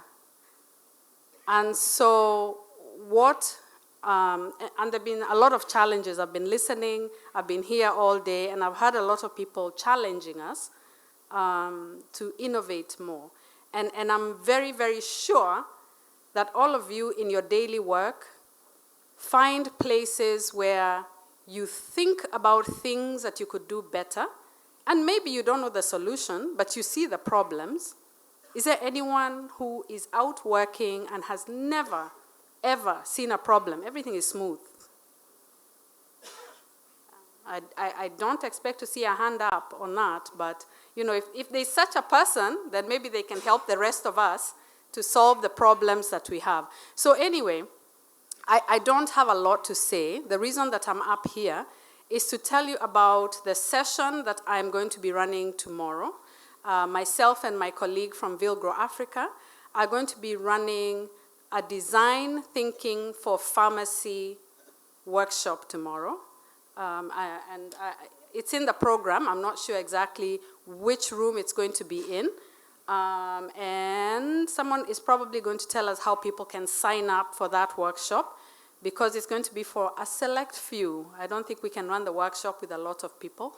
But what we're going to do, the term design thinking is used a lot these days, but what we're going to do is we're going to start by brainstorming a list of problems that people have come across in wherever it is you work, whether it's in, again, training, manufacturing, retail, hospitals, that have to do with being able to do the job of pharmacy better, cheaper, more safely, whatever it means, whatever problems it is, we're going to start at that point, and we're going to think about how do we very quickly, when we talk about disruption, we're talking about how do we iterate very quickly so that at the end of the 3 hours that we're going to be together, I'm hoping that we're going to have some startups that will come out of that we can talk about at the Innovation Conference in September. So that's my hope. So anybody who has ever thought about innovating, or anybody who has had a big problem at work and would like to start thinking about solutions instead of just complaining about problems, I invite you to come to that workshop. I invite you to start thinking about solutions and disruptive solutions, you know, exponentially better solutions, so that we can start building startups around pharmacy and start making money. And then you can come to Vilgro and we'll give you more money to develop and take your idea to market. Thank you very much. Thank you so much, Wamboi. So we've had her loud and clear. So those who want to move into the next step, make sure you attend the session tomorrow. I don't know if Glenmark, you're ready now.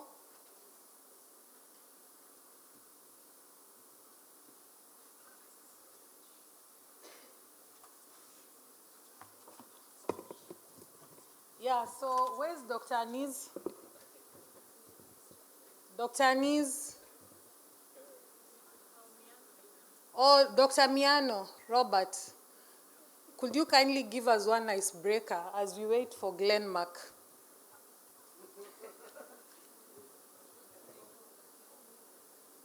Yeah, because I'm just realizing that my memory has become so bad, it has actually caused me to lose my job. I'm still actually employed, but I don't know where I'm employed. Okay, I'm thinking the PhD is making us slow her brain, eh? But it's okay, let's stand. We need to charge. Stretch, stretch, stretch. I want us to draw the word coconut with our bodies. So the C is, you know the C, how the C is? No, we don't know, you demonstrate. The mic is far, but I'll try. I'll say it. Okay. C. So C. O. C. O. N. U. T. C. O. C. O. N. U. T. T. U. N. O. C. Now you can sit. Thank you, can sit.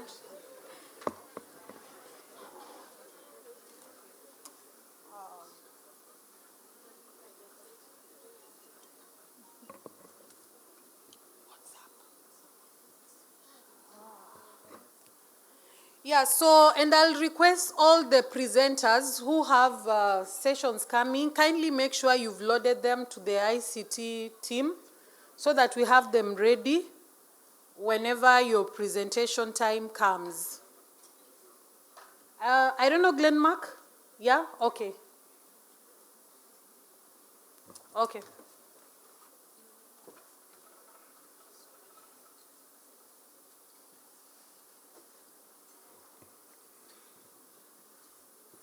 So, my name is Duncan Otieno from Glenmark Pharmaceuticals, based in Nairobi, and handling institution, critical care, and oncology. I thank you so much for this opportunity as I wait my presentation to be projected. It's already there? Okay. So I'll just go straight to the point. Let me say hi to Dr. Catherine Maina, if she's in. She's our company pharmacist, so I have to recognize her. So from us, I think I can't see you properly. The first slide, please.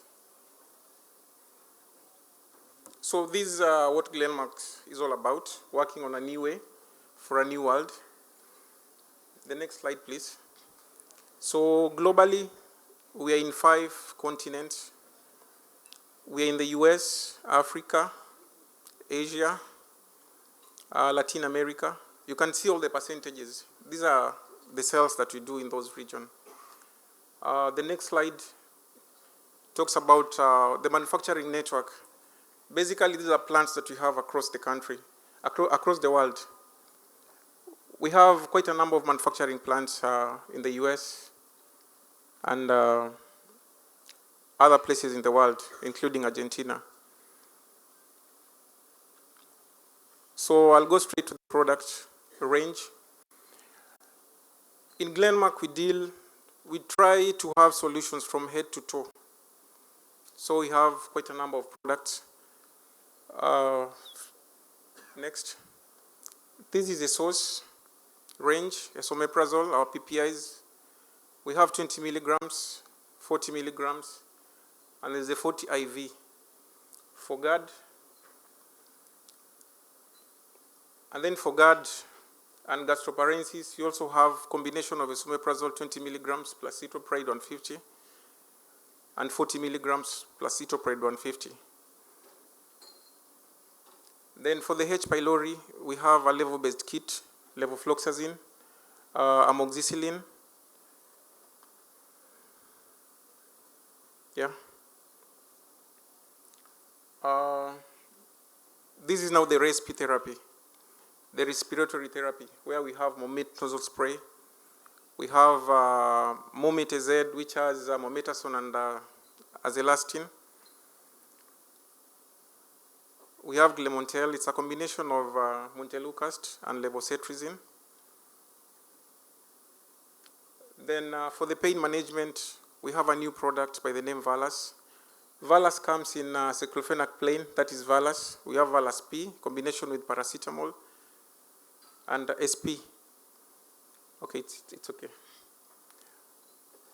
For the antibiotics, we have Glevonix. Glevonix, you have a range 500 milligrams tablets, 750 milligrams, and 500 milligrams the IV. So that is for respiratory tract infection, UTIs, and soft and skin. Now, oncology, this is the new therapy that you have in Glenmark right now. What you see on the screen is called Abirapro. Abirapro is abiraterone, 250 milligrams. That is part of the oncology, currently doing so well in the market. We have a special program for the patient. It's called a patient support program, whereby we consider the economic status of most of the patients across the country, just to serve good number of patients who has prostate cancer. Working closely with the NHIF, it has really worked quite well. Then for critical care, we have Lizolid. Lizolid comes in tablet forms and IV. For Lizolid, for those who work in the county facilities, it's available at KEMSA. So you can always get it, the tablets and the IV. And then at Meds, you can always get all the products that you have. Okay, the topical antibiotic that you have, which is a trusted one, is called Zupricin, Mipirocin. If there be need for a steroid, we have Zupricin B ointment as well. Also available at KEMSA for the county facilities. You can always order. So again, these are our foundation products. They are quite old products. Ascoril is our expectorant, which comes in 100 and 200 ml. We also do have Ascoril D for dry cough. We have a long-tested, tried and tested antacid called Relsa, which comes in a syrup form, and now the tablets are available. Glen C, these are vitamin C. We have plain vitamin C. We have vitamin C combined with zinc. Then you have Glen C for the kids, which is 500 milligram. For the adults, is 1,000 milligram. I'd mentioned about Valas, which has aceclofenac range. Malaglen. Okay, this is just a summary of what we'd discussed. So my request to you is that whenever you have all these indications that need all the products that we've showcased, they're not all the products that you have, but you can always consider them to serve your patients. Quality and effectiveness, there's no doubt on that, because most of the products we've gone through Meds, QA, so we have certificate of analysis. Apart from these, in the oncology range, we've expanded. Now we have docetaxel, 80 milligrams. We have oxaliplatin, 100 milligrams. We have irinotecan, 100, and paclitaxel. So we'll expand on the oncology range, and we'll be able to share you when you come to your various stations of work. So mine is to appreciate the support that you've given us for the entire last year till to date, and that we work closely together so that we push the agenda of good practice to the patient. Thank you so much. Now, behind me is my country manager. I would just love him to come and say hi as I go down. Okay, he's there. He's called Mr. Shanu. Thank you so much for the time, and thank you, PSK. Let's clap for Glenmark. Thank you so much, Glenmark. These are one of our key sponsors for this conference. So next, we'll be going to a panel discussion on innovation in healthcare. And I hope the mics have been sorted out, because I'll need the portable mics. Okay. So as we wait for the mics to come, I would like to... just a second. Yeah, I would like to invite Professor Jennifer Orwa to come on stage. So Professor Jennifer Orwa works with KEMRI, and she's a professor of pharmacy. She's an associate professor of pharmacy and also director, Cochrane, Kenya. She's the deputy director, resource development and knowledge management in KEMRI. She's entrusted, is Professor Orwa in? Yeah, karibu on stage, because we need people. Maybe there are some young pharmacists who don't know you. Yeah, so as I was saying, she's the Deputy Director, Resource Development and Knowledge Management in KEMRI. She's entrusted with the responsibility of overall leadership and coordination of standard structures for identification, synthesis, sharing, and application of knowledge aimed at improving the use of research evidence to inform policy and practice. She envisions a Kenya with better health outcomes through improved decision-making informed by high-quality, relevant, accessible, and up-to-date synthesized research evidence. She has demonstrated capability in startups and sustainability of initiatives at the Institute. Some of the key notable achievements include operationalization of KEMRI, research development and knowledge management strategies. She has also pioneered KEMRI Annual Scientific and Health Conference, that is CASH, PSK Annual Conference, and recently the establishment of Cochrane, Kenya, a knowledge translation platform that helps provide authentic research evidence to inform decision making. She's also actively involved in systematic review and policy brief publication. She has developed competitive protocols that have attracted research funds to facilitate implementation of biomedical research.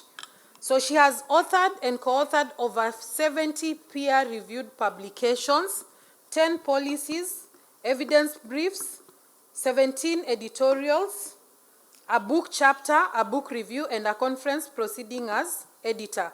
She has also presented 104 abstracts in both international, regional, and national conferences, and in other 174 conferences. So recently, she received the prestigious award, Africa Evidence Leadership Award, by Africa Evidence Network, which celebrated 10 years of making EIDM a reality. So she's also been honored with various awards, including Head of State Commendation Order of Grand Warrior of Kenya for her excellence in health research. And she's also a fellow of the PSK Society. She has been included in biographical record in Marcus, who is in medicine and of who's who in medicine in healthcare. Prof. Orwa earned her PhD in pharmaceutical sciences from Catholic University, that is in Leuven, Belgium, a master's degree in pharmacology from Chelsea College, University of London, and a bachelor's degree from University of Nairobi. She's a certified knowledge manager. Can we give her a clap? When I grow up, I want to be like her.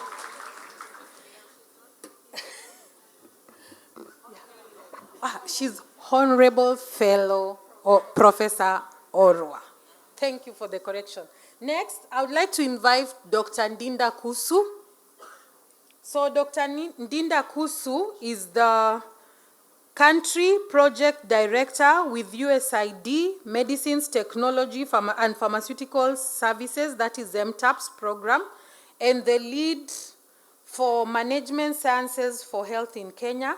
She's a clinical pharmacist with an experienced public health program management and health system strengthening specialist, over 25 years of experience, working with public, private, and faith-based sectors, strengthening health and pharmaceutical systems to increase access to and use of medicines and health technologies. She has done immense work in governance, human and institutional capacity development, and implementation of policies, guidelines, curricula, and tools. She has also worked in implementing CPD, supporting continuous quality improvement, promoting rational use of medicines, curbing antimicrobial resistance, and strengthening regulatory systems. She has a passion to promote patient safety through pharmacovigilance system strengthening, infection prevention control, and pharmaceutical care. Dr. Ndinda is a member of several health professional associations and Kenya Health Commodities. To name but a few, she's the current co-chair of the Non-Communicable Disease Supply Chain Committee. She also provides technical assistance to several other committees, including the National Antimicrobial Stewardship and Resistance Inter-Agency Advisory Committee, and also the National Medicines and Therapeutic Committee. Let's clap for Dr. Ndinda. She was very modest. I know if she was to give us the entire bio, we would have a large one. Karibu. Last but not least, I would like to invite Dr. Nancy Njeru.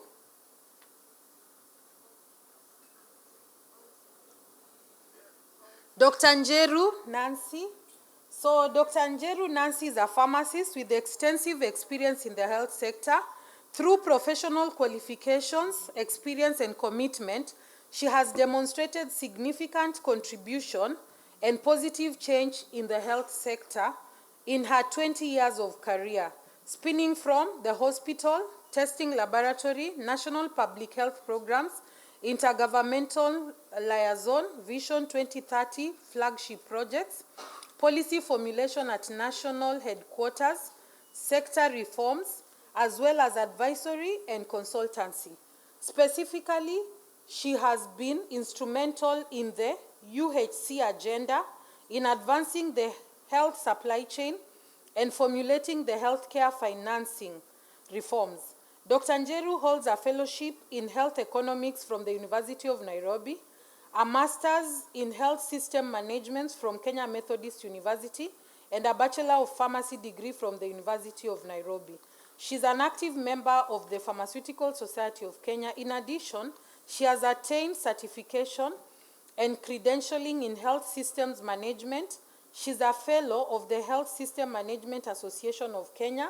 She's also pursuing a leadership course in leading high-performance health structure healthcare organizations at the Strathmore University. Let's give it up for Dr. Nancy. Yeah, so the panel we are going to have is in innovation in healthcare. So what is innovation in healthcare? Most of the time, when we hear about innovations, we think about technology. But then innovation, I would say it's any development, whether simple or complex, that can lead to the improvement in health outcomes and patient experiences. So whenever we talk about innovation, we should always remember about invention to get coupled with adoption and diffusion in healthcare.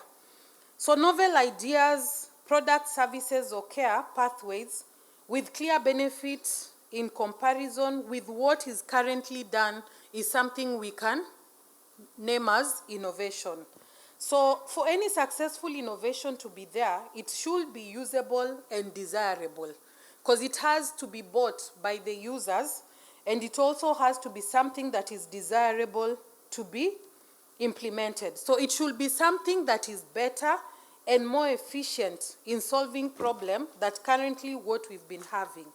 So innovation in healthcare can drive economic growth by improving efficiency and increasing productivity, as well as optimizing patient outcomes.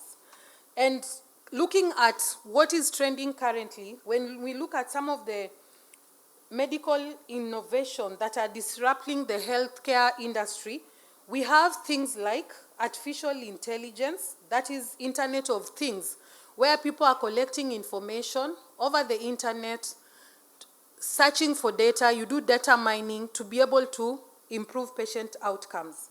We have collaborations. Collaborations are also looked at as innovations. So how is collaboration improving healthcare outcomes? How are different organizations collaborating? How are different regional economic blocks collaborating? And what innovations have they come up with?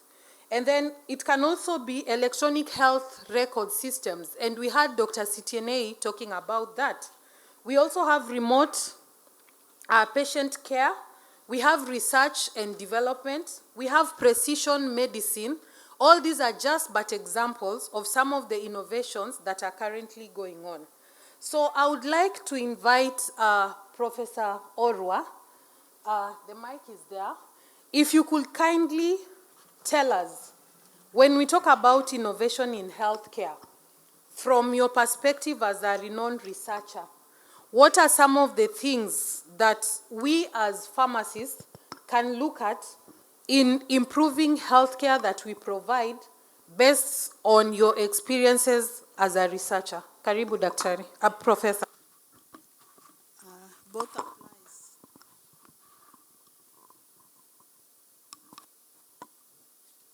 Hello?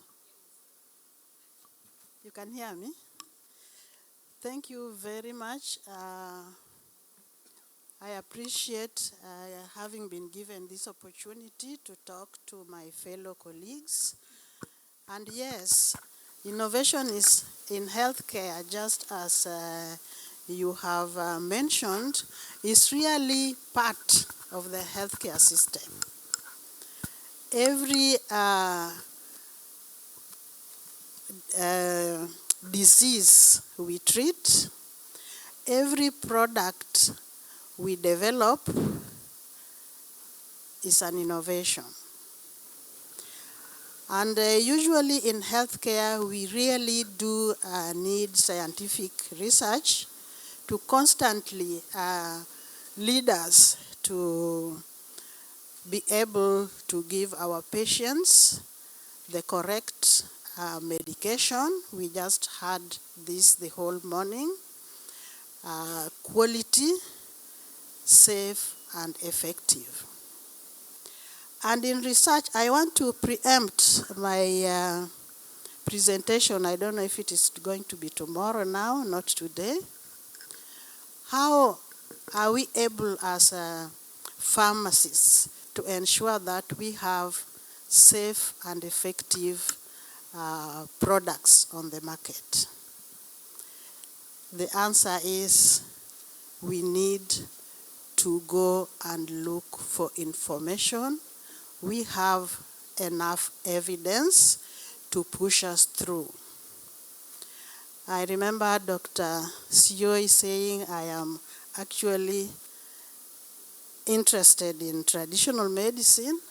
I could say in the drug development, it started very long time ago. And those days, we were using traditional medicine.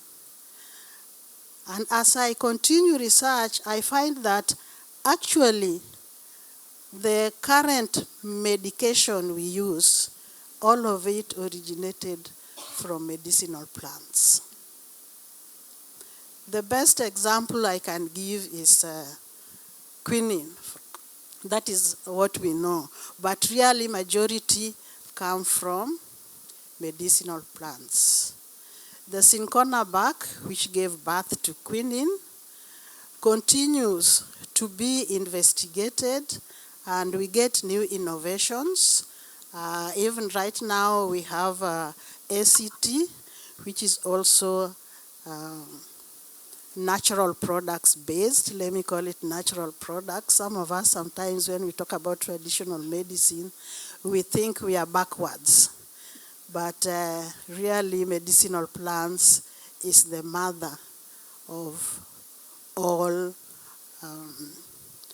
current medication. So what can we do as pharmacists?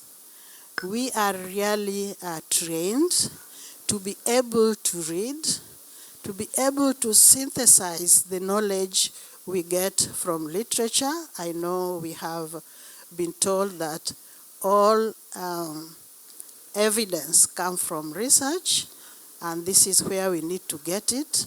We have to systematically review what have been done, and we have the capacity to do that. We synthesize this information so that we can actually be able to get the correct data to give us a leeway of making informed decisions. So, fellow pharmacists, we know that now new medicines, medical devices, surgical equipment are being developed. We have, I've talked about the revolution of the introduction of modern medicine. And scientific research, I would tell you, the pharmacists, you are the best researchers, because the basis of research really is what we learned in school, the chemistry. This is the structure of the molecules we develop drugs from. We are the experts. So we should be able to constantly save our medical systems. Sometimes because of COVID, remember, there was a lot of literature being churned out, but mostly by China. But yes, that is primary research. But if we want to go further to systematically analyze all these research which has gone around, we can actually be able to find the best treatment for what comes out. I know we also suffer from antibiotic resistance, but then if we are able to do research, we will be able to get new solutions.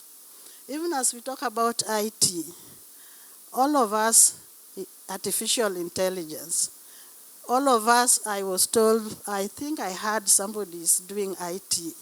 We could be at a position where we can predict what will happen.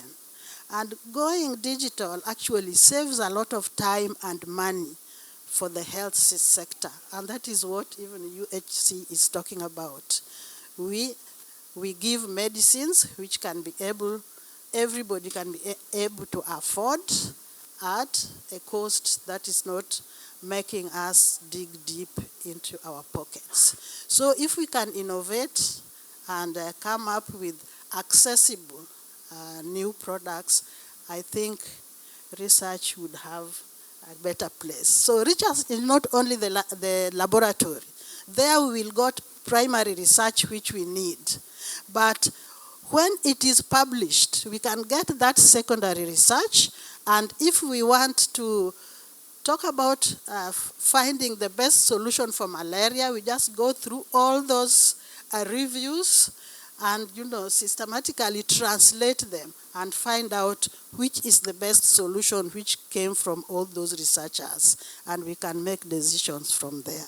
Thank you very much. Thank you, Prof. Just before I move on to Dr. Kusu, what is the future of pharmacogenomics in Kenya? Could you comment on something? Looking at from your field, because we've been told to look at where we want to be in the next 50 years. So maybe if you can comment on the future of pharmacogenomics and precision medicine in Kenya. Is it something that we can achieve? Is it something that the young pharmacists need to start thinking about? Because you've just said that we are the best people placed to do this research. So is it something that we can go for? and what are some of the challenges probably we can meet, and how do we start planning for that? Okay, thank you very much. All dreams are valid, and yes, it can be done. Most of the time, we need to build our capacity. I know for now we are depending on our foreign counterparts to give us this capacity. And so many of us actually are working outside in South Africa, UK, US, doing a lot of genetic sequencing, for example. If they come back and also mentor those who are here, why would we not be able to go to the nitty-gritties of, getting this information, being able to do, is it called genetic engineering? Yes. So that we can be able to identify populations at risks and then target the therapies. That's all that genetic sequencing is. And I believe we already have quite a number of scientists who are able to do that. And as I told you, pharmacists are the best scientists. All we need is to build the capacity in this field, and it will be able to. We have sponsors. Why should we? Because most of the time in research, research is expensive. All the time is funds, funds, funds. But I think now the government is realizing that the medical, what do you call it? The medical as a whole. We need to do research to get information, and we need to put a lot of funds in research so that we can get evidence and provide evidence-informed decisions or policies or whatever it is. So if we can get the government to sponsor it, if we can get the funding agencies to sponsor it, if we can get the family banks that are there to give us the money, I believe it's possible. We can. Thank you so much. Over to you, Dr. Kusu. I know from your area of work, you've done quite a lot of system strengthening, supporting the healthcare systems in Kenya, most of pharmaceutical system. So what are from your experience, what are some of the innovations that you've supported and you've seen them improving patient outcomes? So kindly just bring us up to speed, share your experiences, and also maybe you can give us some of the innovations that probably we have not explored, but there are things we need to think about. Thank you very much, Dr. Christabel. And thank you, fellow colleagues, friends, pharmacists, for actually coming in big numbers to this conference, where we are looking at disruptive advances in pharmacy for improved healthcare. And happy to actually sit in through this discussion on innovation. Just taking a pause, most of the time when we think of innovation, probably we think that it has to be this or that, and often than not, we think about it in the techie way. And yes, it's good to think about it in the techie way, but I just want to make sure that I'm all inclusive, because I know in the room we have all generations. My old generation, we also have the young tax here and the techie survey. But then at the same time, we have people working in different areas. And I also want to look at it from the lens of, pharmaceutical system strengthening. And what are some of the things really I've seen as experiences, I've seen as things we need to explore to continue sustaining the gains. So it's a no-brainer that, Kenya, in particular, has a very high penetration of, internet. We've been able to incubate a lot of things in the country. And indeed, like when it comes to the mobile technology, you know, the penetration of mobile in Kenya is actually above 100. That means many of us here in the room and the people we left at home actually own more than one phone or SIM cards. So as Kusu as a person and you know, the programs I've been involved in over the years, we've employed a really systems-wide approach into strengthening the systems. One, looking at the institutions, looking at the personnel. But then there has also been a mix of innovation in terms of going techie, electronic, mobile, and also innovation in doing things. You know, innovation can actually be, you know, the process of embracing new ideas, new processes in doing something differently. And that's why you can see, you know, we've cooked for so many years using charcoal, using jikos, but we have innovative jikos that have just suddenly come. So as a pharmacist, whether you're in the public sector, in the community sector, in the private sector, it's good to look at systems holistically. So you can actually map your systems, your processes, and actually support integration. I found integrated approaches to things are working other than the, you know, the siloed approach.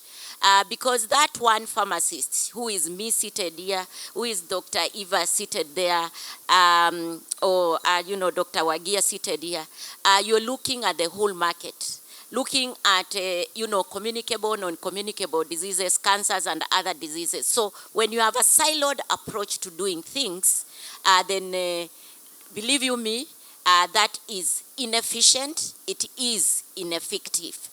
So I'm just trying to be simple, but really challenging us to look at the way we do things. And I know often we are pulled to support malaria, HIV, you know, TB, but how do all these things then add up? And how can we advocate in our small or big ways for integration? So for me, an integrated approach in how we're doing things, whether I'm in the private, public, or the faith-based sector, is a very a good way of us innovating and being more efficient and more agile in how we do things. We've been able to, you know, have some, you know, high-end solutions working again with the government and with the region, and in Kenya, you know, I'm sure looking at what PPB is doing to promote patient safety. When I look at the pharmacovigilance system working with many partners in the room, many people in the room, champions, we came from a siloed approach where all the programs had manual systems and really wanted to stick to the way they were doing things, advanced to an electronic systems, and most recently, just supported, you know, the transition from electronic to, you know, mobile technology. And now you can even have the USSD code, *271#, where the public is reporting.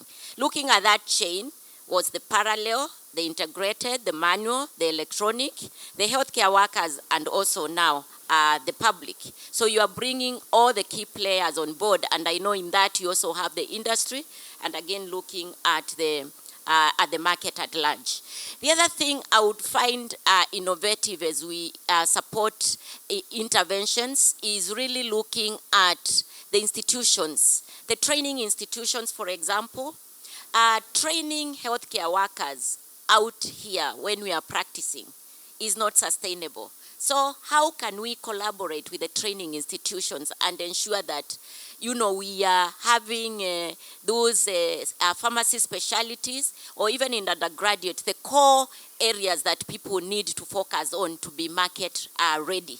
Even if it's not a 2-year, 3-year course, but it's really embedded at the training institution level. And with this, I know through, you know, MSH, HCSM, and also now the MTAPS program, we've been able to work with the University of Nairobi, again support, you know, a course, undergraduate, postgraduate for microbial stewardship.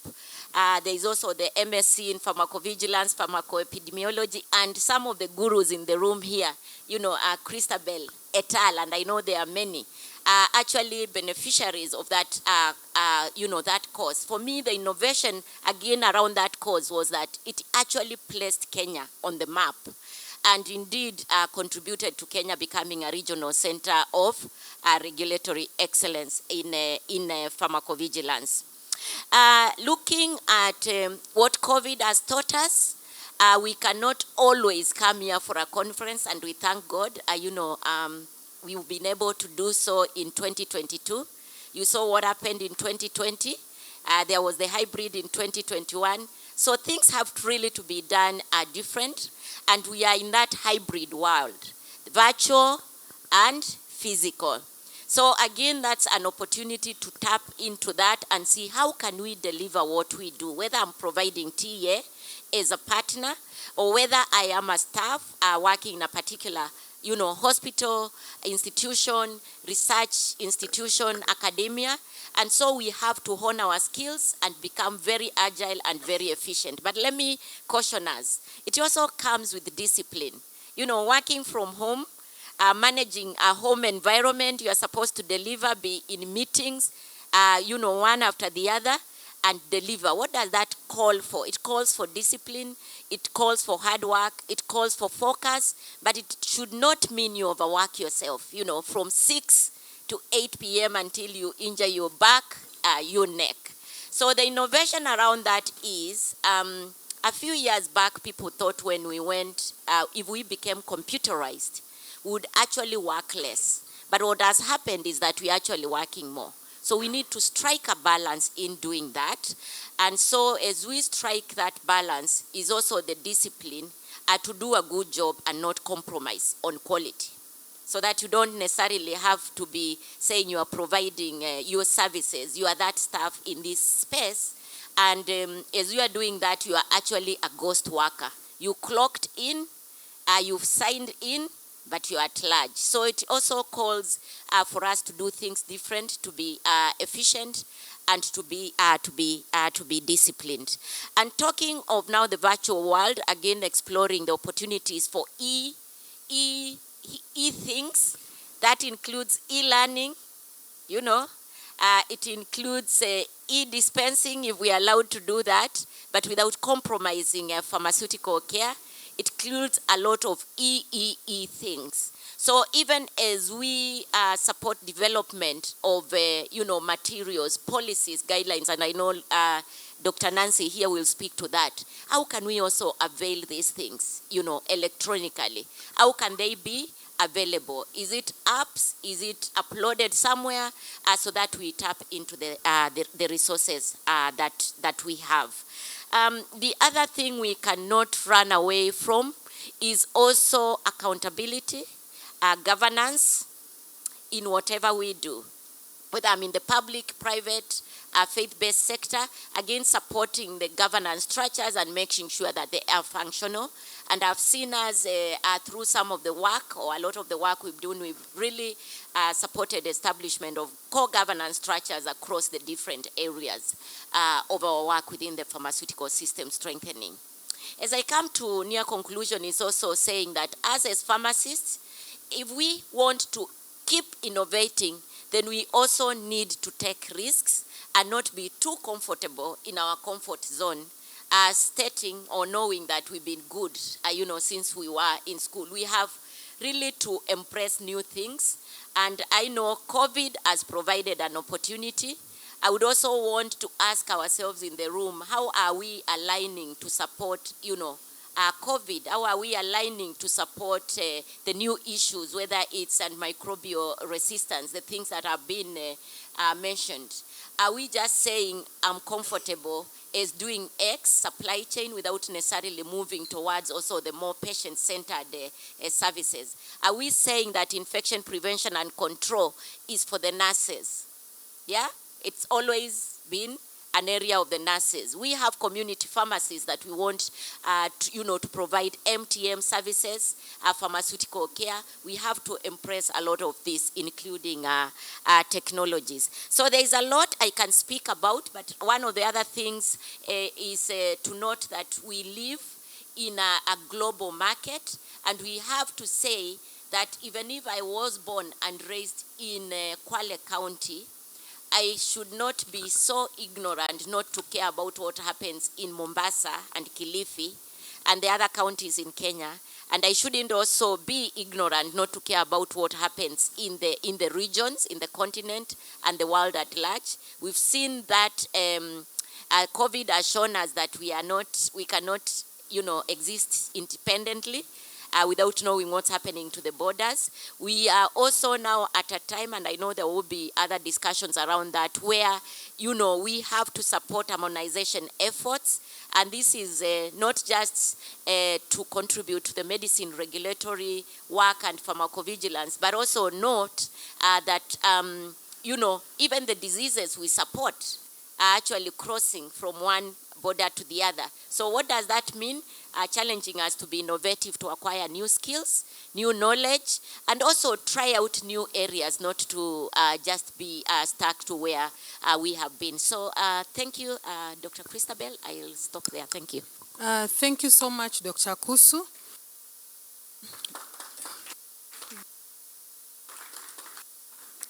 So, on to Dr. Njeru. Being in the ministry at HPT unit, and I think when COVID came in, we were hit, because there was all this information, these PPEs be bought, maybe some of them probably not what we would require.